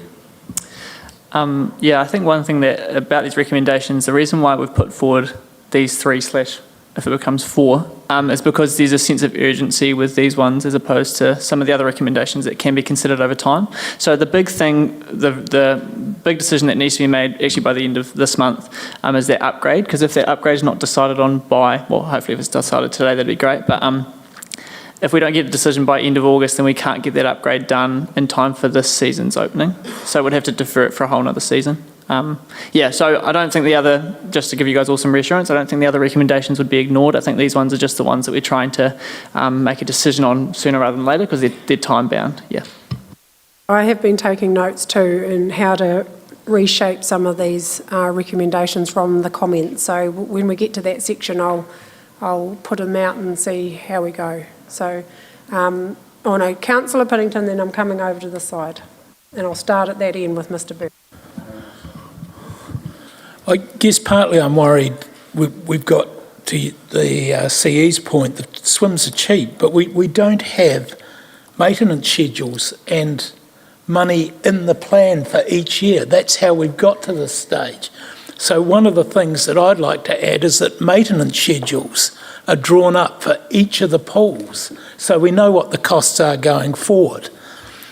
And my fellow councillors probably talked me into Pleasant Point at this stage, but I do think around the 50-metre pool, I acknowledge Councillor Scott, but I drive past and go to Waimatato Beach for nothing.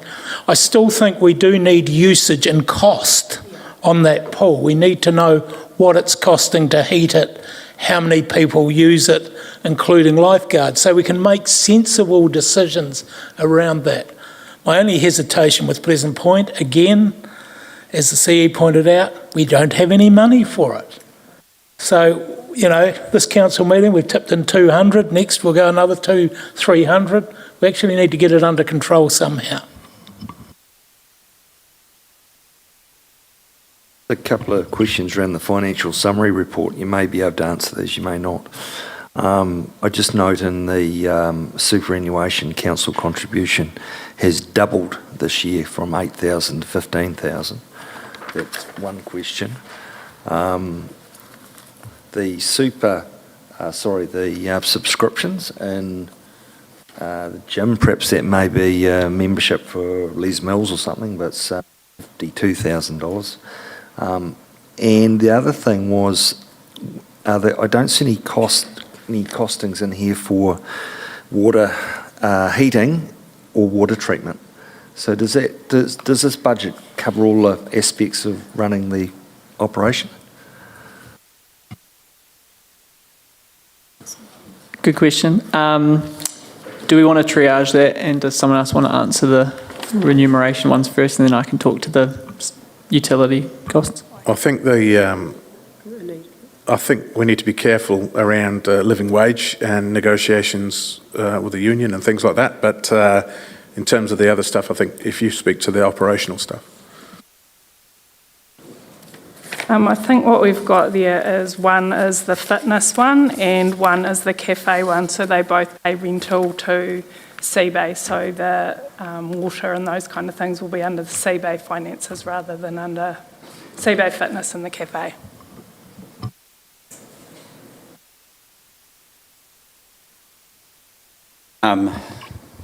I'll frame a question, so just bear with me. There's a lot of other people who don't even try to frame a question. Moving on, Mr. Burt, come on, get on. I just want to, I'll point out unashamedly, there's 4 people who sit in this chamber that have a massive vested interest in eBay. One of them is Pamela Anderson, sitting across from me. Obviously Stacey and Boothie and myself, $6 million over that we raised for that. This This is a jewel in our crown. There is a lot that goes into it, and to be fair, I'll acknowledge it's just looking a wee bit tired in certain things. Maybe the pressed milk bottles that we made the front out of may need a real good spruce up. That 50-metre pool, that needs to stay regardless. I don't care about your numbers and everything. Again, it's part of the bigger complex that's washing its own face. It needs to remain. It was a big part of how we went about deciding on keeping it right from the beginning when the side collapsed completely out of it and we convinced the contractor to do it for nothing. We need to get back to that valuation, bring that back up and look at the depreciation aspect of that. That's absolutely crucial, and I can't believe fundamentally I was sitting here today and saying that wasn't done, because that's a really crucial part of it. And to talk about maintenance and what have you, well, yes, we stole from Peter to give to Paul. Everyone's stealing from Peter. When that money was sitting in the contract, it was sitting in there and come out. So, I mean, the biggest thing I read in here, and the words that I resonate with me, is profit over social outcomes. Yes, we need to be fiscally responsible and what have you, but the amount of social outcomes that come out of all those poles together, and if they're all washing their face, we need to maintain them. What do you think of that?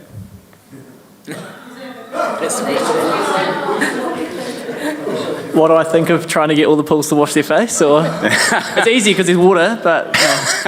Thank you. Good comment, Ben. Now, I just want to, is there any further questions? Because one of the recommendations we haven't covered in our conversations, and that is around the full in-house aquatic facility delivery remaining in-house. Because obviously there was there 7 or 8 options, which were fleshed out in the 17A report. The recommendation from you guys is to keep it in-house, where there are really good models out there, like our Mackenzie neighbours who have got Belgravia, and that seems to work very well. And so my question is, and I'm throwing it out there, do we give them one, not them, but do we do one pool in a commercial thing to see what that looks like, or are we all happy with it all staying in-house? They wouldn't do one pool. Through you, Madam Chair. It did say that they would in the table. Well, I think within discussions with them, they wanted all of them, or if it was one, I think, was it just Seabay, which we don't really want to, yeah. It's just in a recommendation and no one's talked about it. And that is pretty much what this report is around, is the options. So I'm just double checking you're all awake. Just on that, Councillor Scott, I think we do need to be, we don't put this up and say, well done, all over. We need to be looking at all these things, the staff cost, living wage, the hours we're doing, all through that process, but they're not covered in the recommendations. I've been listening, and I've got some suggested changes to the recommendations if everyone is ready for that now, or, okay. So let's just work our way through, So I am with Councillor Piddington in that we can't just keep approving spend that's not in the budget. However, we're losing $100,000 on a cafe down there that, if we pulled the pin on that, would pay for the point upgrade, 2/3 of it, and we could look to Pleasant Point to how we might fund the other third. Through you, Madam Chair. Sorry, I just want to be careful that we make a distinction between putting forward cost that doesn't save money and putting forward cost that does. So I guess with this, and 100% agree that we can't just keep spending money. I'm a ratepayer, so I understand.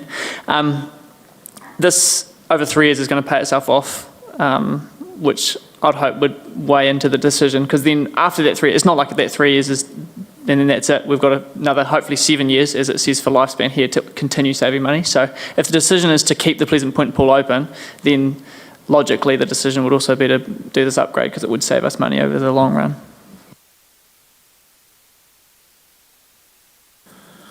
Look, I've brought it up for about 2 years now about the cafe. Why are we running a cafe at 100k loss? And that's without even charging them power, space. Change the model. Pack and Save changed their model. Scone and coffee. So why have we got this array of food when we can't make... We're losing $2,000 a week. can speak to that. There were a couple of options. There was also a report run parallel to the 17A, and it was reviewed, the operating model of the Sea Bay Cafe within that, and the conclusion in that was that break-even's unachievable with the current setup. So it is currently being looked into by the CE and officers at the moment, the operating model. I guess my problem is we've been looking into it for 18 months. When are we actually going to do something about it? We had an offer to take it over. The problem with that offer is the current staff would have to go with it on the current terms and conditions. So effectively, that offer is now off the table. So what we'll be doing when Mike's back is going, okay, how do you reduce the offering right down? And I know that the Mayor looked at that and say, what is the offering? And the offering might be a cut down version.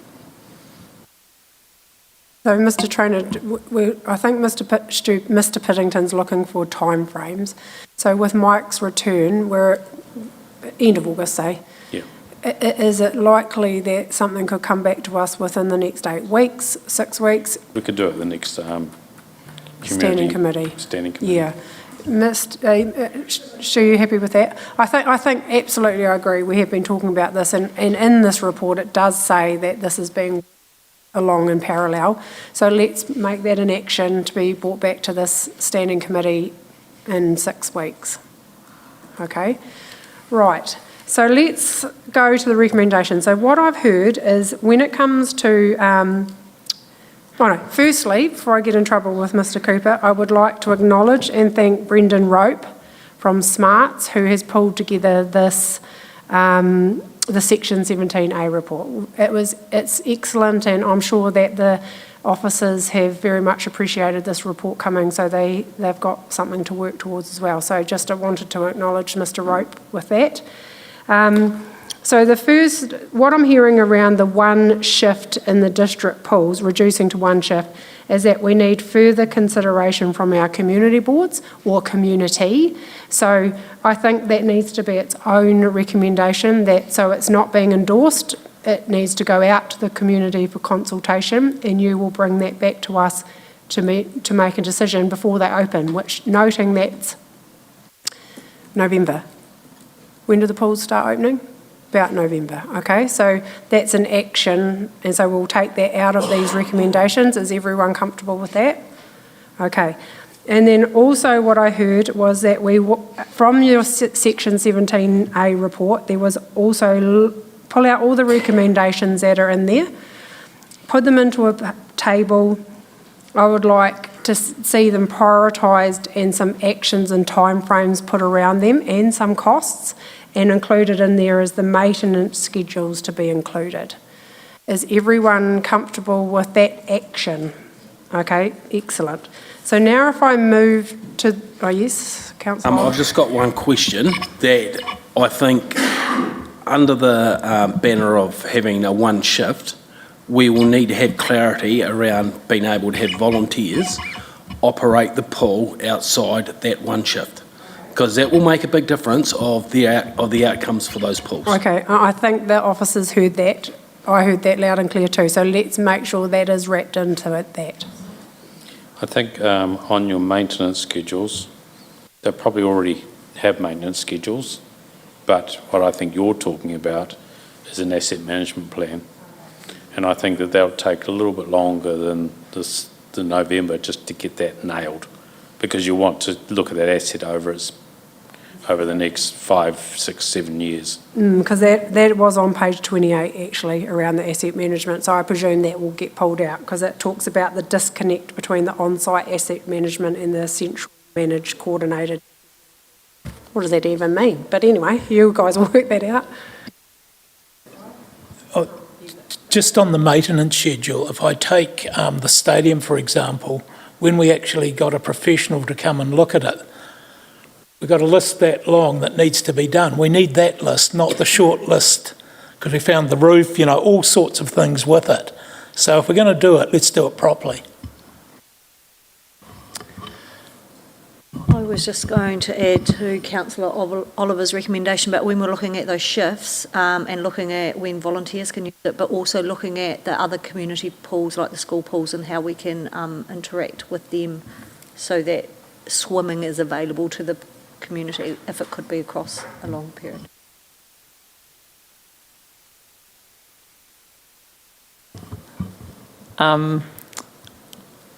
We have a maintenance plan that's pretty comprehensive, so we can probably get it through quite quickly.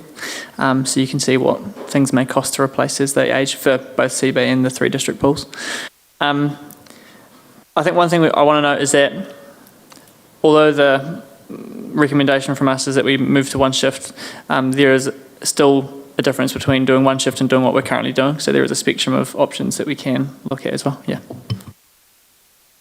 I think that's just what we want to see. What's the best way to service these district pools? Okay, right, so I'm going to move to the recommendations and we're just going to do them one at a time because I am concerned about number 3. So 1, we will receive and note we'll receive and note the Section 17A review. Do I have a mover? Councillor Pye, seconded by Councillor Oliver. All those in favour, please say aye. Okay, great. The second recommendation there is to endorse option 1 with the full in-house aquatic facility delivery remaining in-house. I'm just going to put a wee full stop there. Moved by Councillor Burt, seconded by Councillor Jackson. All those in favour, please say aye. Against, carried. Well done. Now here we go. We want to endorse the heating system at the Pleasant Point heating. Oh, no, we don't. We want to endorse the heating system at the Pleasant Point pool to be upgraded from gas to electricity, approving the necessary funding to achieve the change up to $150,000. Where's the money coming from? It's great for us to say that. Does it need to be approved? Okay. Well, where the money's coming from, so in this financial year, 60,000 reduction in your energy costs will go towards it, even though it's sitting in OPEX, but it will be the cash that fixes the first 60,000. So therefore you are then looking at the remaining 90,000, which we could go back and have a good look at what else we could do. If we were borrowing that money, look at the return on investment. $60,000 odd a year. It's beholden on us to find this money. It's ridiculous to think, we can't do it because we ain't got the money. I know we've been fiscally responsible, but I'm sorry. It's in this case, we just have to find it. We're going to have to dig deep. Mr. Traynor, just with that comment, are you saying that the figure should be changed from 150 down to 90? The capital expenditure is still 150, yeah. But there will be $60,000 of savings. So it's 90. In true cash that will part fund that. Okay. So yes, Councillor Pye. Don't mean to be pedantic, but we don't say when. Like we want this to happen for this season, don't we? Yes. So I'll start again. So approve is the new word, not endorse. The heating system upgrade at Pleasant Point Pool from gas to electricity, approving the necessary funding up to $150,000 for this season. I'm happy to move that. Do I have a seconder? Councillor Shannon, all those in favour, please say aye. Against? Well done. Go Pleasant Point.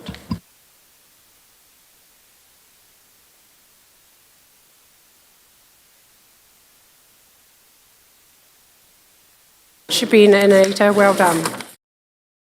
To the agenda team, consideration of urgent business items, there's none. Let's move to our minor nature matters. So Mr. Dixon, I would like you actually to come and sit around here because I absolutely hate how you sit behind there. So could you come and just talk to the team from the front? That would be much appreciated. So there are 3 topics we want to talk about is the Piazza lift, an update on that, Strathallan Corner, and Mr. Cooper, will you talk to the theatre? Oh no, Mr. Dixon is the new project sponsor, aren't you? So I'll hand it over to you. So Piazza lift first, please. Okay, thank you, Madam Chair.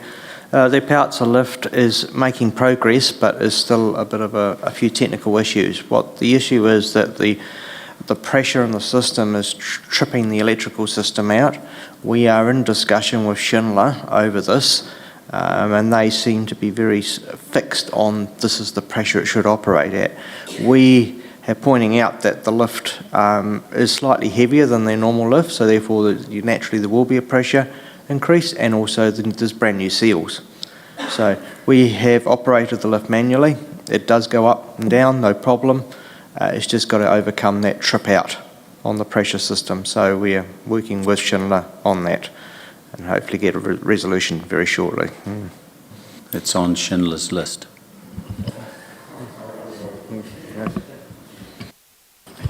I guess my problem, Andrew, is you came 6 months ago and said it was a pressure problem. When are we actually going to do it? Because you've had 6 months. If that lift was in the farmer's shop, it would be fixed by now. Who's the delay, us or them? Definitely, we're struggling working with Schindler, to be honest. Yeah. In hindsight, what we'd ended up with is a hybrid system. When the lift was originally vandalised, we had an opportunity perhaps to put in a brand new lift in, and we would have been easy. But because of our insurance claim, they were only going to fund us for the repair and the renewal. So we came with this sort of hybrid solution, which in hindsight was the wrong decision. We should have actually bit the bullet and funded a full replacement. And this is where the problem has been. So we've had 2 attempts at getting it going, and the 2 attempts have failed. The last attempt there was high hope that it would happen, and it failed. Using local hydraulic people or using out-of-towners? We're now using a local hydraulic firm to overcome the problem. Okay, thank you for that update. I'm going to hand it back to you, Mr. Piddington, around the Strathallan corner, because I wasn't quite sure what the question was. Well, I'm a bit of a loss. Last time we met, we were told there was a sculpture that sat outside who we awarded the contract to, but that decision wasn't going to be made until it came back to us. But if you look at Strathallan Corner, the base or plinth has been put in for that sculpture. So who's making the decisions here? Staff, ourselves? How did that come about? How did the other group get involved in putting in a sculpture when they weren't part of the original group? So they're my first 3. So I've got I've asked Rosie, and she's given me quite a detailed email, and in February 25 the concept was approved by council at a set budget, and inside that budget was 150,000 for play features, sculpture and artwork. The sculpture you're talking about is inside that 150. So it was always there, the sculpture, but it was exactly what it looked like wasn't there. Now, that was approved. So how many people got the opportunity to put forward an idea on that sculpture? It was done as part of the partnership with iwi through Arawhenua. My understanding too, there was a design in there, and it was around the light poles, but then that was not a safe option, and so that has been reconfigured, and the new sculpture has been designed to fit within the current footprint, because the original design wasn't safe option because it was on the lighting poles. This is my frustration with this has been no one's been up front with what's going on. I'd like to do a post-implementation review on this one, because it's clear, again, the need to follow a project plan process. Initial idea, business case, design, and they're all gates, and we're ticking off those gates as we go. So effectively, what's happened here is that the concept has been put in place, and then we're off doing it, but we're actually designing it as we're doing it. So there's a fundamental lesson to be learnt here of how not to do a project, and this is it. And if you go back to you go back to the toilets themselves, even that, we didn't stop then and say, hang on, this is off track. We decided the Exeloo, and we carried on again without the full design and the full thing coming here. So there's lessons to be learnt, and I acknowledge that, and that's what we need to do. And that's why we want to change process, so there's things, they might feel like they're taking a bit longer, but actually they'll end up quicker because you are following the steps. And in this one, unfortunately, the steps haven't been perfectly followed. Just one other thing I'd just like to add there is sometimes things fall off the rails due to other funding pressures. In this case, we had that money from MB for $600,000 for a new toilet, and we had deadlines to meet. So there were certain, we had to have designs signed off, we had to get underway at certain times. That has probably driven the project and a little bit horse before the cart in many ways. Yeah, we should have pulled back on that, but $600,000 exterior funding was worth having. I always thought it was 300. Was it 600,000? Sorry, 600,000, 300,000. That's right, 50% funding. Yeah. For the stage one. What's happening with Bob? Where's Bob going to go? It's in the last picture, if you had a look. Yeah. Actually, just on that though, I've had some people say, well, you've changed the whole theme of that square. Would he be more appropriate up at the stadium or somewhere rather than just sitting beside the toilets as you go in as an afterthought? He might look quite nice up there. That's maybe something to think about. Councillor Piddington, just to that too, I did meet with Rosie yesterday myself and asked for a meeting with her to just talk about the Strathallan corner.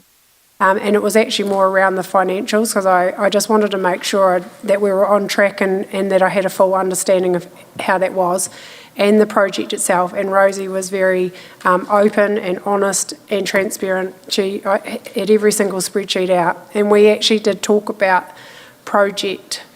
how this project has come about. And I'm sure if Rosie was sitting here right now, she would fully acknowledge that it hasn't followed a traditional project pathway, and we talked about what that could look like in the future. And I think, once again, lessons learned, and we're just going to learn from it. And I think that with this new program delivery team that we're implementing, I think that some new processes are going to be put in place to help support us around our table as councillors, because the business cases, the costings will all be up front before it comes to us. And I think that's going to be a real change for the next council.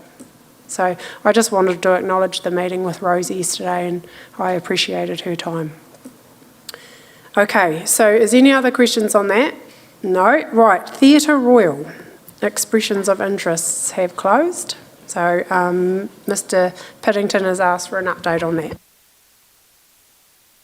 Through you, Madam Chair, Councillor Piddington. The RFIs closed off a few days ago. There's been I think there were 7 registrations of interest, and a number of those will be going forward to the tender process. There was 3 or 4 big players in the mix, and there was some local interest as well. So we'll just see how that process plays out, but it's underfoot.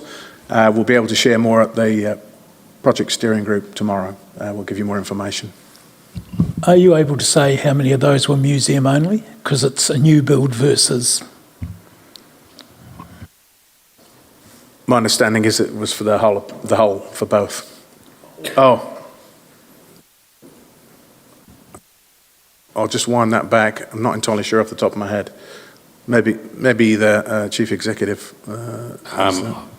I'm quite at arm's length from this. I know that there is potentially 5 going forward to the RFP, which the steering group's got to think about tomorrow, whether that's too many or not, and all 5 are for the whole lot. Great, thank you. Oh, yes. Sorry, just so in order to do that, are you at preliminary design stage? Because how could, if you've got no detail, how are people going to be giving you an idea? No, what so stage are you at? all the consultants are on board. So they have been working with the design team 100%. Structural, mechanical, everyone, all the teams are on board now for the theatre project. And so we've actually completed preliminary design. And so this is the next step, moving to detailed design. Yep. Yes. Mr. Trainer, are you concerned about a risk that we've acknowledged our procurement policy needs reviewed, and we've been working on that for 18 months and we still don't have it finalised, yet we're going to look at what is one of the biggest projects, for a while without having nailed our procurement policy? Because that concerns me. No, it doesn't concern me because the process is robust. We've gone to an RFI. We've had the respondents. They've been interviewed. And the interview sort of dropped 2 off and the other 5. And then we'll go to the RFP process. So that's very stock standard. I think the big question for us is going to be that local versus national. Yeah. I hear your concerns too, but I think we are being led by a professional project management team who this is their core business. And so I do feel that our processes are in line with a significantly large project like this. So yeah, it is a shame that it has taken, and we're talking about a workshop this afternoon about our procurement policy. It seems to be difficult, but I do think we have the professionalism for these projects well and truly in hand. Okay, on that note, I will close our meeting at, goodness, just after 2:05. Thank you.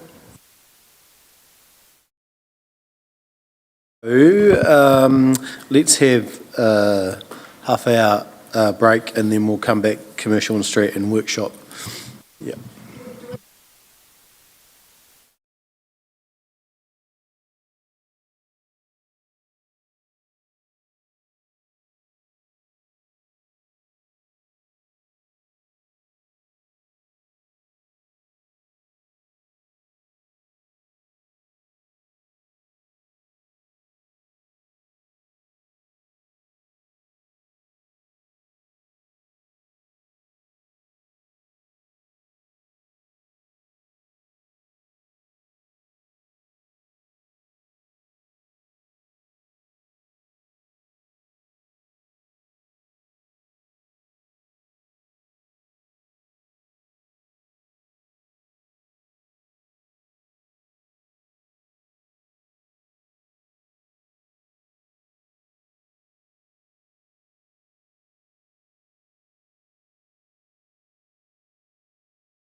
And for those who haven't heard me, welcome to the Commercial and Strategy Committee meeting. So I'll start the meeting off with apologies. Councillor Sally Parker. I'll move that. A seconder, please. Councillor Jackson, thank you. All those in favour? It's carried. Moving along to just like to welcome our esteemed member from Temuka, Charles Scarbrook, and actually I might add to the apologies because Andy Mackay has stepped out, so I'll add him to the apologies. Sorry, if we can make that amendment and carried by Councillor Jackson. Thank you. I have no public forum.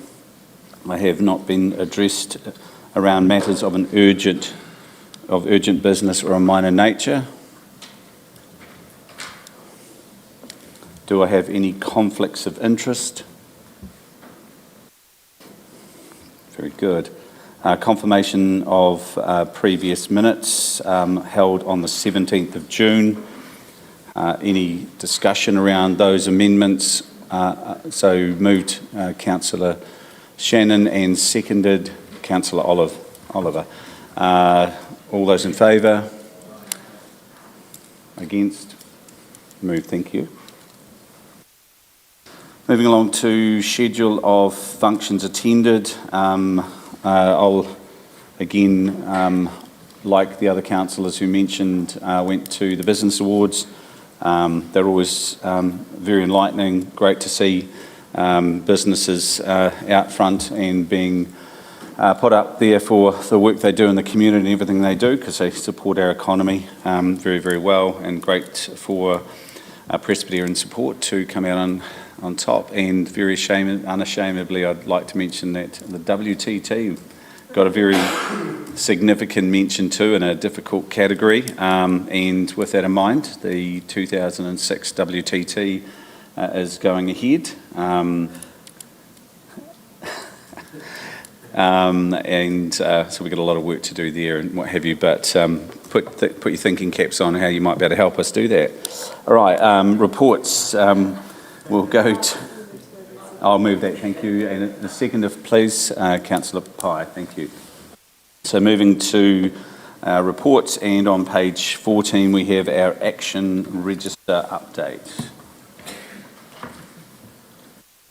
Just bear with me.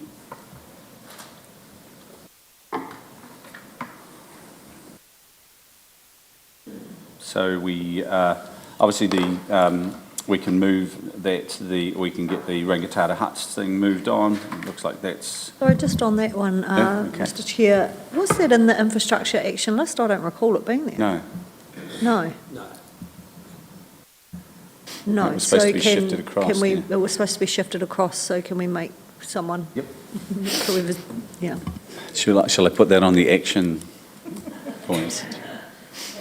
No. Thank you. Can we make that? Thank you. Very good. The other one was chrome platers, so the least said there the better. Obviously there's still ongoing work in the background between the stakeholders and various government departments. So I'll move that. Accept that report. A seconder, please, Councillor Booth. All those. Just one question. When we do get that answer around chrome platers, being it so long, could we have it circulated? Absolutely. I mean, so there's two. I think there's two parts to it, isn't there? There's the aspect around the boreholes and what that's happening. Yes, 100%. And the rest of it, it'll be dormant for God knows how long. But 2 days away.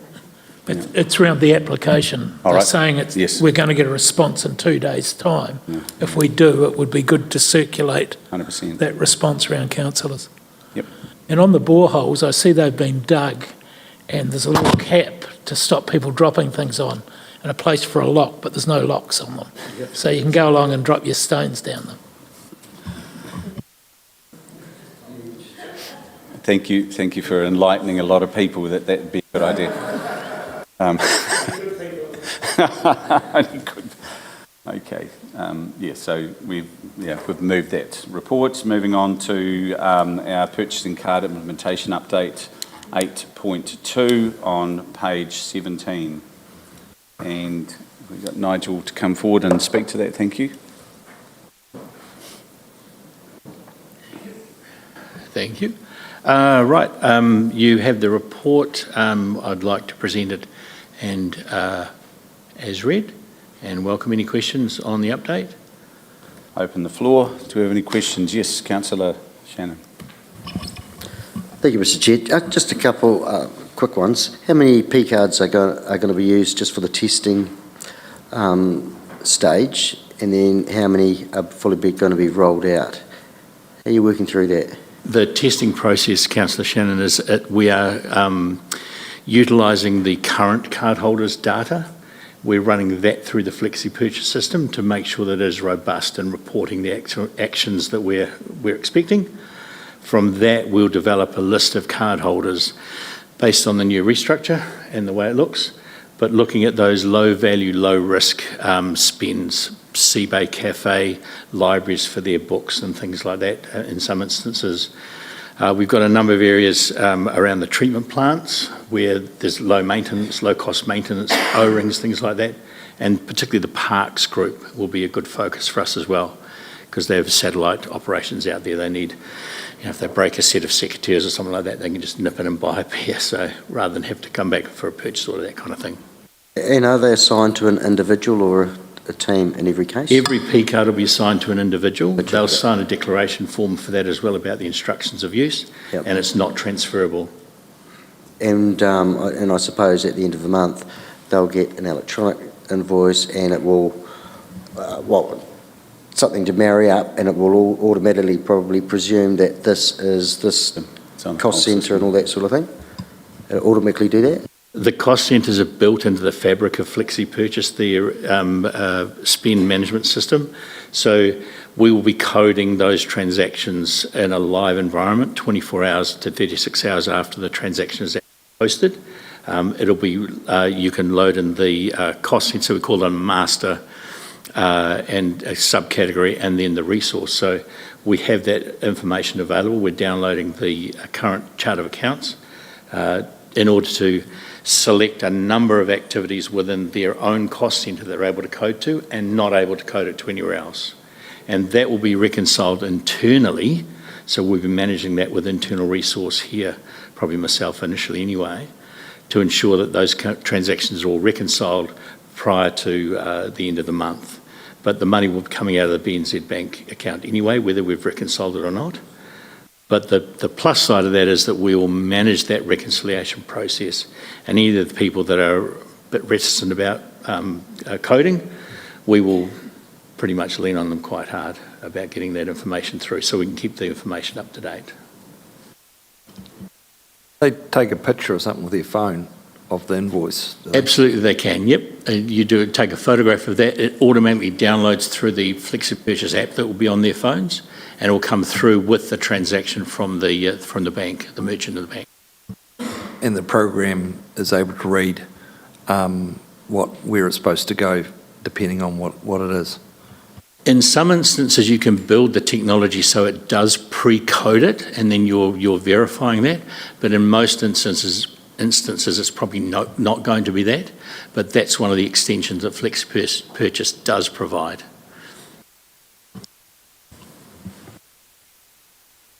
Any further questions? Thank you for that. Could we have a mover and a seconder, please? Councillor Booth and Councillor Jackson. All those in favour? Against? Move. Thank you. Thank you for that. Okay, moving to the interim draft financial performance reports. As you'll know, that we've got an amendment to that, so it's okay. It's been tabled. It'll be tabled with it just as an update. So you've all got that. I know that using the initiative sitting next to me, they went out and farmed some questions, so that's really awesome. Again, I'm always that one that says if you've got questions, please let staff know beforehand so that we all get the same knowledge back as opposed to scrambling for it. But okay, so we're putting it to the floor and opening it up for questions. Is there something you'd like? Sorry. If there's something you can edify with us for a starter, thank you. One of the questions that, thank you, Chair. One of the questions I am aware of was a further breakdown of the other gains, the $3.7 million deficit variance. I just have a bit more of a breakdown on that. So this is page 22. The fair value movements of derivatives, the comment there was that it was not budgeted, so it was a $2 million loss, but the valuing of that is that's just the valuing at that point in time. So the revenue, interest revenue is recognised in a completely different section to counter that. I've written there's a property surplus, so sale of assets. It should have actually been a deficit, but that was only a loss of $15,000 on a change in market value on an historic building. There was a surplus with sale of vehicles, a gain on carbon credits of $71,000 with the valuation, another gain on forestry, $419,000, stormwater, water and sewer, they were lost on disposals, stormwater $490K, water $1.28 million and sewer $3.97. There was also, with the error that Councillor Booth found, thank you very much. So on page 24, point number 14, I have there that the net debt position at the same date was 154 million, should have been 193. Happy to take questions. The questions? Councillor Piddington. Sorry, just on page 21, there were deficits, parks capital grants budgeted 2 million with no amount being received.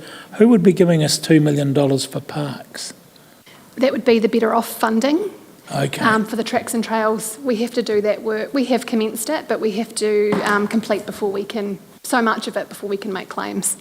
Okay. So is it the LTNZ, the 2.3, is that the same? A couple down? That is not better off funding. But that would be, again, we have to spend it before we can claim it. Yes. So we will get that money once we...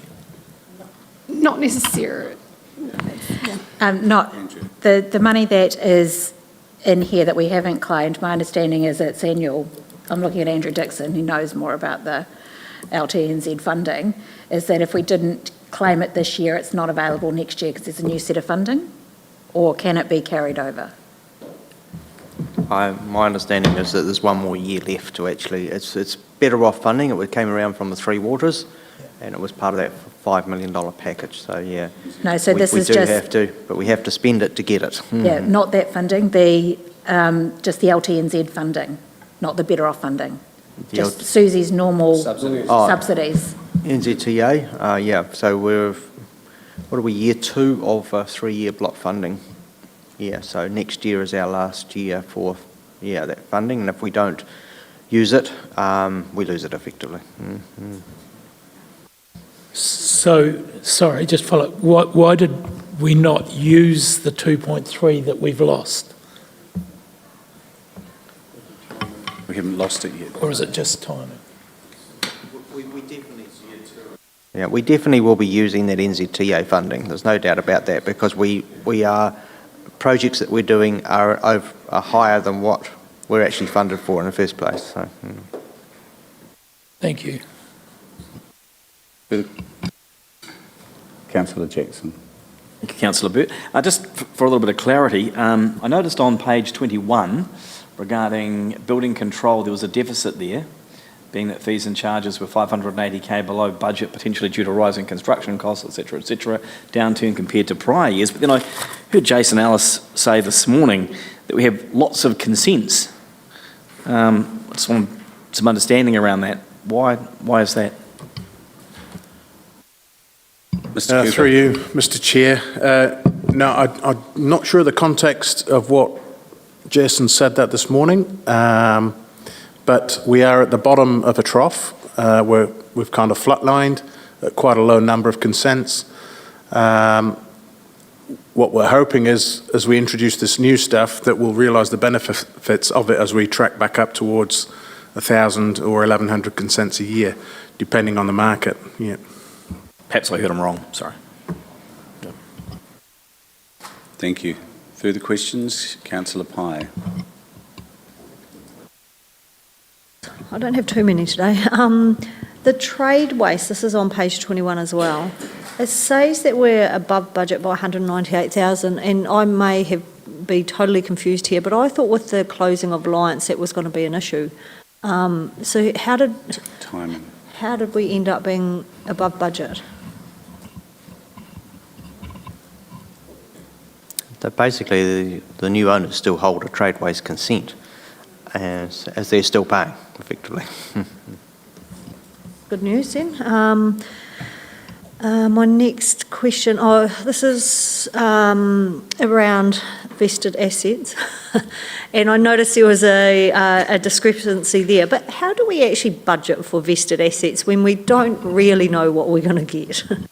So traditionally in the past, we haven't budgeted for vested assets, and they typically would come as a one-off gain at the end of the financial year because of the time of processing.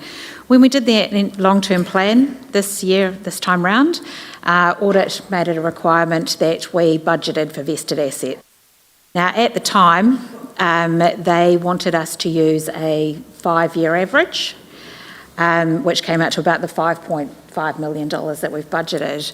I suggested that actually the 3-year might have been a better fit, which was about $3 million, because the large increase there was COVID, so there was nothing vested. So we had a big one-off hit at that time when all of those projects came in, which they included in their average. So there will be, there's a $2 million discrepancy between budgeted versus actual this year, and I don't know what that would look like going forward. Yeah. Thank you. Sorry, actually, I need to have a quick read to find my next one. You saved us, Stu. Not often, Michelle. Page 24, I'm just interested at Seabay Business Services were 314K under budget, mainly due to less spent on building maintenance costs. I mean, we've just had a huge discussion, put 150K into point. Why would we have not spent on maintenance at Seabay?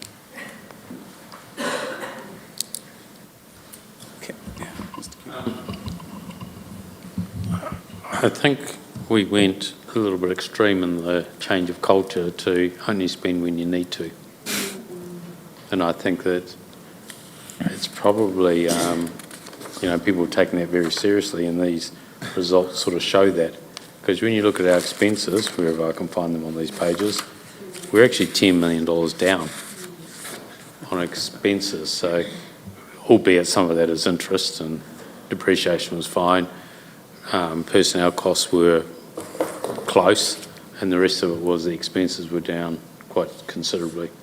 So I think that the message of us having to pull our belts in has really hit home.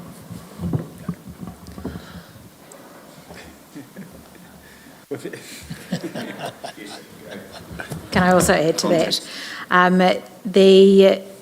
The way that the Seabay financial structure was set up, originally there was numerous items or numerous activities individually itemised, and then when the new manager came along, it was like, well, do we actually really need these? So potentially some of that maintenance might have been budgeted against the business, but actually it's come in and the swimming pools are over, or other areas of that whole complex.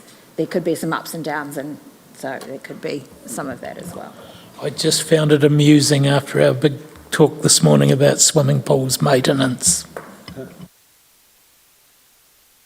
There's always context, Councillor Whittington. I think there's a difference between maintenance and asset management planning, a slight difference. I think it's the asset management planning that is the one that's going missing. The bigger replacements. Absolutely. And the maintenance that, like the swimming pool manager would be doing would be the small stuff. As long as we're not sweating the asset too much. Further questions, Councillor Pye? Got myself sorted now. So on page 26, and I'm pretty sure I asked this last time, but you look at roading and footpaths, stormwater, water supply and sewer, all core business, and we're not spending our capex in these areas, which, you could argue is how Wellington got into the trouble they are in. And some of the descriptions just don't give us any indication of why. Like there's one that says due to budget planning, but the rest just go plant and equipment, this much, reticulation, this much, and there's no context for us there. And for the public looking at this, you go, we're not spending what you need to on roads, water and sewage. Why? And the answers aren't there. And so again, I'll ask, and I'm not looking at you, Andrea, because I know it's not you, but if we could please have some better descriptions. Yeah, so part of going forward, there'll be more emphasis on the managers giving better feedback. This is draft. There will be explanations in the annual report where, that will be where the public will pick up those additional commentary. My last question probably is for you, Andrea, on, was kind of general question anyway, but it's on page 27. So we've said, I think we've said, but I'll put my comment over it, but I think we've kind of said the budget was in the wrong place. So have we made some changes to ensure that our budgets are going to match where the actual don't have this in future? Correct. So when we've budgeted them, we've actually, in Magic, there is a labour budgeting module, and so it has all of the people against the cost centres. What happened in the long-term plan, so this particular year, there was a few, when I was going through the labour, estimates as to where these people lived, and rightly or wrongly in this case, I didn't get it quite correct from a allocation perspective. But this year, it was all done in Magic, all the names of the people are in the activities that they live in. That's great, thank you very much. Bearing there's no further questions. Thank you. So I'll put the motion forward that we receive and note this report together with the amendments or adjustments. Thanks to Councillor Booth and others. And I'll call for Councillor Booth to move that. And a second, Councillor Scott. Thank you, well done. Awesome. All those in favour? Against? Carried. Thank you. So moving to matter 9, so we're not at matter 9, we're at 8.4, insurance renewals, 3 waters infrastructure assets on page 39.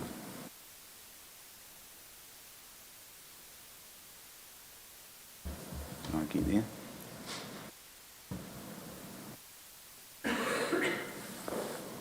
Thank you, Davina. Welcome. I'll get you to speak to the paper, thank you. Yeah. Thank you, Mr. Chair. Oh, Mr. Dixon. Fair enough. Carry on. Okay. We're all clear. Yeah. So this paper here was upon request of looking at alternative insurance arrangements for our infrastructure assets, namely the water assets, which is so it's the sewage, water, and also stormwater. So we've done a bit of analysis on it. We're currently with the Local Authority Protection Program, LAP, at the moment, and we did explore other options. So we did look, there is an alternative, which is the South Island Collective, and that is one option. And a third option we considered was looking at the private insurance market. The values, of course, are quite excessive when it comes to insurance sums, so a New Zealand insurance company probably wouldn't be able to handle it all, and a lot of it would have to be offshore. We've only got some estimates on that, but it is significantly higher than what we're paying. The South Island Collective one is a real alternative, it is a higher cost, but there are some advantages in that, is that it is a higher claim limit. At the moment, LAP is only $300 million per event, whereas South Island claim is what, 500, isn't it? Yeah. So it's a higher limit. LAP also has a certain retention fund that has to be maintained at 7.5 million. So if that gets below that, then the members, being us, if we are still part of that, also have to come up with some extra cash to keep that fund at that 7.5 limit. So there's a number of differences between the funds. Yeah. So at the end of the day, we presented, LAP on the face of it being at the premium seems to be very good value. It's certainly the lowest cost. We have never made a claim, mind you, having said that, because the thresholds are quite high. It is literally for a major disaster event.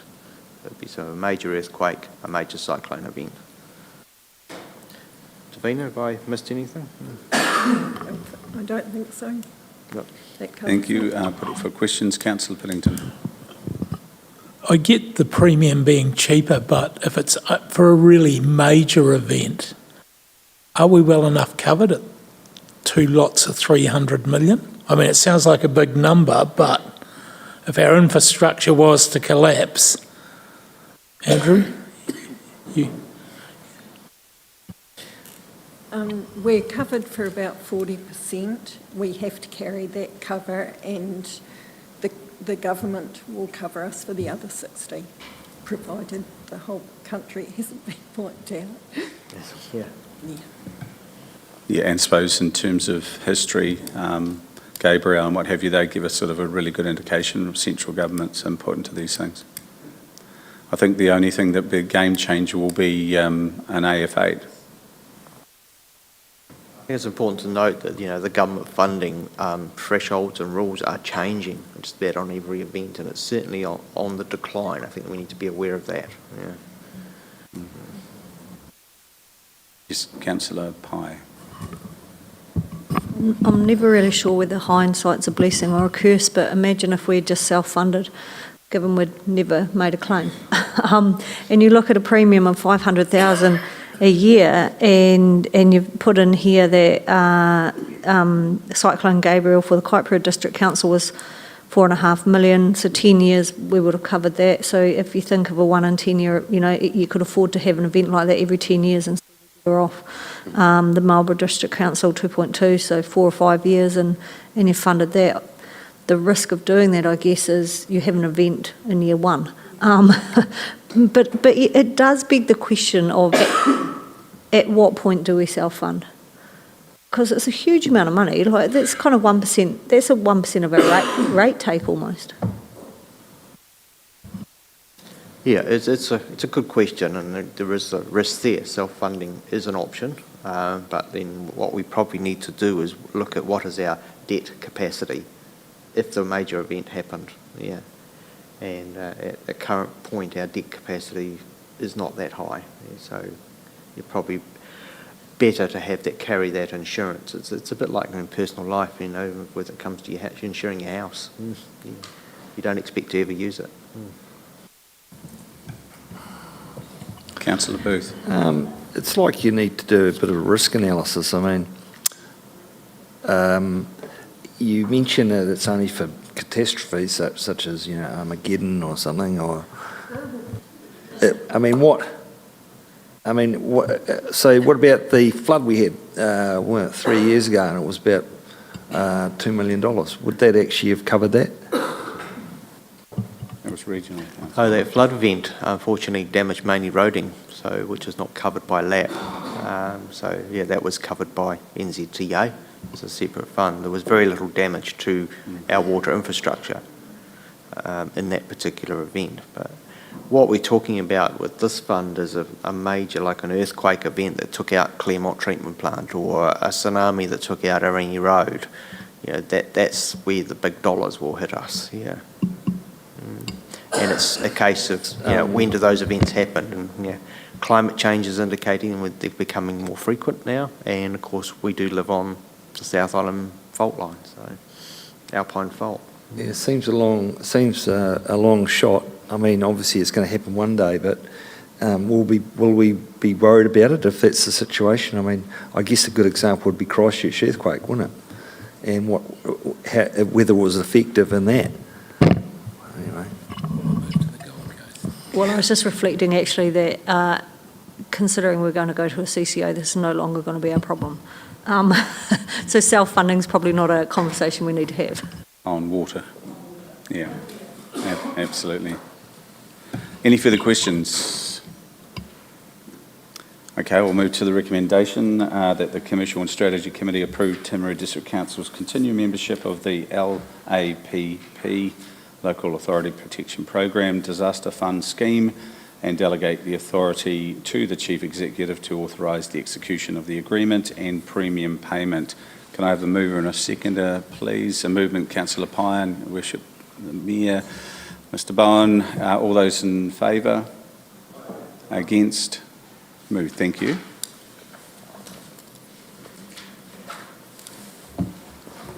So I'm quickly moving to matters of urgent nature, which we haven't got. We've got a matter of minor nature, we haven't got. So we have no public forum considerations, and do we have a? Do we got? Yeah. That's all. Yeah. So we'll move to public excluded for our PX for the minutes for the Commercial and Strategy meeting. Thank you. Yeah. Thank you. Quick second, thank you, Councillor Booth and Councillor Jackson. All those for, against, so moved. Okay.